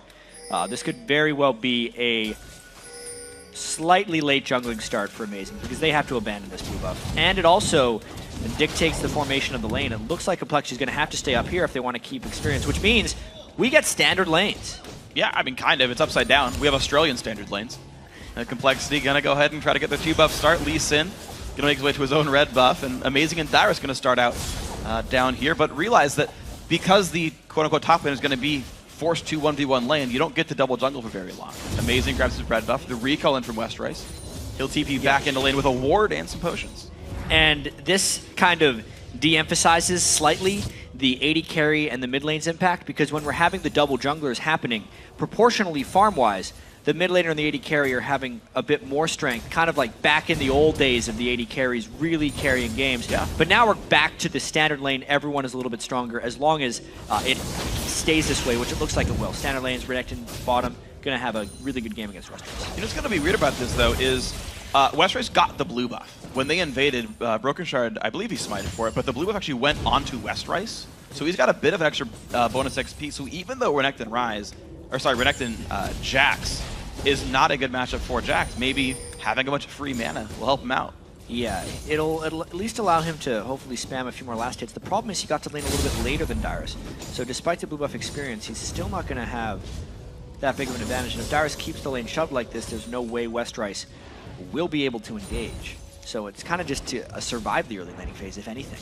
Oh, it's Jax's MO in the first place, so I guess he can't be too sad about it. Goes for the stun, gets some damage down, but he's going to miss the rest of the CS for that, and gets out-traded as well. So 8 to 17 in minions, not the best start for him. Yeah, Renekton beats Jax for a reason. Renekton's kind of fallen out of favor a little bit, honestly, recently. Lane dominance isn't a thing he can often do to people with all of the strategic lane swapping we have been seeing, especially on this 4.7 patch, where it seems almost even more prevalent. But Westrice just missing the stun. Amazing. Just missing the stun. Oh, nice attempt. Great juking by these guys. Yeah, they're getting away from it just barely. The dash at the right second. Westrice tries to pull the gank in, and the thing is, that was a lane that wasn't warded for Dyrus. If there was no counter gank, if he didn't dodge any of that, he didn't see it coming, and gets away by thankfully dashing out. Yeah. Also, Prawley versus Bjergsen. If Prawley doesn't pull a lead on Bjergsen, it's indicative that Bjergsen is winning, but it's not a disaster. Another stun. This time it lands, and the Q. The Q as well. There's the flash away from Dyrus. The stun lands from Amazing to pull them off that one, but that is a summoner spell burn. Trinket Ward is now in that brush, so Broken Shred will get continually spotted as he tries to make his attempt. Yeah, Dyrus still has his teleport as well. He's going to try and stack advantages in that lane. He's coming back immediately to make sure Westrice is denied on experience. He never wants to give Westrice an upper hand, because generally, if a Jax does get an upper hand in the game, he's never putting the hand any lower than that. Generally speaking, no. The yeah, the hand will always be up there. Westrice taking a stun, losing some more health. Dyrus went back to lane with double Doran's a longsword and no potions. He's relying on his innate sustain plus the double Doran's to keep his health bar up. If he does take a bad trade, he's got to walk back to lane with a 3-minute cooldown left on his teleport. But so far, Dyrus is being dominant, both soon to hit level 5. It looks like it's Jax being zoned away. Yeah, I think he's got domination on lane. Broken Shard's going to have to go down to help Westrice a lot. Complexity putting almost all of their resources into trying to get Westrice going. Oh, the Trinket Ward times out. Dyrus does not have flash. The stun's going to land. Do they have the rest of the damage? Dash number 1, dash number 2 inside the minion line. The flash E for Broken Shard. AZ going too much. He's going to take one more turret shot and live, but that was greedy. It's exactly greedy, and it's kind of been what's losing Complexity a lot of these games, is just going too far for plays that aren't necessarily there. He got the slice and dice on Westrice, which means he closed enough distance to get near his turret, and you can't dive a rageful Renekton and expect to get away with it. He lost all of his health and burned his flash while the minion wave was pushing, so Renekton doesn't even really have to go back. Huge advantage for TSM there. Yeah, but it's going to be the TP for Bjergsen to go back to the mid lane as well, so more things going nice for these guys. Catalyst, they're amazing behind Bubba going to land a bit of damage. The slow plan actually dealing some damage as well, but Glebe still pushing in. Bubba gets rooted up. He goes down. The flash is late. Westrice TP's in, but Amazing gets out. And unfortunately, another missed opportunity for Complexity there. The teleport, at the very best, it saves Bubba life and puts Westrice in a lane he might not want to be in. But I guess they're doing a lane swap anywhere. Corki's going down the bottom lane. They didn't like the Renekton 1v1 matchup, and they're trying to force elsewhere. Maybe this will pan out better for Complexity, but so far, all TSM. All TSM indeed. 600 gold lead for these guys thanks to that first blood. And you know that mid lane, by the way, not even going poorly. 49 to 47 in minions. So kind of everywhere down the line. Dyrus even ignoring Robert just to kill minions off quicker before he gets away from this one. Really not a hardship for TSM. Yeah, Dyrus needed to get all the minions down he could before he's going to be trapped in a 2v2 lane. Or 2v1 lane, rather. Yeah. Dyrus hit W a touch too early there and broke his first auto attack. Wild Turtle going to get his way down across map as well. Looks like this is a match that TSM wants to keep finding the 2-on-2 lanes, the 1-on-1 lanes. Amazing. Only level 4 here. He spent so much time helping out Dyrus. He's got almost no XP. Bjergsen will get this blue buff there. Amazing gets level 5 off of it. He's got some room to go. Bubba gets a little bit of money for himself, but yeah, it appears like Amazing will be alright, despite that weakish level 4 look. He got the level 5 off the blue, and it's really the rest of his team that he's allowed to survive. Surprisingly though, Wild Turtle is actually, we weren't paying much attention in lane because there was so much action bottom. Wild Turtle's fairly far behind Robert and Bubba, so we heard them in that pregame saying if there's a weakness of the TSM team, it's the bottom lane which they can take advantage of. And they took a small advantage of them. It's just a matter of if the rest of the team can capitalize. And what did they talk about with sort of capitalizing actually? The fact that, hold on, Prawley taking some damage. Bjergsen shields it, doesn't care. The difference in item builds on supports as well. Because Glebe went tier 1 into an early Sightstone for really good ward control. Bubba went Frostbang for more gold generation, but he's relying on wards he's bought. Now, Complexity has just enough wards. Wait, the ward on Dragon just timed out. There's a chance Amazing gets in undetected. And there's a chance that Frostfang comes back to be too early of an upgrade. Zyra does that almost all the time in her build path because she does need a little bit more ability power to become effective as a mage there, but they have a real risk of getting lost objectives here. The jungle invade is unseen, and they have no eyes on Elise. No dive coming, though, if Elise is just going for Dragon. Might caution the Dragon, though. They ping the Tri-Brush ward, so that Amazing knows about that one, but otherwise, you're right, he's going to play it much more safely. Brokenshard, though, on top of the ward, is going to start blue buff out. Amazing waiting in the wings. Early smite by Brokenshard. If he shows up, he can steal. Yep. There it is. Nicely done by Amazing. One of those things, you're so secure in your own jungle. I've had it happen. If your buff doesn't get stolen 20 times in a row, you just smite early because you want the cooldown faster and because he's going to be handing off the buff anyway. But he should have saved it that time, especially because they had no vision control going into their jungle. They had to assume the worst, and they didn't. Yeah, not even a single sweeper on the Complexity lineup right now. No one was able to get rid of wards. They had no way of knowing that was trinketed. And it was, and that was a really, really good steal. So, going to be a mid lane lead for Bjergsen. 76 and 72 in minions. You can see him now bullying out. Yeah, every time he trades, as well. the shield makes him really not killable. So Westrice now, again, under his turret. Amazing's on the other side of the map, but Dyrus goes in for the fight, pops shield. Does he have the damage he needs? Westrice just forced to now be low on health under the turret. Dyrus can dive again. Low. He's waiting for his spell cooldown to come back up. He could kill him with the spell. Oh, no! Oh, the outplay, is it real? Westrice almost gets it, and Dyrus barely squeaks away. Wow. Big move there by Dyrus.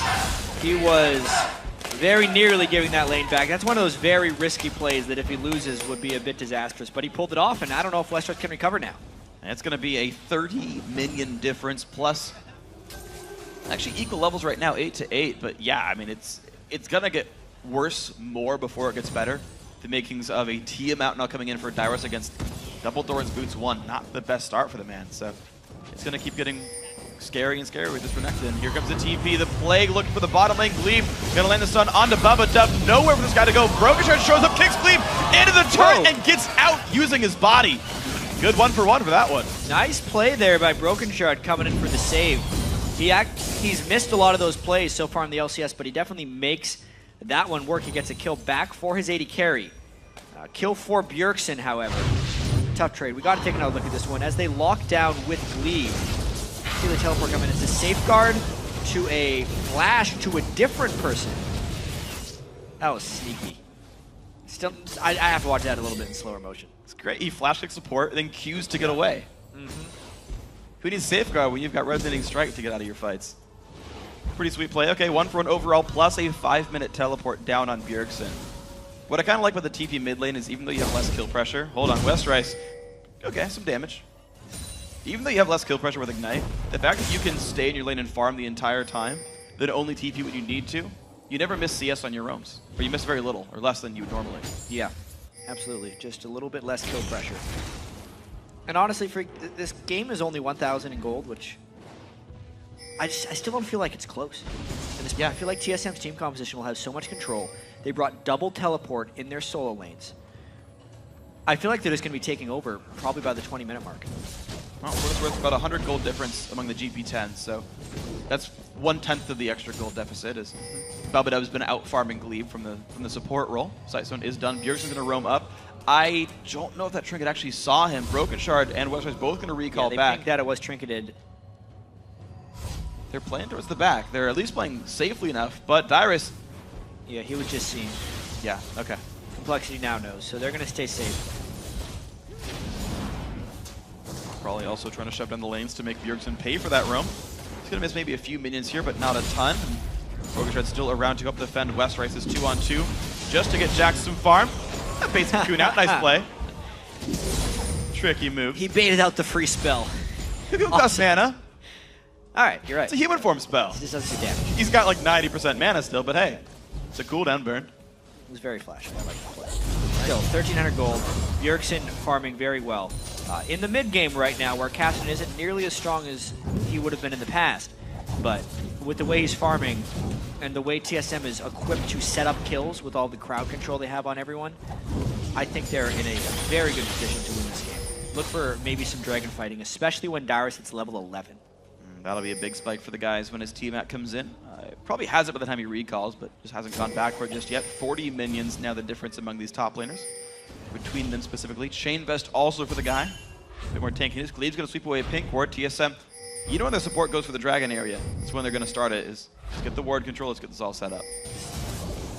Yeah, they're getting actually red buff vision control right now, which isn't required. It would actually mean they're not respecting Complexity's Dragon control whatsoever.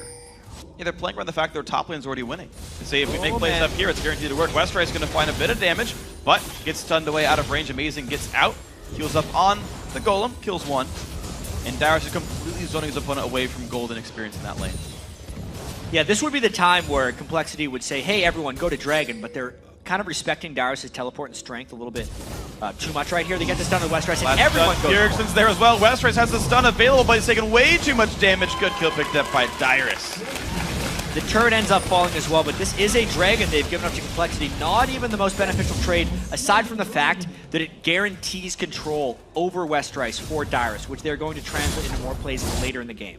Yeah, there's a bit of an invisible advantage of the fact that like 3 minion waves got denied that whole time top lane. Westrice has been pushed away that entire time. The turret did go down amongst all of that. Here's getting a last hit here. Still holding equal in minion to the mid lane, but as Kassadin, that's a good thing. Yeah, these Dragon for kill trades are always so intriguing because they have different value points. As Bjergsen continues to beat on Prawley here in the mid lane, is you can do the regular math and say, okay, the gold from the Dragon, which is around, depending on the area of the game, let's say that last one was 750 or so. Sure. Versus a kill, which is going to be 450 shared. And you think, the Dragon's better. But not exactly, because there's the minion waves you talked about, and then the future individual farm advantage of that other guy, and how many rewards that's going to translate into. Oftentimes, it's worth getting a kill to give up a Dragon if you get it in the right spot. Yeah, and I mean, you think about, you know, where did that Dragon Gold go anyway? And the AD carries, well, they're both at Bloodthirster. Roots 1, not really a big difference in power spike, so there's a part of that gold advantage that didn't really go anywhere. For example, mid laners still just fine. They've both finished their first big item. So yeah, this diffuse Dragon Gold might not mean much for Complexity. We'll see if it means a power spike somewhere later on, like the Trinity Force being done when it wouldn't. Yeah. The value changes completely depending on the matchup, which is why I like these decisions, because we so often, because we don't have time to in a game, dismiss it as being like, oh, that's a good trade for them, they got more gold, or oh, it's just a trade. But on a case-by-case basis, sometimes it's a huge win, and here I thought it was a big win for TSM. Well, Darius going to get stunned up a little bit. Does take some turret damage. Probably getting pushed away, though, in the mid lane. Big damage comes out. The culling flashed away. Some plants help out with this one.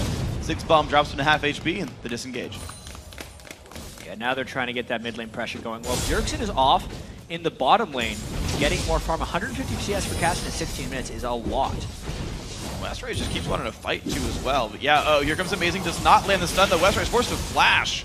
TSM continues to have control over that lane. Robert X. Lee not having a good trade against Bjergsen. Level 11 Kassadin, he could go back in. Yeah, he's got to be careful as he falced away right as the ultimate came back on cooldown. You mentioned the longer cooldown of 11.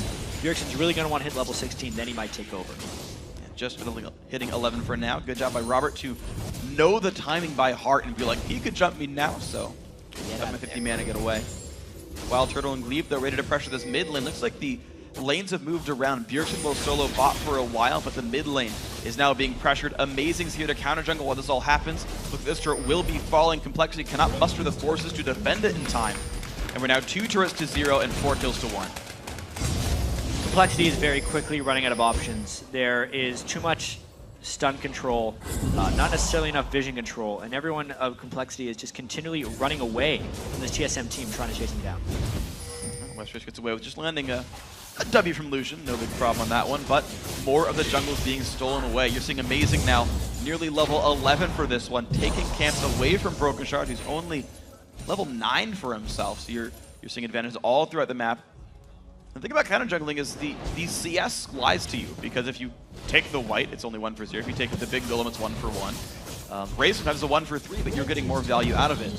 But certainly Amazing's been counter jungling a lot off his advantageous lanes. Now Robert X. Lee, portion of the 1v1 against Darius, but here comes the TP in. Can Westrice save him? Well, forces Darius away. And he's going to keep chasing. Is there the damage? Nope.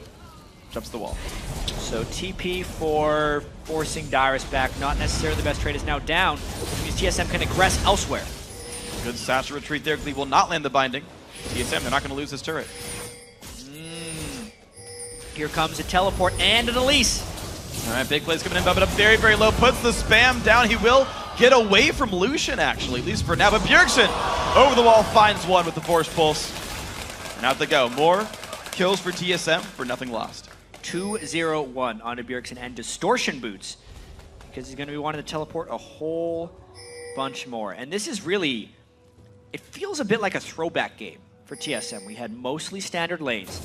They're up 3 turrets to 1, almost 3 turrets to 0. I remember so many games way back in Season 2 where TSM would just kind of win all their lanes, get 3 turrets down to 0, have a 5,000 gold lead, and then win by 30 minutes. Yeah. And it's almost fitting that it's a Dyrus against Westrice game, because they were both players from the Season 1 World Championship. Westrice and Dyrus actually used to be on the same team, and they would swap roles depending on which champions they were playing. Now, of course, they're both LCS top laners, but the old feeling of the game is still here right now. It's a whole bunch of fun watching how these guys all go. Trying to see if they can keep it on moving. Dyrus getting pushed away right now by some Corki rockets. That's fine.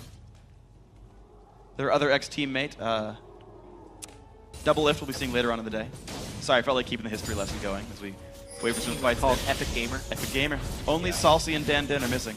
The rest of them made the LCS. Double Lift was the brave support of that team. Occasionally jungle Lee Sin, who famously face checked a brush and died.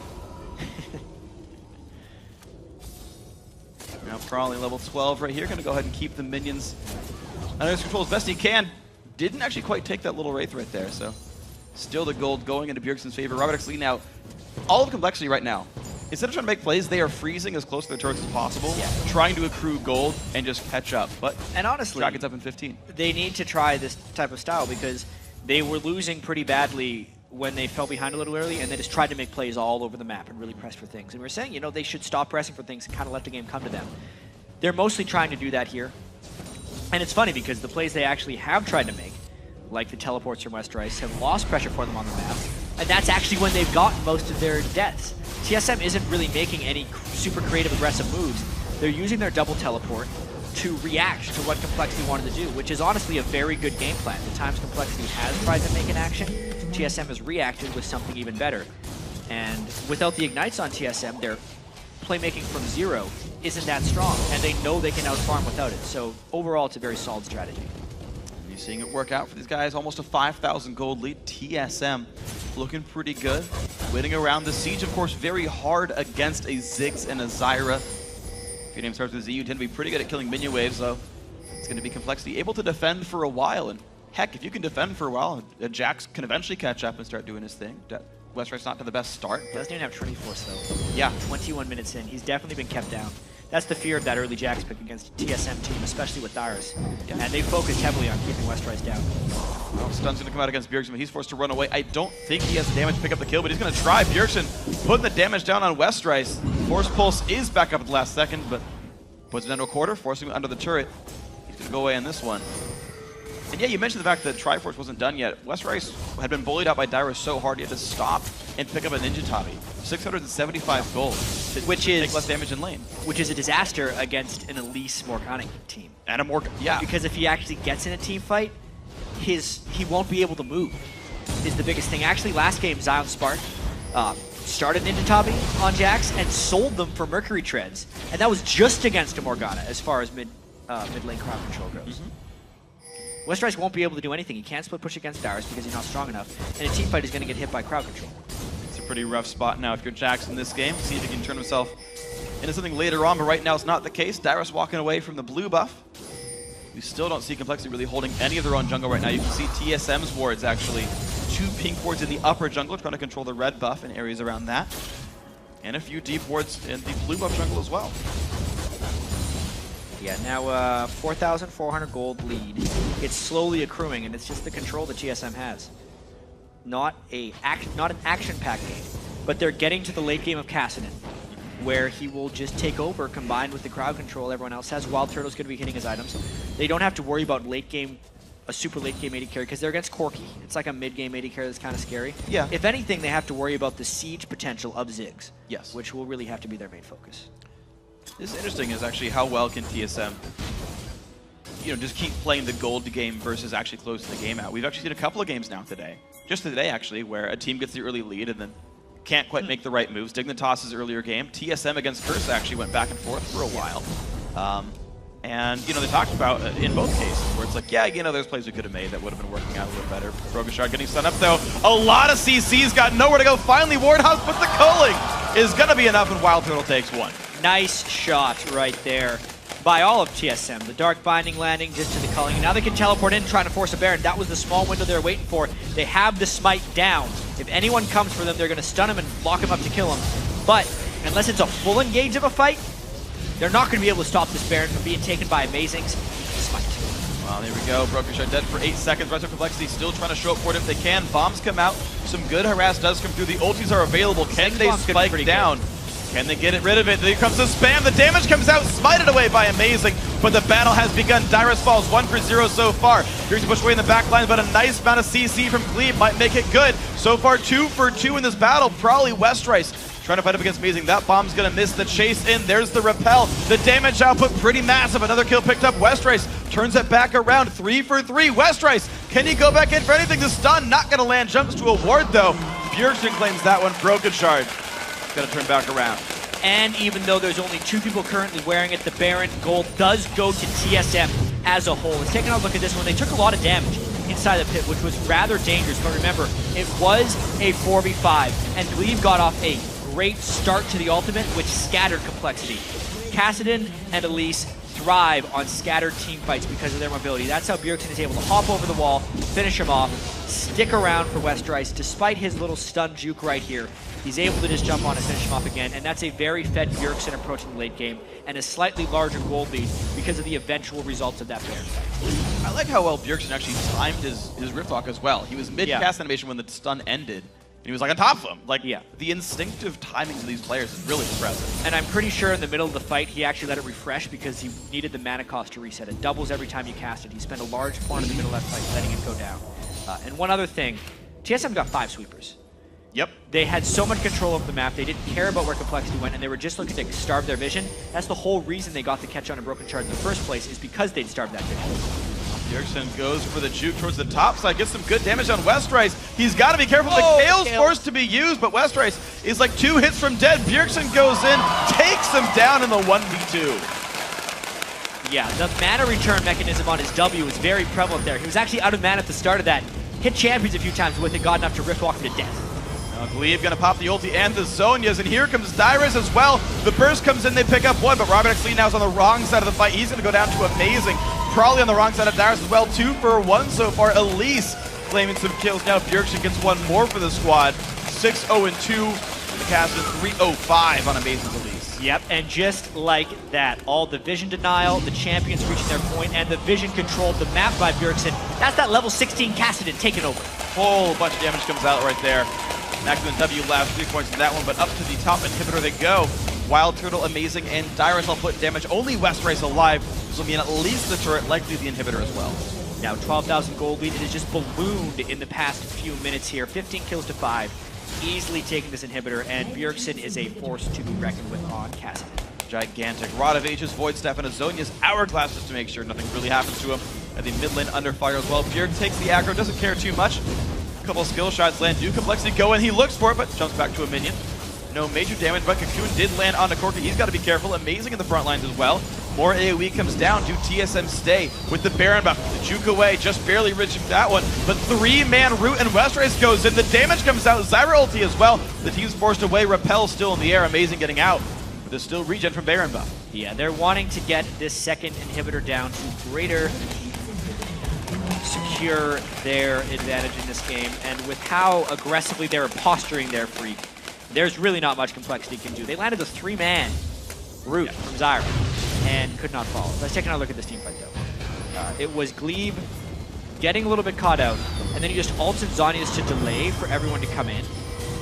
Dyrus jumped in with his ultimate. Bjergsen actually had to go to base to heal up, and then he could teleport in, but once he did, it was over. Oh, smite attempt not going to be taken. Brokenshard can't quite claim that one. There is an Elise falling from the rafters, and Amazing will go down. Kill credit goes to Brokenshard's Lee Sin, but Dragon for a kill, still good for TSM. Yeah, that'll only delay 40 seconds. Then I feel like TSM's going to try and end this one. Expect 5 people or 4 people down the bottom lane, while 2 waves of super minions pushing the base. You know, Dyrus is a wizard right now. How so? Well, he wants to Did steal he your initiate souls. the Soul War? He did start the Soul War. There's no Thresh, but he's still got a Soul Stealer. Oh dear. And he's got a Blue Elixir, which, to be fair, I actually have seen sometimes as the correct buy. Not in this case. A lot of cooldown reduction. It's valuable on Renekton. Yeah. I mean, the AD and health would help more, but Rammus would be one I'd say, okay, Blue Elixir's worth it for the ball curl, but no, Darius just wants to be a wizard. Awesome. Well, more power to him. He did great this game. Yes. You know, he's growing a beard, so he's a bit hairy. All right, Fred. Okay, we're gonna move forward though. Looks like the bottom lane now gonna be under fire. 2 inhibs already dead. 2 minutes till Baron's back up. And here we go. Gonna make their way for that tier 2, not even contested by complexity. They will move. Ooh, Bjergsen took a bunch of damage there. Yeah, there's some good poke coming out. You know, Kassa doesn't have any real innate magic resist, just the passive on him. You can poke him out with a shield down. Yeah, I mean, his teleport's not up yet. He'd love it to be back up, and he'd just teleport back into the fight here. Westrice has gone to clear minion waves, and I feel like TSM, exactly, this is what Amazing should be doing. He's taking inside the base to make it more difficult for Complexity to hold a front line in front of their turret, and should hopefully make it fall the minions. Let's see if they can make this one happen right here. Bottom inhibitor now going to be under siege. This turret surrounded by 5 members of TSM. Westrice forced to hold the top lane. Here comes the minion wave. Good hold so far. Westrice, Jackson one of the better minion holders, but Darius just ulting, becoming a monster, and trying to finish off that turret. Go big damage, Rogue Turret, and a half HP. The dive on in, the Ziggs ulti as well. Westrice taking a bunch of pain, but so is Darius. Zyra ulti going to be actually dodged by everyone. They pick up one. Bjergsen now legendary. Westrice low. Double kill so far for Glebe as well. Only one member alive for Complexity. Bubba Dub, the last man to fall. TSM with a clean ace. That was kind of what TSM was hoping for the whole game. 10-0-4 on Bjergsen Caston. He got to late game. 30-minute win for TSM. Darius goes with a touchdown to close it all out just to be sure it all works, but that's going to be the game. TSM now at the winning record in the LCS. Yeah, I mean, they did lose to Cloud9 on day 1, but they're taking care of business today. Yep. Tough game against X Special, but then against Complexity, a team that has failed to pick up a win thus far in the LCS, they just straight up take care of business. So good play all around and amazing. I think he went near deathless for a large part of the first game. This game 3-1 and 10. The new roster picker for TSM, I gotta say, he's doing quite well. Glebe in the bottom lane. Yeah. The laning phase wasn't great for them. I think Complexity did start very well in the 2-on-2. But in team fights, did his job, got the zonies off, got the engages, generally playing quite well. And with a game like that, the Glebing man talked a lot during the game. He said he looked sharp. Amazing, as that fan would like to tell us. Yep. They're getting there for sure. And you can't expect immediate domination by a team that brings in 2 new team members. But they're very focused around Bjergsen. They're good at that. Amazing is very strong mechanically, as we've seen from his Elise play. And I think Glebe's value is very hard to see from in the game. Right? Yeah. It's kind of outside of the game, or just communication-wise, the positive attitude and the camaraderie he's going to hopefully bring to the rest of the team. And the gameplay will come in time. Yeah, and the gameplay's coming. He's going to continue to warm up that synergy. Will keep growing. He talked about the fact he's going to keep playing with Turtle. They're going to get better and better as a duo. And yeah, I do want to get back to the amazing point, though, because I think he's the most obvious immediate impact. I agree with you on Glebe, but like the fact that we're seeing the score lines from Amazing just makes him easy to talk about. Set up Darius really well. Camped on the bot lane for a while. Yeah, he got behind those because he was waiting around and making sure Darius' lane went well, sensing how much ProKushad was down there. And you saw that combo work nicely, turned around every single gank, got the advantages. Darius started out 2-0 while Westrice is 0-2. They got the lanes rolling. Yeah, I mean, we always say, as far as jungling goes, ganking a losing lane is really dangerous, and ganking a winning lane sometimes is just the best call, and that's all he kept doing. He just kept ganking the winning lane, knowing that there was a lot of pressure on Complexity as a team to keep Westrice going, and knowing the Broken Shard would be down there. With or without wards a lot of time. You can just sense that. They read Complexity's game plan very well, and they just took it down. The 5 sweepers was also a very nice thing that they did to end the game, because there was no playmaking from the Complexity team, which is strange since they're a team that generally only just tries to make plays, but not this game. And I was really impressed by TSM's mid-game play overall. Like you mentioned 5 sweepers, but even still they bought wards. So there were still wards on the map. They just spent gold to do that instead of using trinkets. And the fact that they were basically choosing to own the side of the map that they were already winning. So wherever the lane that had Dyrus in the one-on-one, that was a jungle they chose to invade all the time, right? They had Bjergsen like screening the enemy team while he counter-jungled Wraiths. They had, you know, Bjergsen and everyone else there ready to defend as red buffs being stolen. Like, they kept playing around the advantageous lanes, taking those parts of the map away, and running with their advantage to win the game. It very much, to me, looked like Season 2 TSM domination. Yep, slow control, use what's working, and just keep pushing the game until it ends. Yep. So, guys, you've heard what we've had to say about the game, but we want to know what you thought were the biggest plays. Send your highlights to @LOL Esports. Use that hashtag LCS Big Plays. Got to say, some of those 1v2s from Bjergsen were pretty nice. Up there. Yeah, I got to say those are definitely in contention for that line. For more on that game, though, we're going to send it over to Riv and Kobe at the analyst desk. Thank you very much, Freak. We are happy to be joined by Dyrus from Team Solo Mid. Dyrus, kind of on the approach to the desk, you were saying that, you know, even though the game was a win for you guys, you were kind of still feeling like it could have gone a little bit better for yourself. Yeah, not only for myself, but for the whole team. We could have done, I mean, we did fine. And it's the first week of LCS, so it's kind of understandable. But I feel like we could have done a lot more. Like, I was pretty strong. We could have dove at second towers. We were just playing the safe game and just playing it really slow. And it wasn't that bad because Jax was, like, starved from CS, and they gave us Kassadin. All right, so you mentioned safe game. We actually have a clip here early on, tower diving Westrice, getting down to literally the last hit between you guys, deciding who's going to come out on top. Let's bring the clip up for you guys. Can you walk us through this one? Because this is pretty close to the beginning of the game, where things are about even levels at least. So I was kind of getting bored, and this was honestly not really worth the dive. It was so risky if Lee was there. I just went all in. I just pressed all my buttons, and then I realized, oh, this is kind of dumb. And then I went back in and wait for my cooldowns. And I realized, oh, maybe I can just kill him with just E. And it's like, okay. Yeah, I had chain best. I got really lucky. If I died there, that would have been pretty bad. The dominance kill coming in. 30 damage on that, but you guys neither swinging at the end. Coming in for you guys, what was your main concern facing off against Complexity, if there were any? Not throwing at Baron. And there was one time where we could have thrown at Baron, but we got lucky and we didn't because they didn't have their jungler, and we just relied on amazing the smite. Our other worries was just... I don't know. It's weird. Throwing at Baron is the main concern for all the teams that get ahead early. Yeah, like for this week, I'm not feeling too good about our play, and we have a lot to work on. My biggest concern is obviously, other than C9, ourselves. And as usual, there's some other stronger teams now, like Dig got stronger, Curse got stronger, and... yeah, and then there's all the other teams, but yeah. Well, looking at your own team, how are you feeling about the new guys that you guys have just brought in? You seem to be working okay with that. Amazing, at least.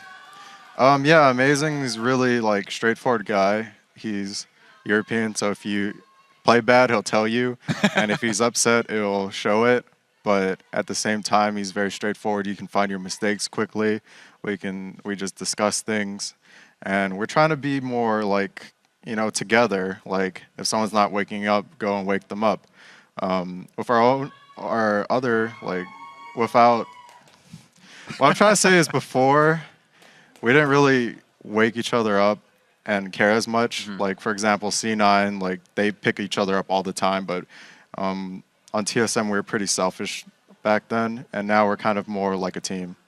Right on. We'll bring up the next replay, something as we were talking about Amazing that definitely helped to bring up the team. The 2145 Baron to come in. Walk us through this replay a little bit and how really it went down for Team Solo Mid. Because as we said, Barons have kind of been the place where the throws don't want to happen. So if we can get that replay on your screen, walk us through what you guys were thinking here and knowing Call was on the other side. So like 50 seconds before this, I didn't want to do this. And it's like, oh God, Ziggs could have stole it there. And it's like, oh God, they're going for me. And I'm dead, and my KDA is ruined. And Bjergsen just kills everyone because he's Kassadin. So you guys kind of, it's been said that Glebe is almost a shot caller now. Is that true? Is that the voice within these fights, or is it still everyone? He suggests things, and he's trying to like ease into the role of shot caller. Right now, he still has the land jitters where you just play safer than usual from scrims. But I think after a while, he'll turn into a very, very solid support. Right on. Now, looking at that Baron, you were saying you didn't agree with the call initially. What would you rather have done at this stage in the game where you guys have that lead instead of having the opportunity for Complexity to come back with a Baron steal? It was really easy for us to just split push. We have Kassadin who can pretty much solo anyone. Me and Bjergsen didn't really communicate it as much because we never really ever get Kassadin, and we haven't had much practice with it. And this game I was feeling kind of tired and sick, so I kind of like didn't communicate as much as I should have, which is bad because then that's just being complacent. What should have happened was we 4-1 and then just force our weight onto the second towers. There's still all second towers up. We could have easily got those towers. After that, we reset, get all the farm we can. Don't let Jax get farm, get Dragon, push all the lanes in, ward the Baron area, and then either bait Baron or do it. But it's just step-by-step process. You can even practice in solo queue because everyone throws in solo queue. But yeah, that's how I ideally would like the game to go. Right on. And you guys talk a little bit about team synergy. We're just talking about waking everybody up and how you're kind of trying to push that forward as something the team does. When you're finding team synergy, what are kind of some of the common problems you might run into? A lot of the teams changed this year. What are kind of some of the things TSM has run into? So not only for our first set of scrims, but our first game against C9, our communication and team fight became really bad. We're like talking about useless things. We're on the same page. Everyone's like, just off in their own world, and that's really, really bad. Like in scrims, we'd be like, okay, protect turtle, peel for turtle. In the team fight, it would be like, what the heck's going on? They're TPing in. Oh no, panic. Every man for themselves, and it was really, really bad. We aren't making decisive calls. We just need lots and lots of more practice together. So I want to ask about the Odd One now moving into a coaching role. Is he going to focus on any of these areas? Is he going to focus on communication or endgame shot calling or training amazing, trying to expand his champion pool? What kind of goals does Odd One have with his coaching role? Don't know? You're going to have to get back to me on that one. All right. I'll check back in. Awesome. Dyrus, I got to thank you very much for the interview. A great win for Team Solomade coming in here. Obviously something you guys needed, and hope the team synergy can be picked up as you guys move on. Congrats on the win. All right, everyone. We still got more games coming your way, continuing with Dignitas taking on Cloud9. Our coverage of the 2014 Summer Split continues right after this.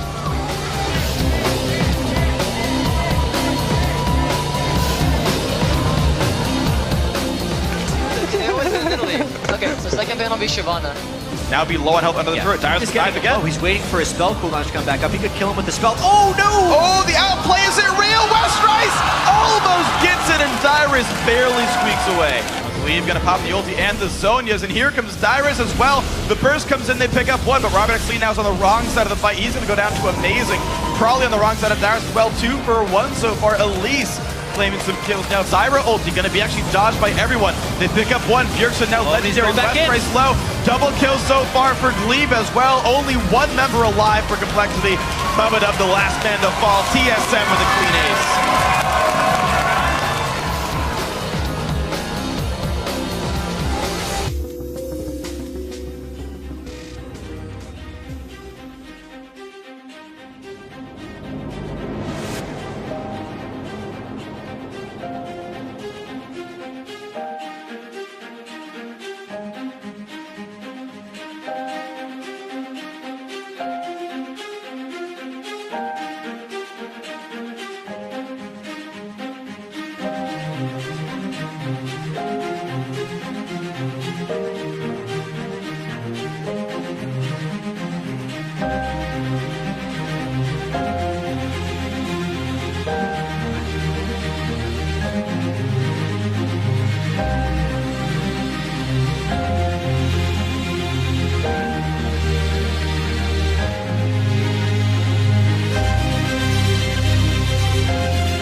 Welcome back to the North American LCS, everybody. Up next, we've got Team Dignitas versus Cloud9.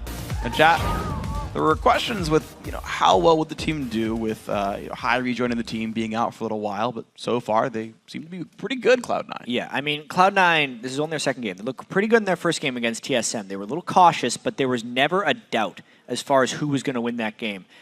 And now they've got that first win, we may see them playing a little bit more confidently. And let's remember, they're still Cloud9. They're two-time defending champs, and they're the team that when everyone plays, they're measuring themselves against. If you beat Cloud9, you become kind of a top team. Well, speaking of beating Cloud9, I mean, Dignitas gave C9 their first of only 4 losses back in the spring split.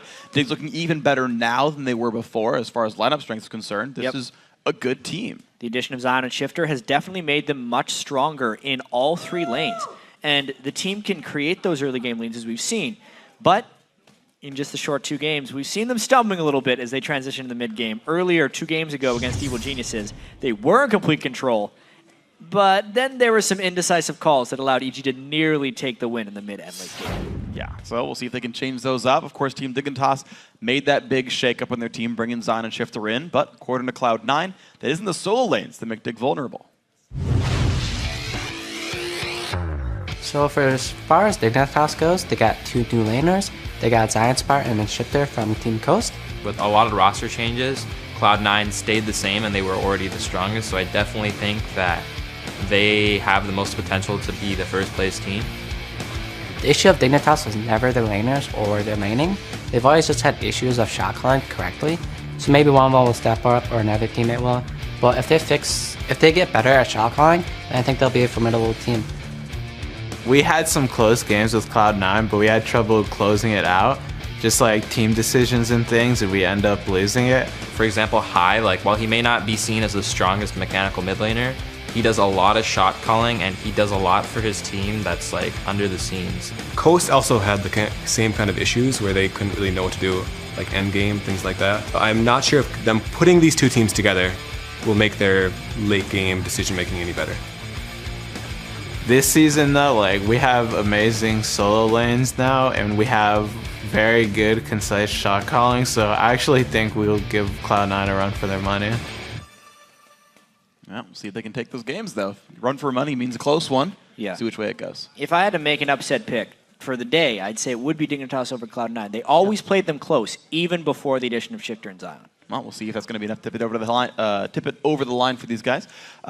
turning to our starting lineups, though, we've gonna get Dignitas on the blue side. Zion Spartan in the top lane, Crumbs in the jungle, Shifter in mid, on the Cutie Pie and AD carry, and QB Kid on support. And on the red side, it is Cloud9. Balls in the top lane, Videos in the jungle, High in mid, AD carry, of course, is Sneaky, and Lemon Nation on support. So these guys getting themselves into the pre-game lobby, get the one started up pretty soon. So think about some of the matchups here, right? Like, you can even think back to like how Coast would play against Cloud9 as well, because they would have, think like, if you think back like one of the Coast wins where they had this like the miracle win where they got all these ganks off and like Zion was big and Shifter was carrying, and then it's the old adage of they're winning until they lose. Like, good laning phases. You've added the good parts of Coast to Dignitas where they can get those early game crushing leads, right? Like Zion and Shifter can repeatedly get those advantages, but it's okay. Can that team gel together, right? Can they actually make those plays happen?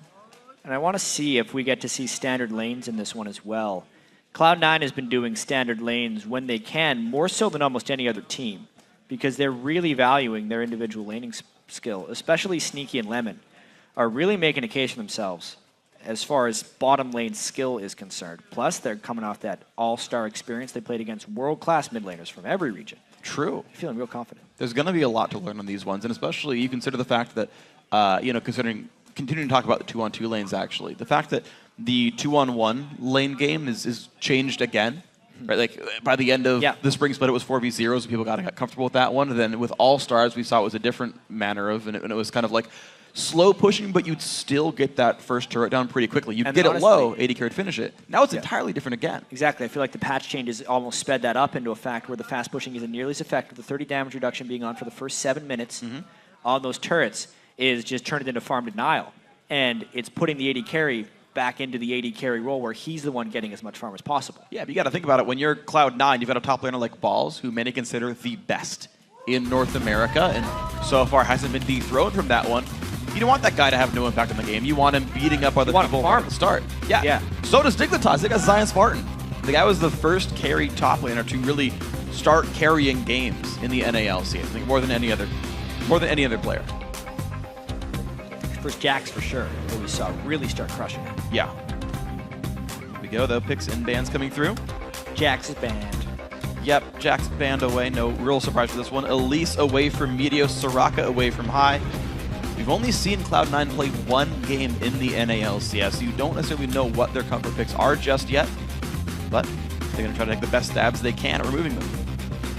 Yeah, that Lee Sin could be a Zion Spartan pick or a Crumbs pick. They're both very strong on it.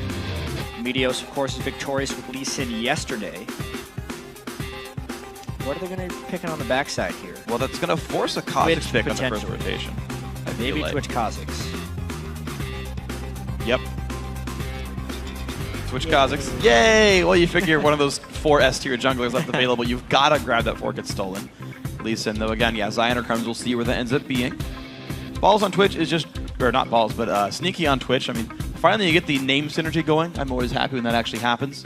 Want to see top lane Syndra, then you'll have more combinations there. But it's Shyvana top lane, Lee Sin jungle coming in.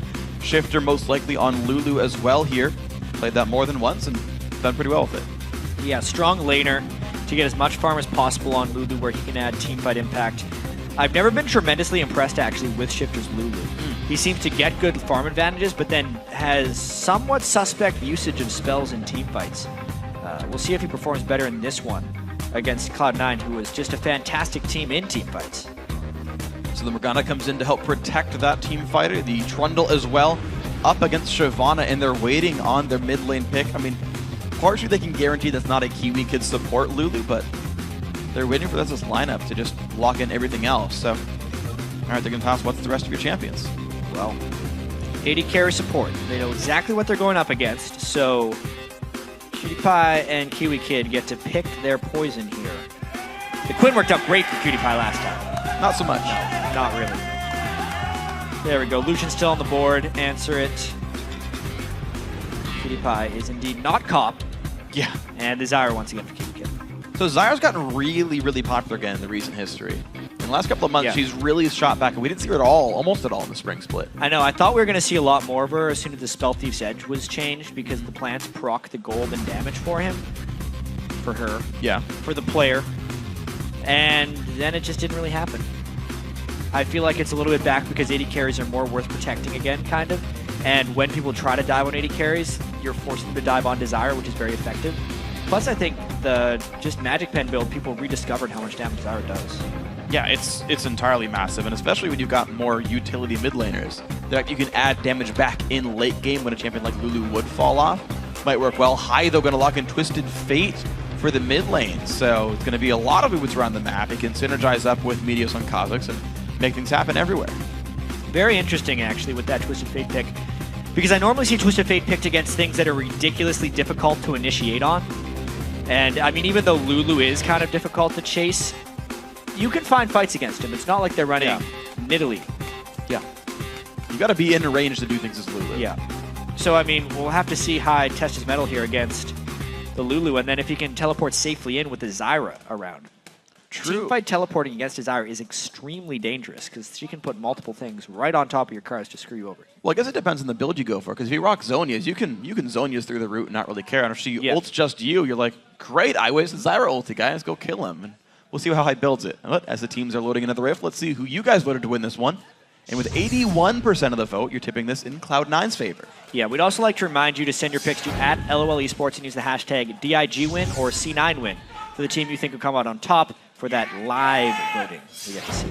As Dignitas gains the lead, Dignitas walks towards the Baron pit to try and close out the game against Cloud9. Tips the other way towards C9's favor. We'll see how it goes. Yeah. Gonna go back and forth. There's a guy in the audience cheering for Dig, so. Pulls out his phone. That's one more vote for Dig. See what happens. Cheers back and forth. I love, again, I just gotta say I love the guys in the audience here cheering for their teams. It's always fun hearing the chants. Whichever way, I don't even care. I don't care who you guys cheer for. It's like the passion. You could keep cheering for TSM. They're not even in this game. I'd still enjoy it. Like the passion in the players' hearts and minds, the fans' hearts and minds. It's always Your kind of own awesome. heart and mind. Yeah. Yeah. Everybody's awesome here. Every single person in this building is a wonderful guy. Everything is awesome. And gal. Yeah. And robots, if we had any. They'd be neither. Anyway, getting ourselves into the game now. Dignitas and Cloud9 taking to the Rift. And now who can outplay whom? Individual plays, I gotta say, Dignitas hoping that this happens for them. Teamwork, always a good fallback for C9. They've come back from many deficits before. This is a team that's only lost 7 games in actually just 7 games in North America, period. They've gone undefeated in all their playoff runs, in their promo tournament runs. Remarkably consistent team. See if Dignitas can do it. Yeah, double Spell Thieves on the supports starting. The squishy supports are making it back into League of Legends. It's good to see. A lot of harass in lane by those guys. And the early game invades by both those supports is also very good. There you go. Dignitas fans hitting Twitter first. Or they just really like Shifter's Lulu. I'm a cutie pie out to face check. New balls, but of course Crumb's showing up as Somehow no one took damage. They ran directly by each other. All just walked. Didn't care. It's getting closer. C9 fans getting back on Twitter. It's going to flip soon. Guessing. Well, Hai, looking very dapper, by the way. I like this TF skin. Tango TF. Yep. Unfortunately, Eve was banned, so I know. Well, it takes 2 to tango. Hai doesn't care. Yeah. Hai's the type of guy. He knows how to tango on his own. Yes, he does. Well, he'll be tangoing a Shifter. They'll have some kind of interesting dance in the mid lane. 20 seconds till the buff spawn. Crumb's waiting at his own blue buff, the early trinkets. There's a few, actually, both have invaded towards their opponent's lizard buff. Meteos will get spotted as he goes for this. He's waiting around on the wings as though he's not going to get seen, but they know. And actually, now they know, because they saw the trinket die.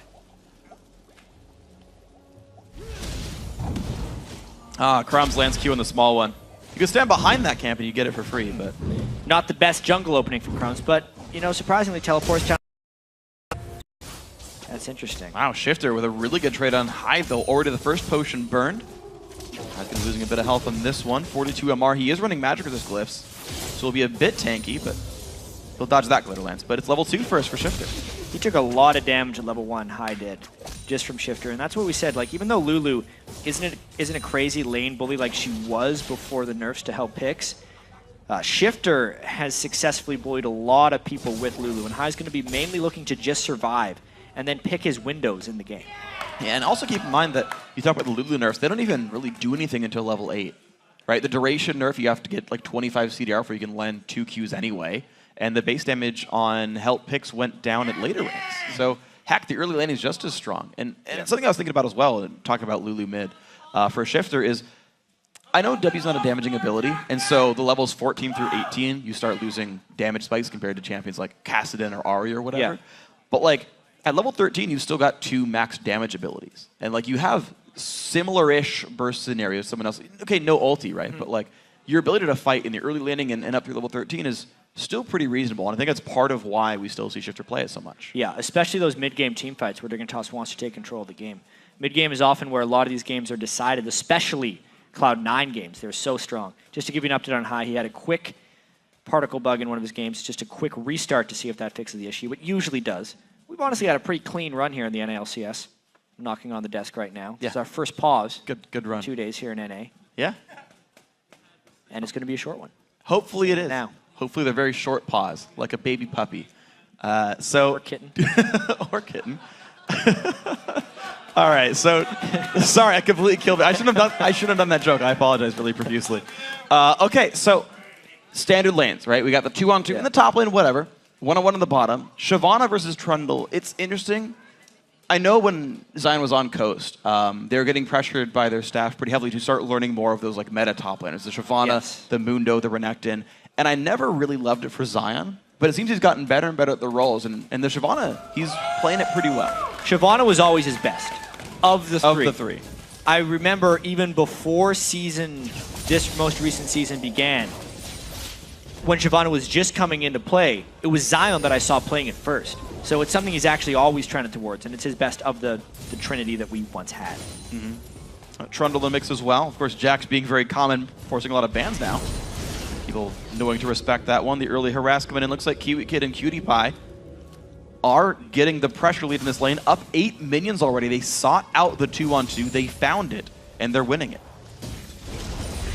Well, looks like Cutie Pie shoved him in pretty well as well. It's going to be all about who lands the binding or who lands the grasping roots here. These lanes are very dangerous. Morgana is just a pain, especially with brush control. And honestly, a 2v2 in this lane does change the dynamic a bit. It's the 3 small brushes instead of the two big brushes in the bottom lane. And it's more things to avoid with Morgana. There's more brushes to ward if you actually want to stop the blind dark binding shots. And keep in mind, because of all this pushing, Cloud9 has to be aware of the fact that Crumbs might look for a lane gank. And you saw that, the ward going down in that middle brush. It doesn't necessarily even watch all the lane gank passive Lee Sin, but it will keep him from going farther forward. But you had to pick a brush to put it in. Chooses number 2. See if it matters for him. 20 seconds left in the ward anyway. Cloud9 still forced to the back. Crumbs actually is going to look inside the jungle. He will not actually run into Medius, who's recalling. And this will be the first attempt at a gank. Lee Sin, obviously, for Crumbs is something he's very mechanically good at. But it does seem like he's just going to be counter-jungling. These are standard lanes, once again, as you mentioned, just Australian style, flipped upside down. Shout out to Pastry Time. It's a great quote. Yeah. Use it all the time. Gonna kill the joke. And by the time he comes here, he'll use it. They'll be like, why are you still using that Pastry Time? It's old news. Not killing jokes is what I do. Don't worry. I'll keep it going for him. And then it'll stay relevant. Kiwi Kid, though.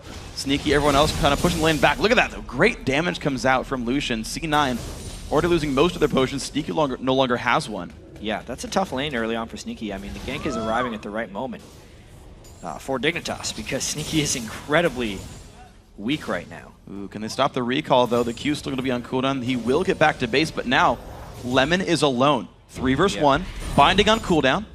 There's not many minions. He doesn't have much. I believe Crumbs was actually up there hoping for a Meteos gank, because as we saw in the last game, ganking a winning lane is safe. Ganking a losing lane is very dangerous, and Crumbs was hoping Meteos comes up there.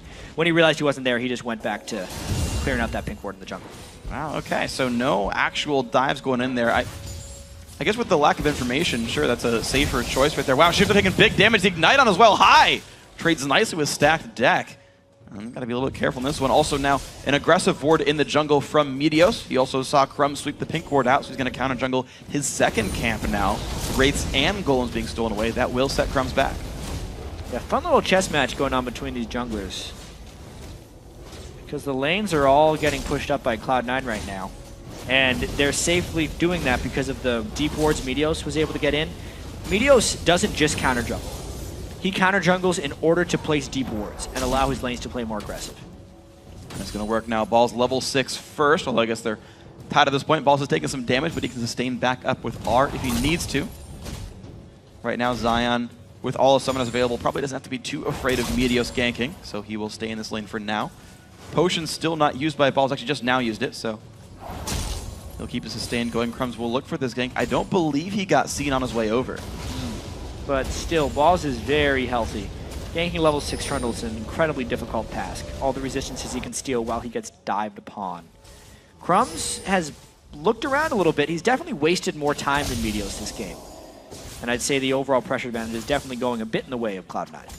Yeah, and you got to point out that there's now a 600 gold lead for the team. Some of that being TF passive, but largely I think it does come to Meteos, who hasn't recalled in a little while now, just got the Spirit Stone, but has really stolen gold away from Crumbs. Yeah. He's got a level lead, he's got a minion kill lead, and when they do go back to base, I assume a gold lead. Only 200 of that gold is from the Twisted Fate stack deck, so the rest of it has to be from the counter-jungling adventures of Meteos. And also the deep wards that are still sitting in the jungle, by the way. Really allowing his lanes to play aggressive. I mean, the Twisted Fate versus Shifter matchup in the mid lane. High tremendously strong after all that. Getting a Doran's Ring up on him, despite Lulu being so strong early in the lane in Shifter's hands. So very well played on all sides. Of course, High being level 6 means he can leave that lane whenever he wants to as well.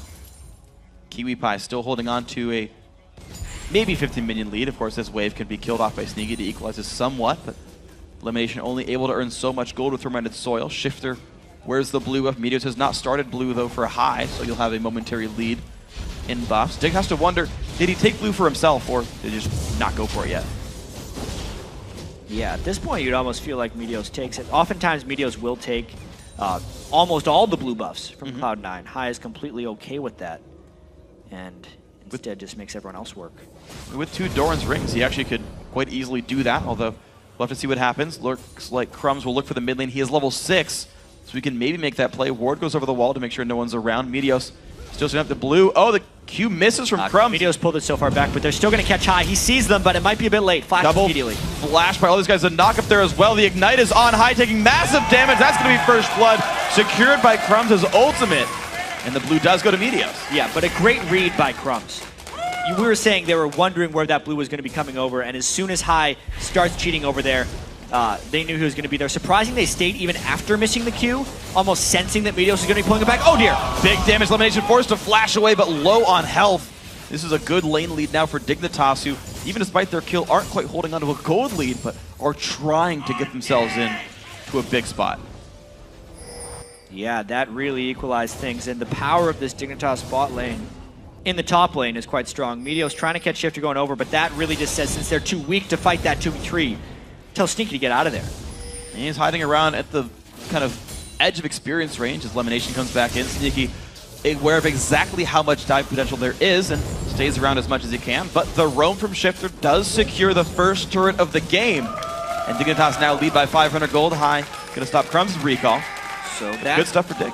Dignitas early game that we were talking about. Yes, the very early laning phase was slightly in the hands of Meteos, but since First Blood was drawn by Crumbs, it's a big benefit. That's that blue buff onto Shifter, which he was honestly able to use to roam and help them take down that first turret.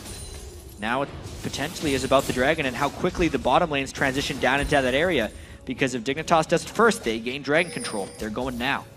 There we go, pink ward swept away. Cloud9 trying to hold this vision here. There's still a ward directly on top of Dragon that might need to look for. No pink wards in the inventory, so they can't guarantee vision control. They're not trying just yet.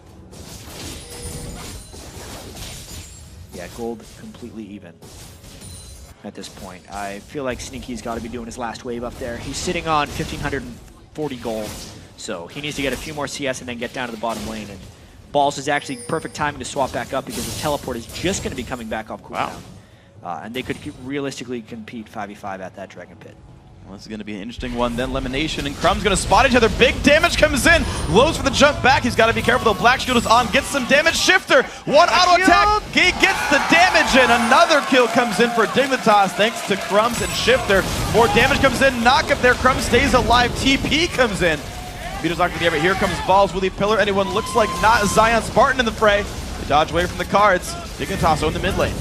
That spot is actually winning the game right now for Dignitas. Yeah. The window as the cuts towards blue buff, Crumbs has maintained absolute control of that area with wards, and that is where he's gotten both of his catches. He gets him another kill and the dragon. Wow, look at this 1,500 gold lead, and Dignitas are in the lead every step of the way here. They've made the right choices, and now they've got the gold lead to show for it. Great stuff with these guys. Yeah, we saw that Cloud9 was playing very methodically in their win over TSM, and Dignitas was playing a little loose in their wins. But if they're making the right decisions, not having to think too much about them beforehand can definitely lead to quicker, better decisions, and that's what Dignitas has done early in this one. It's very impressive by these guys. So there we go, wards being swept away as best they can to Cloud9. They're going to look for a play stealth in on Twitch, but Cutie Pie is right there with Kiwi Kid. The damage, he's going to dodge the slow, but the Black Shield keeping him good. Here comes the Destiny as well from TF. Nice kill picked up clean from Cloud9, and now Kiwi Kid getting caught by the binding. Ward is on gold card, forced the flash away. He'll stay alive for now, but nice move, C9. Yeah, that's the Twisted Fate coming in big right there, plus the Twitch. It's the catch combo. Twitch by himself can usually just open up and obliterate someone. As soon as you cut off their escape path with the Twisted Fate, it's just a guaranteed kill. Nice job closing out PewDiePie, who is starting to get a bit of a CS lead in that lane. Yeah, so it's going to see if they can pull it back from a 15 minion deficit. Kiwi Kid right now going to sweep away as many of these minions as possible and get some back for himself. Interesting to note, Lemon Nation has 25 CS from lane. I don't know how many exactly were plants, but yeah. If those are mostly real minions, that minion lead is not nearly as high as you'd expect. Well, if we look at the gold, he's only up by about 100. So that's with an assist. Yeah, and that's with an assist over. So I'd imagine that those are almost all plants. I believe if you put the Tormented Soil on the plants, it can kill them fairly easily. I'm not 100% sure on that, though. It might. It'd be 8 ticks, and yeah, I think Tormented Soil would definitely kill a plant. Yeah. So he's getting little 5 gold increments, which is why CS looks so impressive. All right, well, there you go. Cheating a little bit, but hey, gold is gold. It killed him for the plant with timeout. 0.01 fantasy points. That's true. Elimination. Counts. Yeah. Fantasy owners got to hope for that matchup more often then. Got to play against Zyra. It doesn't matter the gold. Zyra, I want to see a Zyra York lane. Oh my gosh. What kind? Just kill everything. Well, let's see if they can do it. Elimination going to land the root on a Kiwi Kid. The damage coming through though from Crumbs. He flashed, but doesn't even need to. Exhaust onto nice kick. Nice kick as well. Sneaky taking more damage. Crumbs going to dodge away from aggro. Nice stealth though. Keeps him safe. The shields keeping the team barely alive. Pink cord down just for good measure. Media's going to spot Zion. W lands Zion. Forced to run. Forces Dragon form out as well. Gets away. All right, so the junglers are barely ever colliding with each other, but still pulling off fairly successful ganks. I'd say Crumbs has definitely had a much higher success rate, considering he's actually gotten kills and assists. Here, though, Meteos is able to pick up an objective to at least keep Cloud9 in it. They're actually waiting around a little bit, making sure the last of these minions die, and here we go. Now, do they push this wave or let it freeze up? It looks like they're just going to walk away. Yeah, if they did that just right. They waited until every last minion was completed by the turret to get the last hit, which means now the waves will freeze, and the instant Zion hits one, it'll start pushing in the opposite direction. And they're going to make their way down to the mid lane. Look at that, Meteos walking down there. Balls is already recalled, 1 minute left on his teleport. High going to shove out this mid lane, though, so if he gets help, they could take this turret down if no one defends. Shifter on his way to defend that, though. Yeah, quite a battle coming out. I mean, Dignitas and Cloud9 always play good games, it feels like, especially in the spring split. They had a lot of really high kill games as well. This one a little bit more controlled because Cloud9 has honestly been playing very carefully. Yeah, since coming back from All-Star. They were against TSM too. This is classic Cloud9 if they can get a gank in. That's a lot of minions to try and walk through. And Zion is 2 steps ahead of him. Completely gets out nice and safe. Ulti already burned there by Meteos, so it's going to be a short cooldown for him. Blue buff steal by Crumbs in the face of a ward. Doesn't care Sneaky's around, but realizes can't solo Lee Sin. Dignitas show up mid lane for that dive, or for that attempted gank rather, and get turned down to half. They're going to stay actually trying to sort of put some damage down, but this turret now at about 2/5. Dignitas looking real sharp right now. It'll be very interesting to see how they transition into the team fight phase against that Twitch and Trundle. That's a lot of stuff to have to deal with as a team, plus the stun chaining of Twisted Fate and Morgana if they get to that point. Or they're just going to try and turret dive beforehand. There they go! Damage, force a flash from high, elimination force get away. Black Shield is on, Crumbs low on health. The last Ignite tick is going to take down High though. It's going to be 4 kills to 1 and 3 turrets to 1. Dig making every choice correctly. Continuing to get the outer shell of turrets down. Now it's really on Cloud9 to turtle it out and find the right opportunities. Their buffs are getting stolen. Their outer turrets are down. The next Dragon is up in actually a minute. How big of an advantage can Dignitas actually accrue before Cloud9 makes their counter? I don't know if they even can, though. Right now, everything they've tried has been stifled. Meteos tried to camp top that entire last time and didn't find anything. Yeah, just barely finishing him off there. The culling hit him just enough to deal with the Ignite ticks, and High falls once again. Even with that second Doran's Ring, not able to stay alive. So now with the themes being done, maybe that's going to be enough for him. Sork Shoes on there as well. Looks like Sneaky. Ooh, Plant does not shoot in time. Oh, I mean, that shot might get to him. We got to see. I think oh, no. Yep. Part of it wasn't meant to go that far. He did take the damage, though. I guarantee that damage goes out. He hits early. That's funny. So Kiwi Kid, 10 gold richer for that move.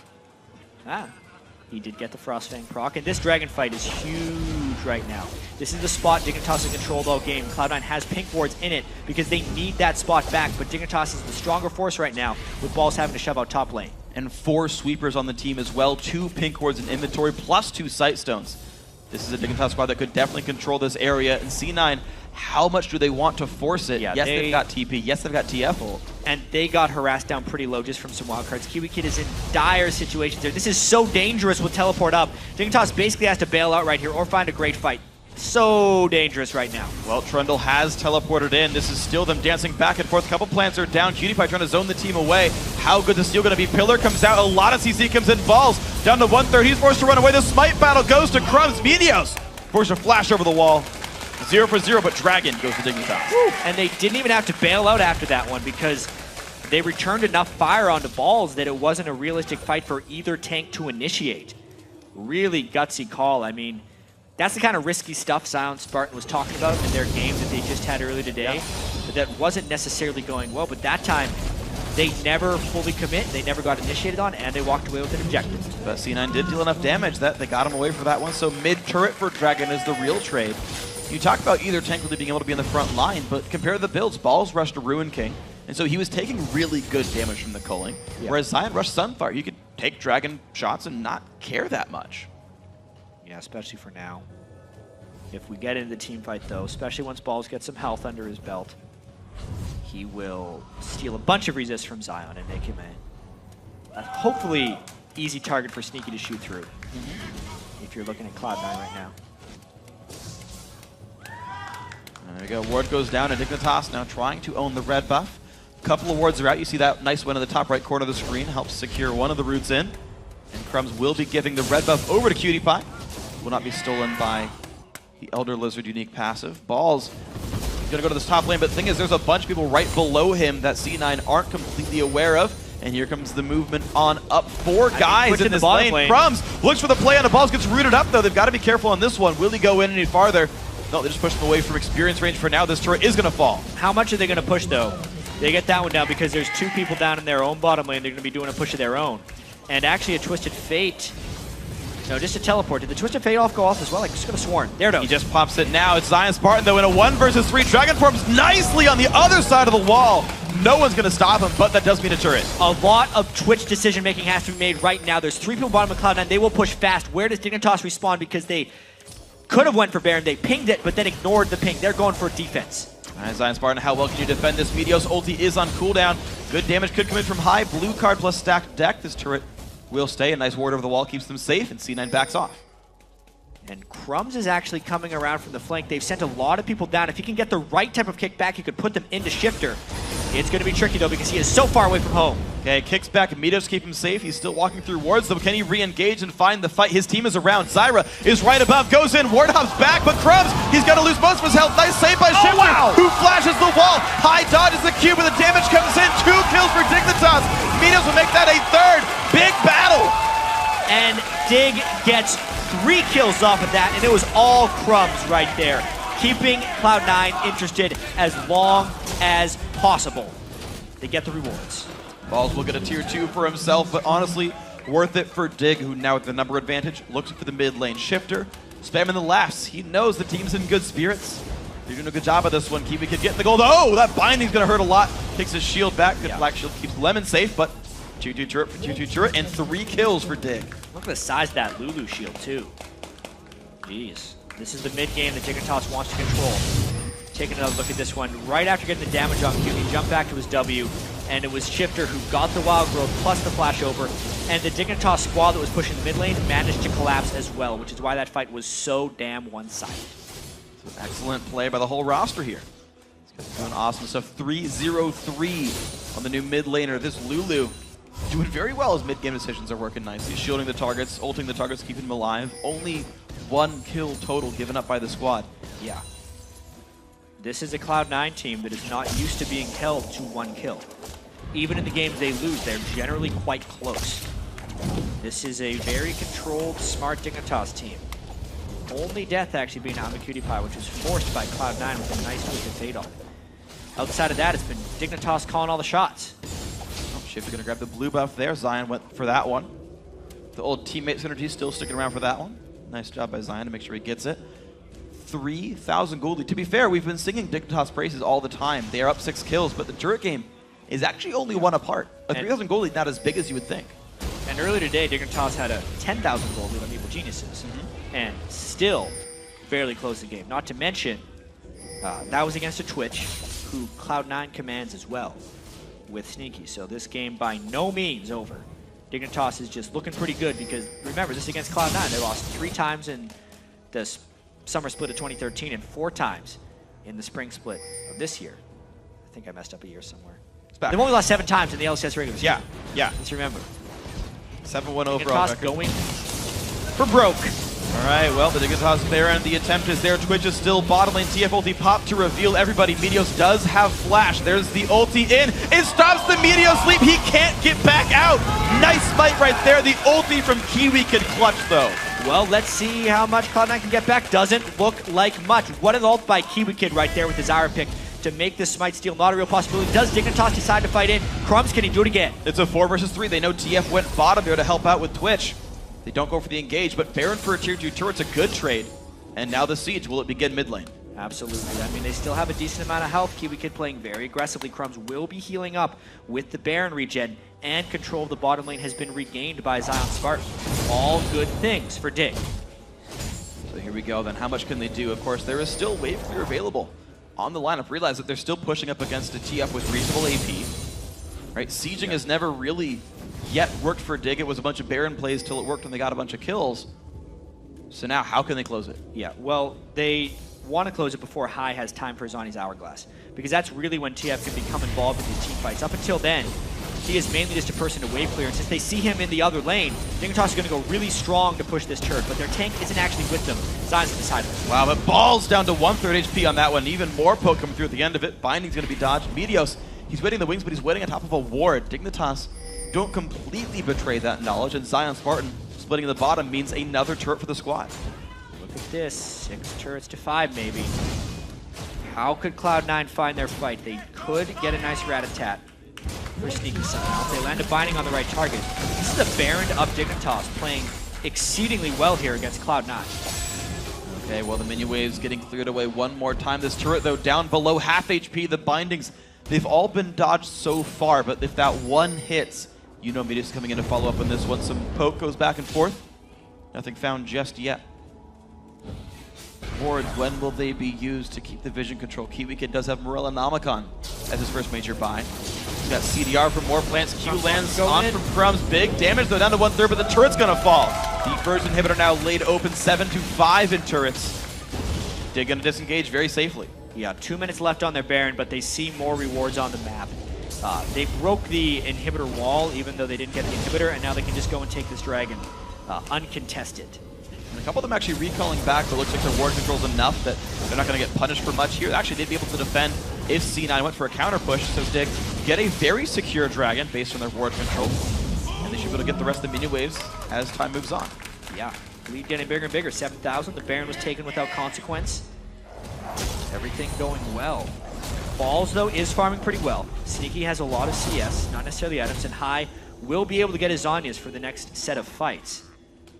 So at this point, it's about crisp decision-making for Dignitas and whether Cloud9 put any holes in their strategy, which has so far been nearly flawless. Nearly has been. I really got to say, impressive stuff by this Dig lineup. 105 on Crumbs, one of the returning members. A great game from him, been involved in almost every single kill for his team, including that first blood mid lane. The second blood there as well. There was 1 minute left on Baron. So it respawns in 4. Right as Baron buff times out, you could put wards down and they would last just till Baron comes back up. But there's 1 minute left. They've got 2 minion waves basically of Baron buff. Yeah. They go for the mid inhibitor. Zhonya's completed by High, but with the Baron buff up, it would be suicide to fight this team. I feel like realistically, Cloud9 has to give up this inhibitor. Well, they're kind of staying around a little bit, finding again dodge. Ooh, wow, big damage. Cutie Pie at half. Can he stay around? They've got to disengage. Ulti popped by Twitch, and Crumb's gonna get out of there. Well, they saw the spray and pray, so they had to back away immediately. Balls didn't even make it in, though. This actually means Dig might have to pull someone back. They defend the inhibitor for now. One more wave. Both top laners do have teleport. Last Baron buff wave here. Inhib super low. Twitch ulti down. This could be all it takes for Dig to push in for this one. C9 are going to try to defend. There's Zion versus Balls. Zion, though, a big source of the gold on this team. He's going to go for this battle 1v1 pretty hard right here. Keep in mind, Meteos is ready to flank this team. Down goes the inhib, but there goes the engage. Kiwi gets low. He will actually be kept alive a few more crucial seconds. Elimination goes in, but the engage gets kicked back out of the team. And a 2-for-1 at the backside. High falls over. Sneaky getting chased down, gets healed up, but he will fall. A double kill now for Shifter. The chase on elimination. In comes the teleport in for Zion Spartan, and they're going to move on kills forward. at the foot of Cloud9's base could mean everything. The armor stack and Shyvana's in. This could be a 28-minute win for Dig. Wow, here they go. Turret number 1. Balls joins the fight, pops the ulti. 2 versus 4. The damage still coming through. Turret shooting Zion Spartan. Balls hitting I'm a Cutie Pie. They're going for the next, but they're taking so much damage. Elimination, 1 hit from dead. Cutie Pie kiting around. Will they take it down? Yes, they will. And 11-2. Dignitas takes down Cloud9. And just like the spring split, Dignitas hands Cloud9 their first loss. But now the question has to be, when's Dignitas' first loss going to come? Because they looked amazing in that one. They had some hiccups earlier in the day, but that was a decisive victory. 1-0-9 on Crumbs, finding all the ganks instead of Meteos. Mid lane Shifter, he can control High throughout. Zion didn't make mistakes. Cutie Pie played safe. How good is this Dignitas team? Incredibly good. When you think about spring split Dig that beat C9, that was after 2 losses. This is Dig 3-0, top of the table. Results show best team in North America right now, maybe. This is also sitting at 3-0. Sure, and when they meet, that'll be a fun match. But right now, Dig looked really good.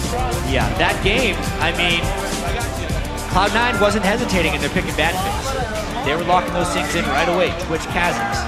TF was the only question at the end, and maybe we saw a bit of question in 0-4-2 for High. But overall, that's the preparation of Dignitas. You can see 2 coaches for them. Scara 1. Drunk Scar the other. Drunk Scar, yeah, that was... or Complicast, as he's otherwise known. That was just a really impressive performance by Dignitas. That's the best they've looked ever. Yes. Absolutely impressive by Dignitas. I do have to ask about Cloud9, though, for these guys. So, Game 1 against TSM, they won. They won against the number 2 team of last split, right? They were number 1, of course. Yes, Cloud9's awesome. They played that one slow, reserved, careful, maybe could close it out sooner. This game, slow, reserved, careful. I didn't see a lot of early game moves. It actually looked a lot like the spring split win Dig over Cloud9. There were no ganks. Meteos didn't seem to be visible in the matchup. He counter-jungled the entire time. He got jungle camps away from Crumbs this game. But I didn't see him in lanes. Crumbs I saw in lanes making plays on champions. Their feet were stuck in the mud or something. They weren't exactly sure where to go. And whenever they tried to move around for their own buff control, Crumbs was there waiting. His Lee Sin was spectacular. Absolutely. Everyone was talking about amazing and his amazing Lee Sin. Crumbs has always played a good Lee Sin. Crumbs has always been a very good jungler. And that's another story we have to follow throughout the rest of this LCS season. What's Crumbs going to be like with the solo lanes of the caliber of Zion Spartan Shifter? Yeah. Last year, he seemed like he had too many places to go. His lanes were always losing. And a jungler can't look good when his lanes are losing. It's just not a possible thing. Crumbs has looked fantastic so far. Very supportive style in a sense. Always heavy in assists. Buys more sight wards than every other jungler. And with the sight stone as well, there's a lot of wards he was dropping. Yes, the vision control was very good for Dig. 28 minutes, a very fast game overall. And I also have to hand it to the fact that the only lane that was actually winning outright by itself was Kiwi Pie. Yeah. Like, High was actually by the mid game out CSing Shifter. Balls was out CSing Zion Spartan. There was a gold lead for C9 even after the first blood. Yeah. Except for the fact that the duo lane was working for Dignitas. Again, 2 of the 3 remaining members of that lineup. They just straight up beat Sneaky Elimination. The haircuts. Yes. That's the only answer. Their And the hair braids is so on good. PewDiePie's hair. It's pretty amazing. I gotta say, I love it. Well, to hear more on Dignitas' huge win, let's send it over to the guys at the analyst desk. Thank you very much, Freak. We are joined by Crumbs from the victorious Dignitas. First question right off the bat, how's it feel to be like driving this new car that you guys got? It's just, you guys have been taking it to the Nexus every time. It feels great. You know, this game was actually as close as to how we want to perform, and there's still room for improvement even in that game. So just being able to actually pull it out, not just in scrims, but transition that to LCS feels amazing. And you're staying as the main shot caller, of course. You know, I make a lot of decisions, but it's not just me. You know, a lot of time, the best games we have is when everybody's contributing, everyone's saying, look, this is open, and then I can't keep track of everything, and nobody can actually do that. So we have kind of, when one falters, somebody else is like, no, I remember to do this. So then we're all just helping each other out. It's like, we got to go for this, do that. So it's all a collective effort as to what decisions are being made. Well, let's talk about the early game where you are making a lot of the big moves here. You did a lot of stuff mid, going for the classic second blue buff handoff gank there. You got high in the first one, and then we have a replay of the second one, same area. You actually get Lemon trying to ward up this spot, and you guys translate this into really the big first boost for your team. You get Dragons off it. You get a lot of momentum from this play. So let's pull that play up on your screen. So we know Dragon's coming up right now, and we see Lemon from mid lane that he's approaching to try to get a ward in. Obviously, you can't do Dragon without wards, so we're just waiting there for him. We have 2 wards trying to scout him for some reason. So then we're just waiting here for him, and I'm all physical damage, so I can pretty much murder him solo. And then from this on, I just kick for the damage at this point, try to see if Shifter can finish him off. Once he dies, free Dragon. The control in this game, looking back to earlier, there were definitely some errors where you guys seemed unsure. Why did you seem so sure against what was the #1 team for 2 splits in a row now playing this game? Everything was so definitive. I feel like going into this game, I was making the best I could as to trying to find Meteos. My goal that game was, where is he? And I could never find him. Like, I went in his jungle, I waited for counter ganks that looked obvious, and I couldn't find him at all. So I was like, I guess I'll just do my own thing. So after that point, I just started trying to make plays, and I buy a lot of wards now, like a ridiculous amount of wards with my Syson and all. Has gone through the roof. I mean, I feel like that just the more vision control we can get, the more definitive our decisions are. And it really shows from game to game that the more wards we have, the more good, decisive calls we have, the less, the sloppier it is. Well, our next replay shows that you were definitely trying to do your own thing. 3 for none as they were chasing you in the bottom lane. And all of us were looking at this like, what's going on? Let's blow this one up on your screen. Seemed like you were kind of out and about here, but you knew exactly what was going on. Yeah, so right now, I've told my team before that to collapse on them bottom, and I see them lining up, so I can maybe get a kick. I get a double kick on this, and I want to go back on this because Zyra is coming in, but I'm too tanky, and then Shifter is like, go in, I have ulti, so I just go in, try to just distract him, and then go back out. I don't even need to use my Tempest. As long as I can keep them there for longer, my team will finish them off. So Shifter saves me while keeping them all in, and from this point, like, this is already game. Mission accomplished. Kept them long around. Just distract them. Then the duo lane comes in, cuts them off. That duo lane, by the way, they're looking strong. Yeah. In real life, they're looking different as well. I don't know what to call Kiwi kids, but like QtPie's got the Khal Drogo braid going on here. I think he went with more princess-like. Kiwi's is just a bowl. I think he lost a bet and he's like, I'm just going to go for a bowl cut. And I mean, it's like a half weird. Yeah, I mean, I don't think it's that bad. I think he can definitely pull it off. So props to him. Adorable indeed. Looking at the rest of the games that that Dig has coming up, you guys play Curse tomorrow. What are your thoughts here? You definitely some pressure relieved on the situation for Cloud9, but you're not going to let anything go to lax, right? I think we're going to beat Curse just flat out. I think they've been looking sloppy in their first 2 LCS games so far, and I think that throughout the games we've improved, at least showing in this one that we're pretty strong. So I feel like we're just going to beat them flat out. I don't think they're going to be able to surprise us with anything. It seems like from the 2 games, they don't even have anything that's too wild to throw somebody off guard. So it should be a straightforward match for us. Did you guys have to do anything after the game earlier today? There were obviously a lot more things you wanted to improve on.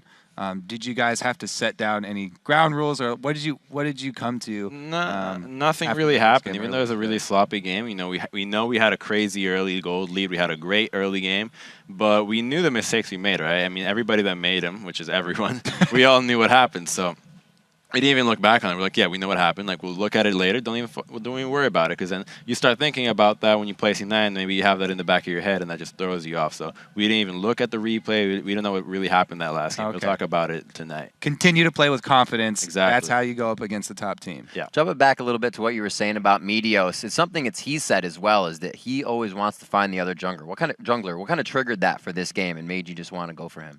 Well, I think that we had kind of bullying lanes, to be honest. Our Zyra, Lucian's a strong laner, Lulu's a strong laner as well, and Shyvana can hold her own against Trundle. So if we can basically remove junglers out of the equation, every lane that's a bully should win. So you can create a little bit of a goal lead in that. Seeing how I'm Lee Sin against Kha'Zix, Kha'Zix is also, Lee Sin is a really strong jungler that can just 1v1 other junglers. So if we can pretty much isolate every matchup to its counterpart, since we have just better early game champions in that regard, we should be able to just create a lot more pressure in the gold lead. So that's why I was looking for him, but I couldn't find them.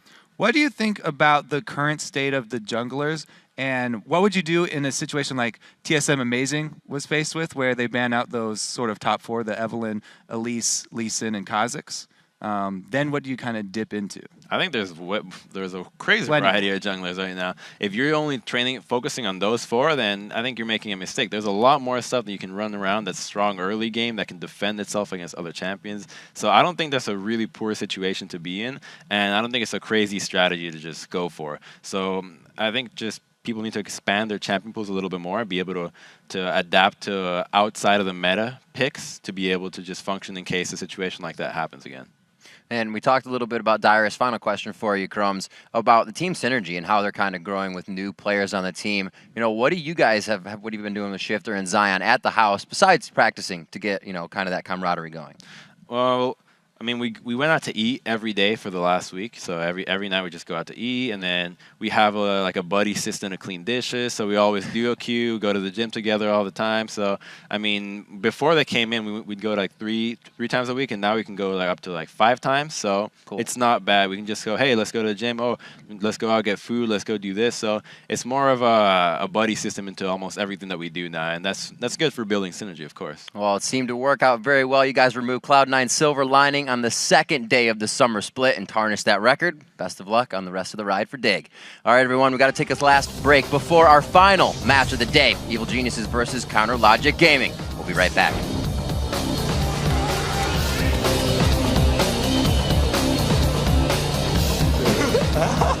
15 seconds. I think it's a good possibility with double. It's got good pick potential with it. Let's go more auto. We got it. High. Back off, back off.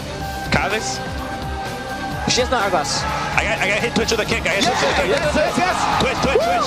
I'm a Morgana. Put a word so I can TP. You got plenty of words. I want it. Just end the game. Don't taste.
look at how CLG is doing, it's always a little hard to judge. Mostly because CLG in scrims and CLG in offline environment is still a different beast.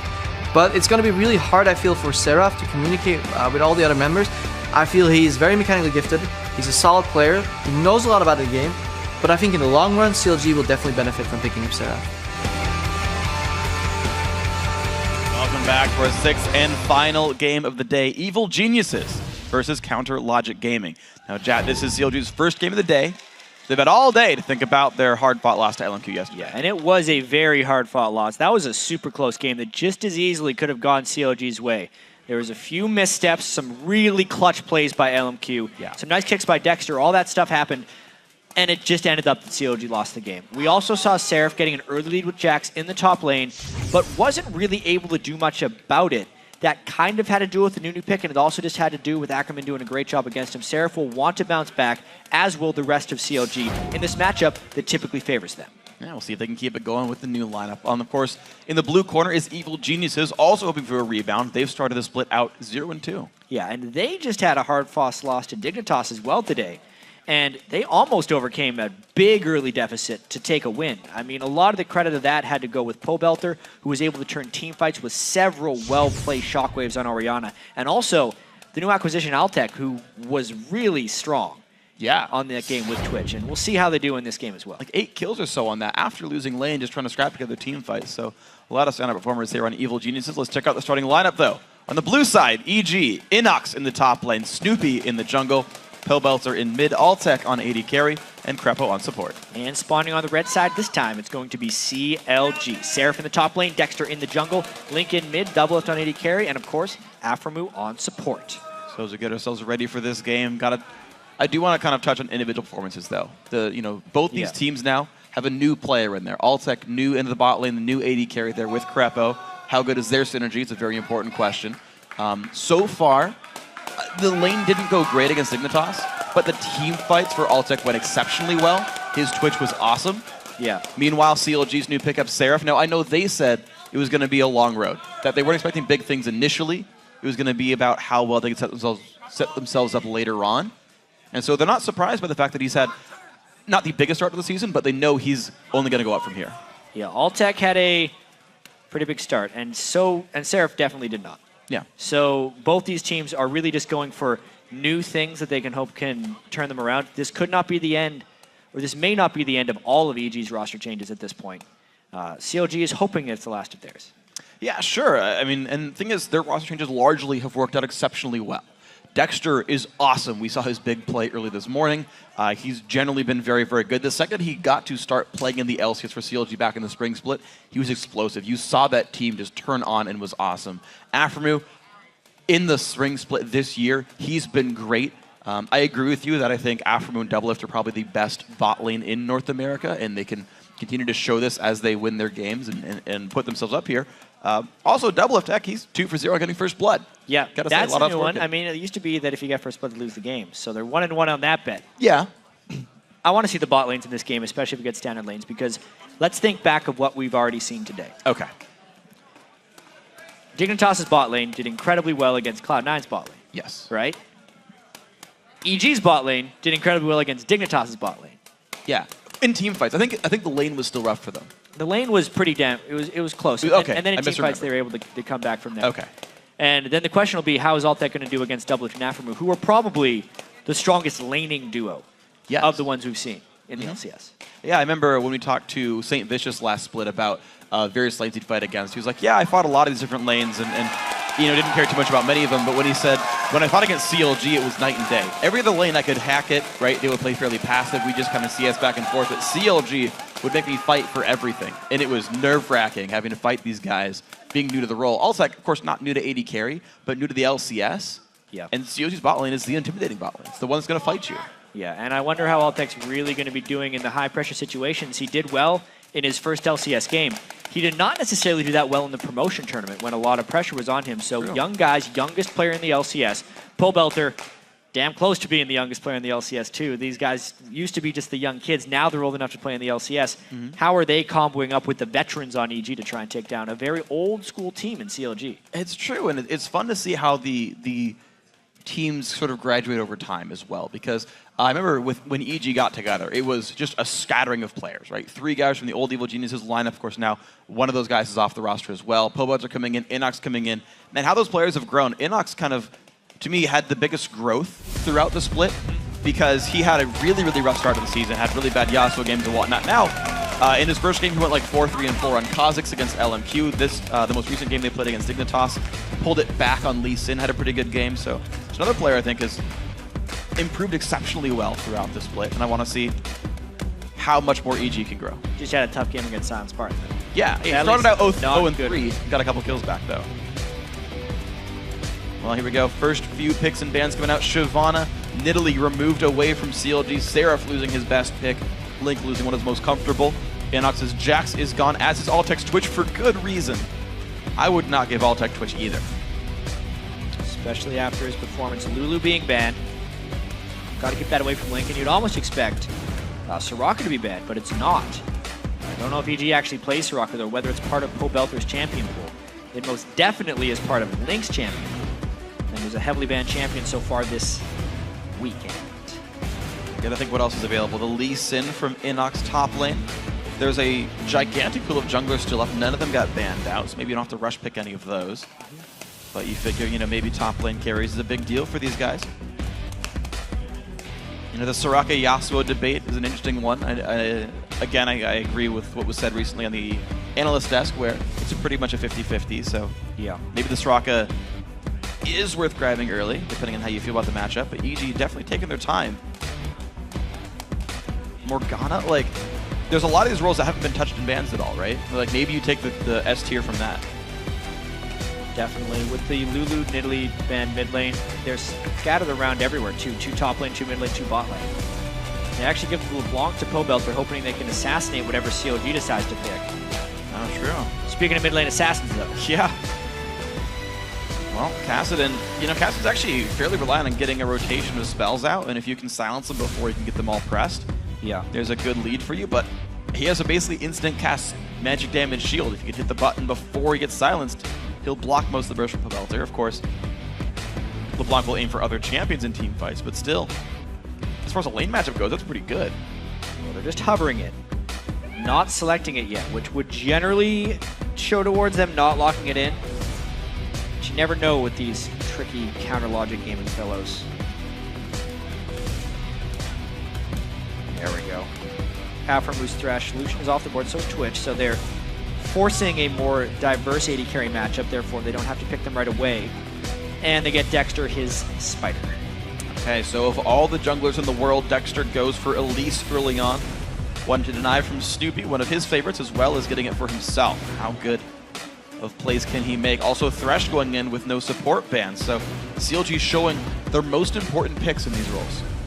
I think, if nothing else, teams can take notes and say these are what they're going to value with everything on the table. I mean, they're also the picks that have the most overall utility and aren't necessarily that counterable. You don't think, oh, they picked Thresh. That means we can pick a support. Try Morgana. Yeah, I typically see that, for what it's worth. It's true. Morgana's pretty good against Thresh. Well, Snoopy also going to keep the hover going on Kha'Zix. The interesting thing is that's actually a flex pick because Inox has played that before, so you never know for certain, but I think these would be fairly smart picks for them. The top laner is still not shown, nor the AD carries. With the top 2 off the board, they're like, yeah, we'll wait a while and go for counter picks in both cases. Counter picking is the name of the game here. After the first pick, LeBlanc. I mean, CLG can do whatever they want with the mid lane pick. I wonder if they don't necessarily want to show their AD carry blind, but they're going to have to do something here. Do they save their top laner for the last pick, or do they save their AD carry for the last pick? To me, is the question. To me, top lane makes the most sense if I'm just kind of thinking about it. If I don't know the champion pools, I don't know the strategies at play necessarily. You just got to figure. At this point, you see 3 champs on the enemy team. You can pick your AD carry. Yeah. Like, aside from fighting like Sivir versus Caitlyn, which is kind of a garbage matchup, like, you can pretty much go for whatever you want once you see, like, okay, I can deal with this. We also know that against EG, it could be a top lane Kha'Zix. Inox has already played top lane Kha'Zix.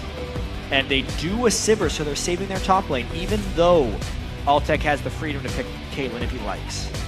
This will be interesting. Will they go for that kind of matchup? Corki's a big champ he's played in the recent past, although Sabre's Corki's a pretty fun matchup. You can kind of deal with that with spell shields. See if that ends up being the pick anyway. 40 seconds to go still. They know it's casted in mid. They know it's going to be a blind pick top lane. Will it be Kha'Zix blind? Will it be maybe a Lee Sin against whatever? A Renekton blind? A Ryze blind? Like, Inox has a lot to choose from, to be completely honest here. How deep does the champion pool go? What does he want to pick here? I'm just mesmerized by the age difference here of Krepo and Altek. Yeah? He is truly the youngest player in the LCS here. It's so different not seeing Pete sitting right behind Krepo, or beside Krepo. 3 years those guys were together, now their second game in the LCS. Interesting. So Vi comes out for Snoopy for hardcore engage and lockdown. That is going to make Link's life a little bit difficult. But if you get some really good lanterns, crazy stuff happens to Vi, and she's in the middle of your enemy team. Not the best champion to gank Sivir with, to be fair, but yeah. Or even Cassidy. Cassidy's going to suck him in all the way through a lantern. Yeah. He's going to end up in the Nexus. He's got teleport too. I'm just saying, it's possible. Can you time that? I think you have to go too far to I think Vi goes pull Vi away. Yeah. Anyway, they get their last pick here in the top lane. Seraph. Will he pick a standard top laner to go up against the top lane Kha'Zix, or will he just end up going with something like Renekton? Kha'Zix definitely going to be a late game scaler. They typically go for the carrying, and it's going to be Aurelia here for Seraph top lane. Interesting one on this. Well, we did just see the OGN finals last night. If any of you were awake for it, that are currently viewing right now, there was a decent amount of Aurelia in that one. One matchup was Aurelia versus Lulu. This time, Seraph, Korean top laner COD assigned, tries to break out the Aurelia against Kha'Zix. Should be an interesting one. You figure he'd learn notes from Save anyway, being in the same team as the guy. Like, yeah, gotta feel like you're gonna share some champ pools in that case. If you want to be a substitute, you might as well know the same champ so you can pull the same strats. But Aurelia Kha'Zix top lane, not one, I think is very common. But we'll see what plays out as the match begins. Let's total up the votes online and see which team you guys have picked. According to LOLesports.com, 88% of you think that CLG are gonna take the win. But you can keep updating your vote throughout the game by sending either hashtag EGWin or hashtag CLGWin to @LOLesports on Twitter. Actually, it's interesting because today has been full of largely one-sided online votes. Yes. Well, when you're looking at the schedule, it did look like it was a game of one-sided games. True. The Dignitas upset we just saw was the biggest one. Still one-sided, though. Yeah. And the other games necessarily weren't that one-sided. We had a lot of close games, a lot of long games to start the day. CLG, I feel like they're going to be a little bit angry after this one. Yeah. Especially since acquiring Dexter. When CLG has gotten a loss that they shouldn't have necessarily gotten, and they have a weaker team with their next matchup, they have generally crushed them very quickly and mercilessly. So I think CLG is going to be coming out with a lot of aggression, unless they're going to dial it back a little bit, because the aggression is actually kind of what got them hurt against LMQ. They made some very bold calls, going for Baron 18 minutes in, and maybe they need to dial it back. We get to see if it's an angry CLG or like a defeated, sad CLG that has to play more. Like a passive-aggressive CLG. It's like, we're going to win this game. We're going to make you suffer through it. Maybe go for that one. The twisted CLG, maybe that's going to be the case here, but we're getting ourselves onto the rip. The fans are ready. I am ready. You guys at home certainly are ready because you're watching the stream right now. 15 seconds in. Evil Genius is leaving their base on the blue side. Neon Strike Vi pulling up the rear. Inox leading the charge there. Doran's Blade opening. A lot of damage potential for both these top laners. EG still 5 strong. Not a normal setup, actually. Definitely not. EG did the identical level 1 strategy in 2 of their games that they're on red side. What's their blue side strategy? Walking into the brush and getting spotted by the Voltal Spiderling. Nice check there by Dexter. So, time for plan B for Evil Geniuses. I think it's interesting that Pobelter started with a Crystalline Flask against Kassadin, who he should generally been bullying a little bit early, whereas Link started with the Doran's Ring. Maybe the Kassadin is actually, I mean, I guess with the Q poke, he could actually outduel Pobelter early, and he's going to need that sustain from all the free Qs that Kassadin's going to get. Level 1 base damage of the Kassadin are not pretty bad, actually. It's the rank ups that get a lot lower, so. Ooh, the early Trinket Ward down over across the wall. They're scouting for lanes. Yeah, they are. Can EG find the matchup they're looking for? Right now, though, CLG, all of them attacking into the blue buff. So they're all over on the western side of the map. They put their own Trinket Wards down looking for the right matchups. Minions have I see CLG waiting around in this brush. Ping's coming out. This is a nice brush. EG going back to mid. COD's waiting in. They won't know COD's there. They have Corki. Yeah, they could potentially scout with the Foss Bomb, but that would put them in range of a Thresh Hook. Oh my gosh. Wow. Inox nearly got himself killed, but EG now know about this. The chain's gonna land. Dexter's got a flash, but it stays on him. The binding, the Spiderlings were in the way, and Dexter's gonna get away from this one, but will they go for round 2? Yeah, Crepo couldn't throw the hook through, but he gets hooked out too! He stays too far, takes a bunch of damage. Summoner Heal is burned, but now EG are forced to run away. Alltech down to half HP, Inox low as well. Phospho Bomb reveals CLG. How long are they going to spend on this blue buff, and who's going to end up getting it? Because both teams are actually pretty low with some ward control. And there are mid laners farming lanes. Another hook! He catches onto Alltech, forced to flash. He pulls Afromu in, but Inox is now low. The re-engage on the side. Afro is burning down right now. He will survive the ignite. CLG now forced back, binding now on the double lift. Another Q coming out. These guys are running out of mana at this point. Someone's got to stop doing this at some point, because how long can they stay on this blue buff? No one is going to lanes. Inox does have teleport. He might actually go back and teleport back in, depending on which lane he wants to go to. He's going to go for the recall now and head, I'm guessing, bot lane at this point. There's the pings. CLG have sent their dual lane up to the top. Looks like EG are going to be forced to do the same, and Inox TPing with some new potions. Looks like 5 of them. Down to the bot lane. Snoopy's got to be careful. His team has forsaken him. And CLG now in control of this part of the map. This is absolutely ridiculous, Freak. They have been on this blue buff. It is now 3 minutes and 20 seconds into the game, and they're still fighting over it. AD carry's finally going to lane. Now the support's the last remaining fighters. And keep in mind, Seraph now, he's not gotten to the bot lane yet. Inox has been there for a couple of waves now. He's starting to get an early golden XP lead, and it's actually freezing in towards him. Seraph is going to have to break this. Meanwhile, at blue buff, Afromu, the only person invading right now. No one going for the blue buff. Dexter's already went back for red. That last fake out by Afromu could be great for getting back into this game. Well, the blue buff at 4 minutes. The trinket wards are coming back up now, so Crepo can put a ward on the river in a couple of seconds to help secure this, but looks like at this point EG are finally safe. Dexter with the smite. I mean, grab this. Can Snoopy even do it at this point? He's at half health coming into this. He does have smite, but it's actually going to be a pretty close fight. Yeah. Q start Vi is not super high damage. You can't do it. Passive backup. Snoopy's got to have a really hard time with this with 200 health left. Oh, the buff tethers. No. Snoopy's not going to get this without help. He is in so much trouble. Link might kill him if he's trying to stick around until the end here. He could just flash ignite him. Okay, he gets his smite down just in time. 390 damage. Snoopy's level 2. All right, Battle of the Blue Buff has been victorious, but all the meanwhile, because it was on a ward, Dexter is counter-jungling him. COG coming out, the victors in the Blue Buff Battle of 2014. It's going to be there. There we go. Dexter will finish off the rest of this camp to get the timer. 9:45 the respawn of this one. Same for EG's Blue Buff. So both those going back at the same time. They actually might cross paths soon at the Wraith camp. Dexter taking that one down. Will he lay a trap for Snoopy? No, Snoopy's going to recall. All right, this is so interesting because of all the different lanes that are getting affected. Let's pull both the dashes away. Oh, whoa! Sneaky moves. Good damage down. Dexter at 250. He's going to have to recall back soon. Because of the time spent at the blue buff, it was varying for every role of the teams. Doublelift went to lane before Alltech, so therefore he is ahead.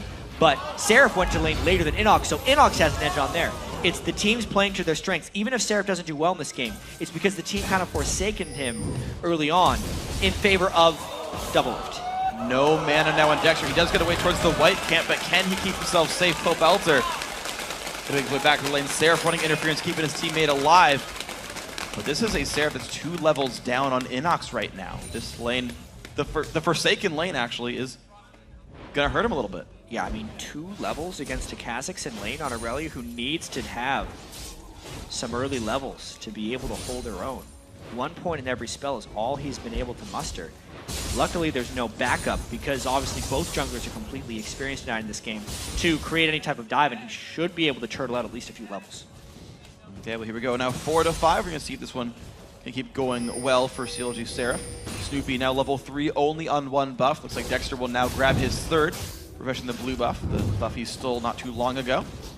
Spiderling staff, but there's the smite, and he's going to be almost level 4 at the continuance, or at the conclusion of this camp. Crazy that the first blue buff was taken at 6 minutes and 30 seconds. Usually you get the second one a minute from now. Yeah. Well, it's going to be 5 minutes from now, guys. Evil Genius's Inox soon to hit level 6, so you can win a trade when that level happens. Get anything out of that one. Right now, Seraph still on the back foot. 23 to 36 minions right there. Lands the stun. Going to take a lot of damage on the back foot, though. Seraph, maybe not the trade he wanted. 200 health left, all for caster minion. Yeah, definitely not worth that one. He uses his final mana potion to maybe help out with some spell usage if Inox decides to dive him. Dexter also having to wait around in case of a dive. It's a big distraction for CLG now. The lane, though, it's a good number of minions. EG Inox now not in the correct spot. Those could be very dangerous. He's level 6, though. Has the evolved stealth. There's Seraphine. Goes for the stun. Dexter he's going to have to do what he can with this one. Pink board comes down. The trade comes in. Inox, though, he's got to be careful. A lot of health lost. Jumping away, though. One more hit. And first blood goes to Seraph. Well played, CLG. Wow, what a bait they were able to pull off right there. Seraph life leached enough up with his potions as well. And then Dexter shopping with so many wards allowed him to gank that level 6 lane. So much foresight and then execution by CLG to give themselves an actual pretty big early edge. There we go. It's going to be a 1,200 gold lead to counter Logic Gaming. Alltech and Crepo forced onto the turret, 37 to 60 in minions. Big damage. Alltech, one hit from Dead, forced to flash away with Summoner Heal. He'll survive this, but Crepo, he's in a 1v2. Just to talk about how big that Seraph kill was as well. That's the only lane that needed help. Doublelift and Aphromoo are going to be fine. They're so good already, and they made it to lane early, so they're not going to lose that matchup. Seraph was the only one going to lose because he was there late. Yeah, Belgium's got to be careful. Link, Dexter going to go in, the flash in, the high damage. That's going to be another kill coming in. Dexter gets the credit. 2-0 CLG. Dexter helping where he can as well. Denied on experience, but made very good ganks. And now he's level 6. He's completely back in the game. Great job. Absolutely phenomenal by the individual members of CLG down the line, turning everything back. So Doublelift, Aphromoo, they forced the recall back from Alltech. A double Doran's Vamp Scepter for him as he makes his way back into lane. CLG going to get their own recall, but with 72 minions here on Sivir, got a lot to go for. Yeah, Sivir's not the type of AD carry who normally has the big lane advantage, but because of the level advantage that they were able to give Doublelift, he's been able to press that edge. He also probably wants to wait a bit until he can get a BF sword straight up and then really take over. So 1,260 gold on Doublelift as of now. A couple more waves and they might want to go. You can usually gauge about 100 gold per wave. It's the general estimation. You're going to get a bit more on this. Sure. But this is like ambient gold, maybe with a couple CS. Yeah, see? There you go. Can't gauge it all the time. There you go. Well, it's going to be the last hit here for Alltech. Yeah, 42 gold, +1 for Crepo. Nice spell shield there. You can see, again, the damage is not even possible. I like the Sivir against Morgana. It's working. Yeah, Doublelift, as long as he can maintain vision on Morgana. That's one thing you want to do against her is actually shove her in as much as possible in the lane. It makes it way easier to dodge and avoid her bindings because she can't shoot them through the minions. Look at this. Dexter, though, he kept timing on this red buff that he stole. Puts a ward down to secure himself. Actually, there's one right above as well, so there's no way he's getting stopped. Trinket ward comes over the wall, but Poelter's a little bit late. Inox, though, shows up. Dexter's got to be careful. Can he jump the dragon, keep himself safe? Will Link and Seraph be enough, though? Big damage comes in. Elise forced away, and now comes the re-engage. Inox is low, but here comes Snoopy. Seraph will fall to 1-for-1, though. Dexter sends the parting gift as he gets away. Link, though, his ulti available soon, puts a spell shield onto himself, jumps the wall, gets away safely. Just barely enough range to jump that wall as well. They got collapsed on pretty hard there, and both top laners end up giving their life. Not a huge overall trade. They're looking to dive down here, though. Big damage and all. He's got to be careful. No summoners up whatsoever. Damage comes out, and the Q lands the fadeaway boomerang. Crepo now stuck level 6, puts the ulti down. The box to be traded back and forth. Spell shields come out. He flashes, he binds. Summoner spell, heal used, but there comes Inox to turn one back around. That was still a pretty awesome play by Doublelift from Aphromoo. Throwing out the first half of the boomerang, grabbing the lantern as it comes back. It's like drawing a triangle with his boomerang and his body together. Let's look at this one more time. 2 people diving level 6 on level 5s is a very aggressive move. They start the tower tank, get out of the tower tank, and then just wreck him with that boomerang blade. Unfortunately, there was a teleport in to come in and finish off Aphromoo afterwards, but they got the BF sword and the kill on a Doublelift, which is really what matters. And look how little damage Bobo just dealt to Link right there. That was basically a full combo that was blocked by mostly just the spell shield Q of Cassidy. That pick's working great. And it's a pretty defensive build by Link as well. He's actually built an all magic mantle. You add that to the fact that Cassidy just naturally takes 15% less damage from magic damage, and he's going to be very tough for Pobelter to assassinate. You can see him pushing in now. 12 minion lead. The minion clear going back and forth, working pretty nicely for Link overall. 10 CS after this wave. Level 9 now on him, so the maxed out Q is there. 2 points in Force Pulse. Snoopy going for the early Dragon attempt, but you know, let's see how good their control is right now. They're pushing in for a pretty hard double up. Will solo the top lane, but CLG will not contest the Dragon. They do get a turret for it. Good call there by EG to be able to get the Dragon. They were going to lose the turret anyway, and now if they can get a blue buff afterwards, it becomes even better. As long as they don't lose a mid turret or give too much free farm to double lift over in the other way. It's going to be the smite from Snoopy to secure it, though. That does mean there's, I believe, actually I'm trying to think about if Pobelter has a blue buff right now. I don't think he does, because I don't, oh he does, okay. There we go, has it for half. So they did secure that for themselves. So buffs are starting to go a little bit more EG's way, but they haven't found a whole lot really under control. They got a Dragon, but they traded for it. Yeah. They've had very few unanswered advantages. But unfortunately, you know, it's a 2.7 thousand gold lead for CLG, and they haven't really turned it on yet. We saw the previous Cassidy, when he had level 16, he really started going. And CLG does have a lot of control and move speed with this composition as well. The Sivir plus the Cassidy, even the Elise and Thresh with the combos, is not the same as the Elise Morgana combo stun-wise, but it's still really darn effective. Now they're pushing for strong up the mid lane. Finding dodge by Aphromoo. Didn't even flinch, just kept walking downwards. Knew he juked it. Snoopy going to dodge away from the hook as well, but this is going to mean mid-turn taking a bunch of damage. Engage in from Snoopy, but the team is still going to be safe. Dives in anyway, double lift. Big damage there, takes a whole bunch of pain and gets taken out by Inox. Does not click the lantern, and Aphromoo left empty-handed. That was CLG thinking they could finish the turret when they really didn't have enough damage. Double is shaking his head after that one because it was a bit of a big mistake. Greeding for the turret. CLG can't be as greedy in this one. EG, that's basically how they've almost won games. They almost beat Dignitas because Dignitas went a little too aggressive. CLG went a little too aggressive there. Okay, so one kill back, mid-turret just barely standing. Look for this one though, big damage and all. He's forced away. Pobelter has to answer back, get some damage on Aphromoo. It's gonna be these guys running back away one more time. And now it's gonna be the Wraiths taken up here pretty securely by Dexter. This bot lane fight as well, Inox versus Seraph. I gotta keep track of early kills and deaths, definitely going Seraph's way. I think he's, not falling over. He's turned the lane around. He's also got a CS lead. Yeah. Now, despite the early downfall. But Inox was able to teleport into that top lane and pick up a back end kill almost. He didn't earn much of it. And then Seraph did finish his turret there. Yeah. They're not ending up fighting each other too often. It's really going to be about how much farm the team is willing to allow them in the side lanes. Normally for CLG, you'd see Double Lift up there taking that farm, but they need him in the mid lane. Take down that one shot. Link just trolled Double Lift there. It's like, even that lane you didn't click, you don't even have one now. Double Lift once again sad, but the turret does go down, so CLG, kill score is close, but they've found better places to go on the map. All 3 outer turrets for them.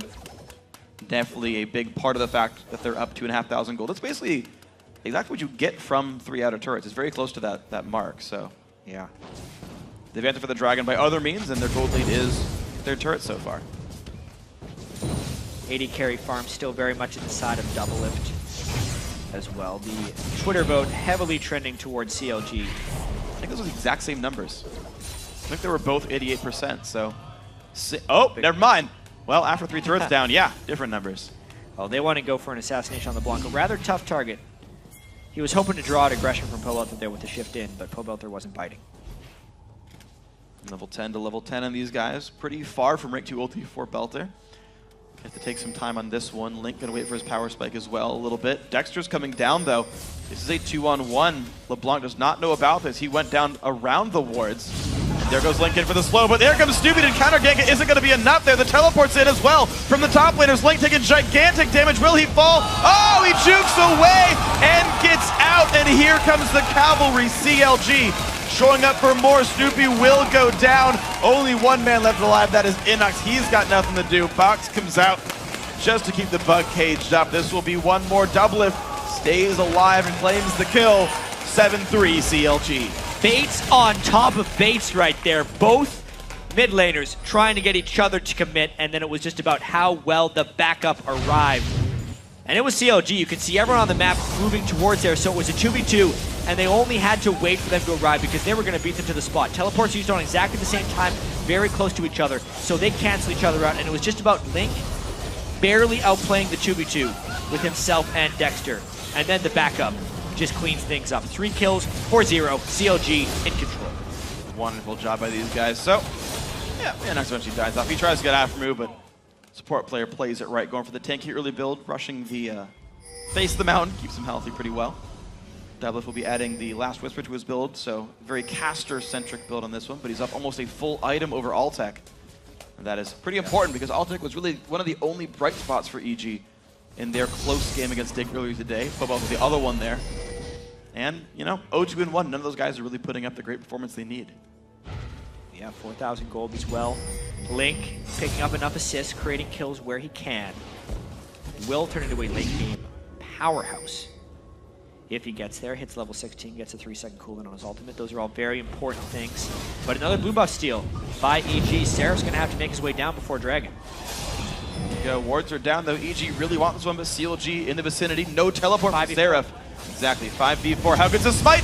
Looks like it's picked up by Snoopy there in this one. There comes the dive on in. 1 kill picked up. Dexter forced away. And now the chase on in. Morgana, he will catch Doublelift as well. Down goes Sivir. 2 for 0 EG.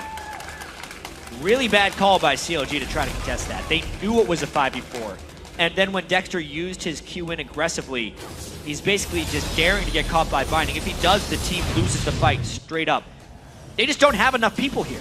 If you're going to try and smite steal, he needs to do it from farther back. He fully committed for it. Spiderlings did not block the binding. And then EG knew they could all dive in as relentlessly as possible because there was no backup. Because they got kills as well, they can get the Dragon and very well come close to evening out this game. CLG might try to stop it though. Seraph for full health. Dexter's not around though. It's another 4v5 hook on a Karpo. Smite comes in for Snoopy. CLG wisely actually back away this time. But Pobelter will land the chain onto Seraph. Tries to keep out of range as best he can. Damage comes in. Ulti chain bind as well. But here comes Dexter. Doublelift in the wing soon as well. Link goes back in. They know he's got backup. Pobelter, he's got to be careful. Good play. It's the flash from Belter. Jumps away. Link can't quite get in range. The clone goes down.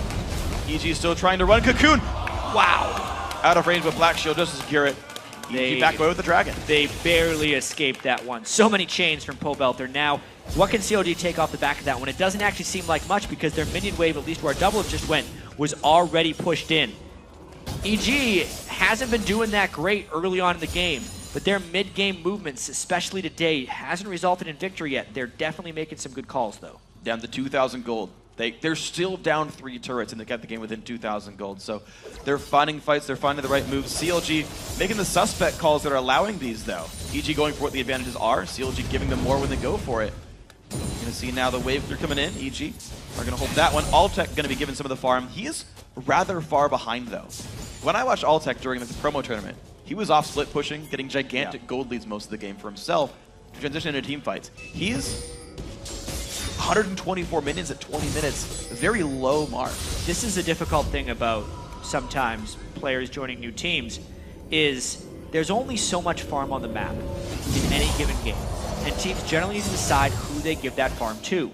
Inox is a carry top lane player for EG. So in this game and in most games, he is taking those free lanes that Altec would otherwise need to take. If they split themselves up 1-3-1, then they become actually very weak to initiations from the Sivir and the Kassadin, which is difficult in this game, which is why Altec hasn't really had much time apart from the rest of his team to try and pick up farm. It's a difficult situation that they're in, but it's what they got to do. Lays down a full item because of it. Last Whisper compared to not there across the AD carries. Pretty big deal. Link making his way back down to the bottom lane. Looks like he can play as a primary split pusher and get away with it pretty securely. They're not nearly as afraid of getting initiated on, though Snoopy has Vi, so they should be very aware of this. We'll see. And if he tanks up on Vi, it's going to be pretty scary as well. He's trying. There's not a huge amount of damage for trying to retaliate if they can get enough people on top of Doublelift. Yeah, CLG's, I guess aside from Sivir, fairly single target focused. Yeah. And it's pretty targeted as well, like you click on the guy, so it's not like Snoopy will tank skill shots. He can largely get ignored. Ulti in on a Sivir. Do they have the damage? Engage comes in from Inox as well. The ulti's being popped, flash forced away. Now can the Q land from Snoopy? The flash Q is going to land the flash in from Inox. He will secure the kill with the passive. They both flashed in for that one, and CLG again going hard for a turret. This time they get it and Doublelift gets away, but it cost them a kill. And it costs Krepo his ultimate at the bottom side of that one. The Lantern getting him away easily. Altec battling Link, and Link barely caring about this. Look how far back this Corki's forced to play. CLG now putting the members over here. Inox still top lane, so 4v4 for this turret. CLG heavily objective focused. Inox stays up top to get the one down, but CLG really wants more because they're down Seraph and they're threatening the teleport from Inox. They have to fall away. Okay, Zivir ulti is popping. CLG try to disengage. Looks like they do that successfully. Now, of course, Seraph has his teleport. Inox doesn't for 5 minutes. CLG can outplay the map because of this. Yeah, CLG is going to need to get some ward control up. They have the 3 sweepers and a lot of wards down right now. They need to make sure that they have control over the next dragon if they want to start pulling ahead, because they had a much bigger lead than this before they started getting a little bit outplayed map-wise by EG. Wow, big damage, though, in from Link. But has got to be very afraid. Dashes doubly to get away. He will be safe. One wouldn't have done it. I mean, with this acquisition of Seraph as well, Freak, we were wondering how CLG is going to do. Even Krepo, in the pregame, we saw that video feature where he said he thinks Seraph will be good for CLG in the long run. Yeah. But not necessarily right now, because just trying to work as a team, especially with the teleport top laner having to make so many big decisions. How long is it going to take for that to really hash out? Evil Geniuses, obviously with Altec, wants to improve this split, but they're not considered a top team in the LCS, and CLG wants to be a top team. They need to be able to make short work of teams like EG if they want to make it to Worlds. Well, 22 minutes, 53 seconds in. Still a fairly close game within 2,000 gold. CLG have successfully secured farm as a lead for pretty much every single role on the map. Gotta look out for the blue getting taken away very securely. EG, keep that. And look at this. This is another time their blue buff gets invaded for CLG when Seraph isn't there. Seraph was completely on the other side of the map. Yes, he wanted to get the lane shoving, but they lost control of the map once again because he's trying to get some of his farm back up. They can't let that happen in future blue buff invades. Well, it's going to let that one go there for now, and the other blue buff will go to EG on the left side of the map, so very similar times, and Snoopy will get this one for himself. To keep that gold flowing up. Level 12 on the jungle because he's part of so many buff trades. He's a level up on Dexter, who started the game out 3-1-3. Snoopy's 2-1-3. He's doing just fine for himself, making the plays. 1 kill down. CLG. They'll maybe look for the next turret to kill. They've got 4 so far, but that's where their gold's coming from. And if that dries up, I don't know what they're going to be doing for advantages. This next dragon is going to tell us so much. Snoopy needs about 200 gold before he can complete his Randwins, and that would be massive because he's going to be the one diving on double lift, and he needs that to be able to duel him. Otherwise, I feel like CLG can collapse back, kind of kill the one tank on EG, and then move through the rest of their lineup. But it all depends on whether the CLG actually gets to set up for a dragon. At the moment, they are preparing for this one, something they didn't do for the previous dragons. They're trying to take shots. Okay, well, Dragon's up in 3 seconds. The red buff, second time in a row, got stolen here by CLG, so they do go 2 for 2 on buffs for what it's worth. And I believe it's a red buff Seraph, so he's going to be a terror on that back line. Frost Queen's claim done for Krepo, Face the Mountain done for Aframu. We're going to set up for the fight there. Dragon at 2/3, EG coming in force. Push CLG away, Lantern over the wall is going to pull double lift in. CLG wants to try and stay together as a unit here. If they start splitting up, they get isolated, they get picked off by the LeBlanc, Kha'Zix, and Vi. If they stay strong, though, and have one person flanking in Link, that's the best team fight formation for CLG right now. Okay, well, EG's still trying to control Dragon. CLG tried for a second to push the bottom lane down, but they immediately pulled Link back in. But they've got the ability to push lanes in for the most part. They've got the inside track on that tier 2 bot. They could trade if they wanted to, but they want to fight for Dragon. They don't want to just trade objectives. EG looking more aggressive. It's a bit of a skill shot war, too, if a Dark Binding can land or if a Cocoon can land. But EG doesn't actually want to burn their Dark Bindings too early because that could mean they get dove on very quickly and have no way to retaliate. So Krepo was actually holding on to his spells and just poking with Tormented Soil, surprisingly. Interesting stuff indeed. Now Pobelter trades his ulti for the spell shield of double lift. That's going to be a long early cooldown. They'll come up at similar times. Snoopy looks maybe for the engage. Link has gone down to push the bottom lane. CLG still not really getting anything for this except some extra farm on Link. EG try one more time for Dragon. It's actually losing some health this time. Double lift. Ooh. The poke on a Vi down to 2/3. Link again was shoving. Level 14 on him to the 12 of Pobelter. A lot of poke down onto Snoopy from double lift. There's been a lot of dancing around objectives from the start of this game up until now. The first one they danced for about 2 minutes. How long will they dance here? Double lift. Great boomerang blades. And it's now less than 1 minute on Inox TP. If EG wants to randomly run up for the mid lane or the top lane or something, looks like they are going to back off. Link secures bottom tier 2 turret for the Dragon Dance. Nothing lost by the team, everything to gain. EG disengage. Yeah, that was really smart by CLG. They knew they had the stronger team fight, so they were able to hold strong with the 4 versus the 5 and still not get engaged upon. They would win this base race if they go for it. EG is in a whole world of pain right now. EG's going to trade Baron for this inhibitor right here. Look at this, they're diving for it, but CLG could get so much more than just an inhib. They're not stopping. Inhibitor turret will go down. Now inhibitor Seriously. under fire. Do they Here's know how the fast they attempt. push? They could get the game if they keep this up, and if Seraph can interrupt, he's going to try to interrupt with his ultimate on Aurelia. He TP's in. The Baron's still being hit a little bit. Inox, Cobalt, they're trying to get away. CLG still pushing it for the base. 27 minutes in. They've got turret number 1. Cobelter comes in. 4 men strong for the Nexus. Dexter gonna jump into the air. Turret number 2 is gone. No one's there to defend. It's just Cobelter. He's pushed away. The Nexus taking damage. They're still trying. Inox in the mix, but it's down to 1/3. Can they keep it going? Link is trying. Channeling is in her Peke. It's 1 hit from dead. It's gonna be the Nexus, and CLG win the game. What? That was just a great call by CLG, but a really bad call by Evil Geniuses. Yeah. Baron for inhibitor is a trade you can do. Baron for your Nexus. No. A total miscalculation by EG of CLG's pushing damage potential at that point in the game. I mean, yes, CLG made the right call, but what a weird way to win. Yeah. The game itself was very close. They just made a good rotational call. They went straight down the bottom lane, ripped out all the turrets, and EG really overvalued there. And superhero Seraph as well, teleporting into the 1v5 at Baron just to stop recalls. He died for it. That's a death where you say worth it in all chat. Yeah, that is absolutely what they wanted to do. I mean, the scores look very uninspiring in this game because it actually ended without conflict. You almost never see that. That was actually a base backdoor, if you actually consider it that way. I mean, sure they had the minions, but someone was doing Baron. What a weird way to win for CLG and close it. They kicked in the front door and no one was home. It was a robbery in the literal sense in that case, but of course a very good play by CLG. They ended the game with the gold lead. Not the kill lead, sure, but that's fine. They weren't playing for kills, they were playing for objectives. They were playing for turrets. The whole time. I mean, they had a huge turret lead by the end of the game. 8 turrets to 2. EG had almost no way to try and fight back. Yes, they took the mid turret, but the turn for Baron after the mid turret is just like not good. No. In any way. Like it was a nice move by CLG. Yes. Because they moved bottom lane, they get basically 2 turrets for the mid turret. Or they get up to the inhibitor turret and then don't even get the inhibitor. Unless the other team decides not to respond. Yes. And they didn't. And the thing is, all those moves were seen. So I want to go back to the Dragon Dance because it was really well played by CLG. They poked back and forth, again, knowing they had the inside track on the bot lane. Now, EG, I think, we see this a lot with Dragon trades where you shove up the mid lane and you make the other team respond to you because you're going to get mid turret. EG didn't do that. They all 5 stayed there, waiting at Dragon, a little bit suspect. But then, once they saw Link staying bottom lane, like, okay, let's go for mid-outer. Then they saw the rest of CLG showed up, and they kept going north on the map. And that was CLG was kind of one step ahead. They knew the mid lane turret was going to be taken, so then they went to bot lane. Yeah. And then EG tried to one-up them in a disastrous fashion. Yeah, and so, well, they got one-upped. It was CLG picking the win on that one. So let's head over now to Riv on the winning side.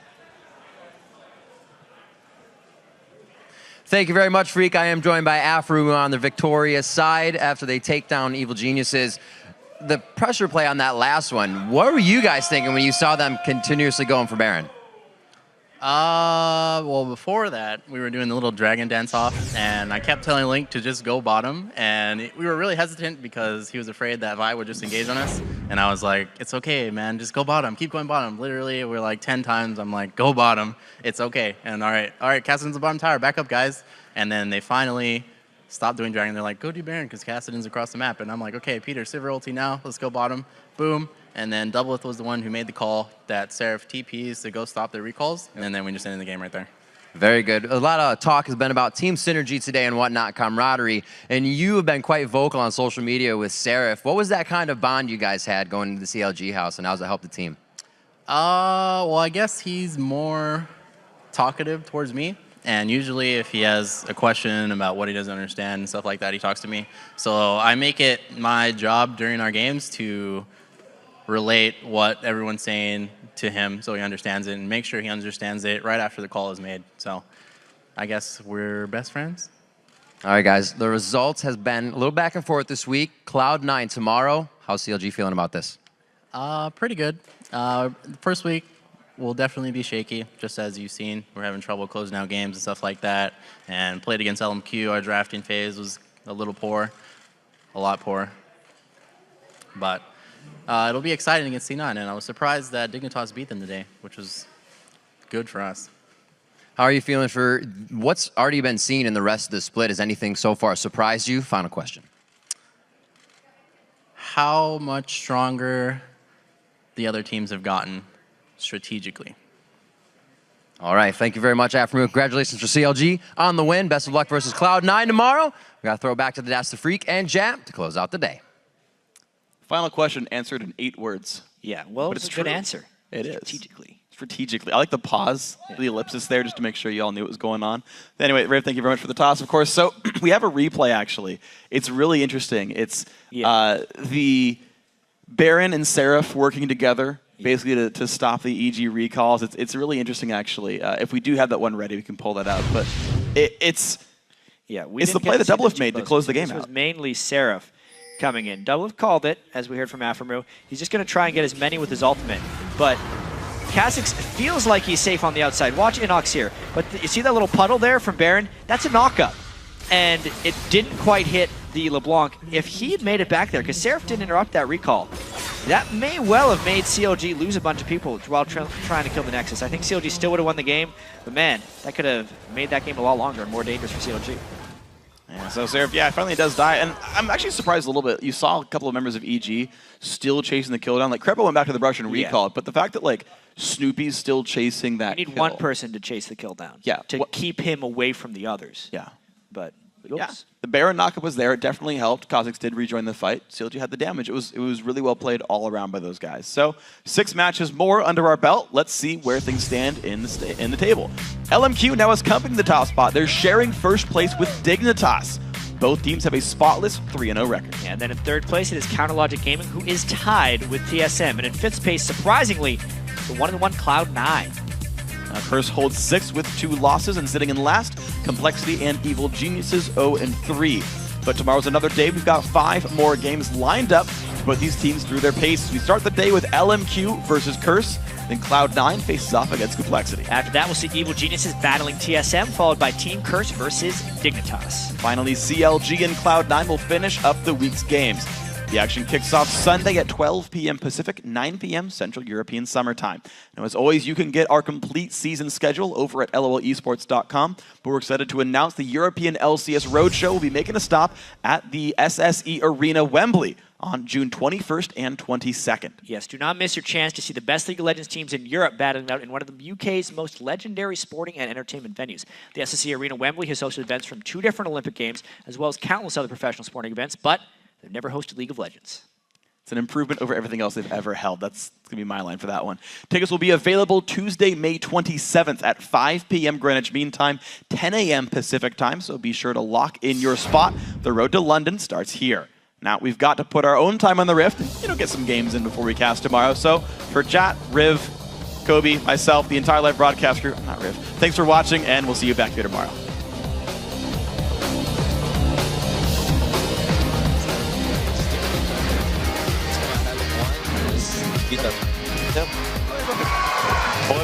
Yeah, good hope and just push right now. The disengage from TSM. Boy flashes. He goes straight into the fight. The Stranglethorn goes down, but they're already on the other side. Quas is getting big damage to him. Can't kill Turtle!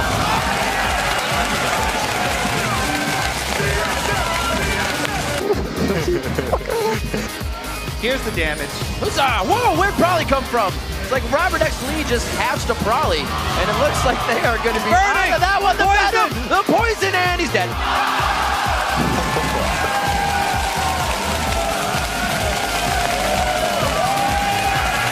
Give him a little bit more attack crit. He goes for it. Oh, he gets it. Snoopy coming up huge with the Kha'Zix smite.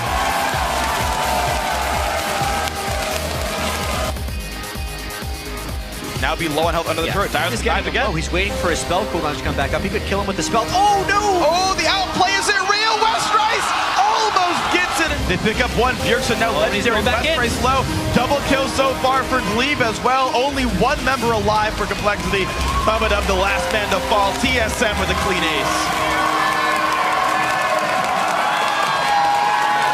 Skios gets ready to flank this team. Down goes the inhib, but there goes the engage. Kiwi gets low. He will actually be kept alive a few more crucial seconds. Elimination goes in, but the engage gets kicked back out of the team. And a 2-for-1 on the backside. High falls over. Sneaky getting chased down, gets healed up, but he will fall. Before the game, we always say clear calls, good plans. Clear calls, because of Monty. Monty makes it safe. Monty simple. Just hit this guy. Don't go in the tower though. Back up, back up, back up. There's lantern. Oh my god, we're so good at this game.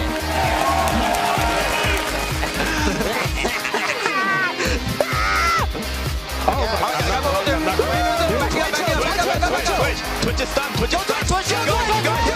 Twitch! Got it, got it.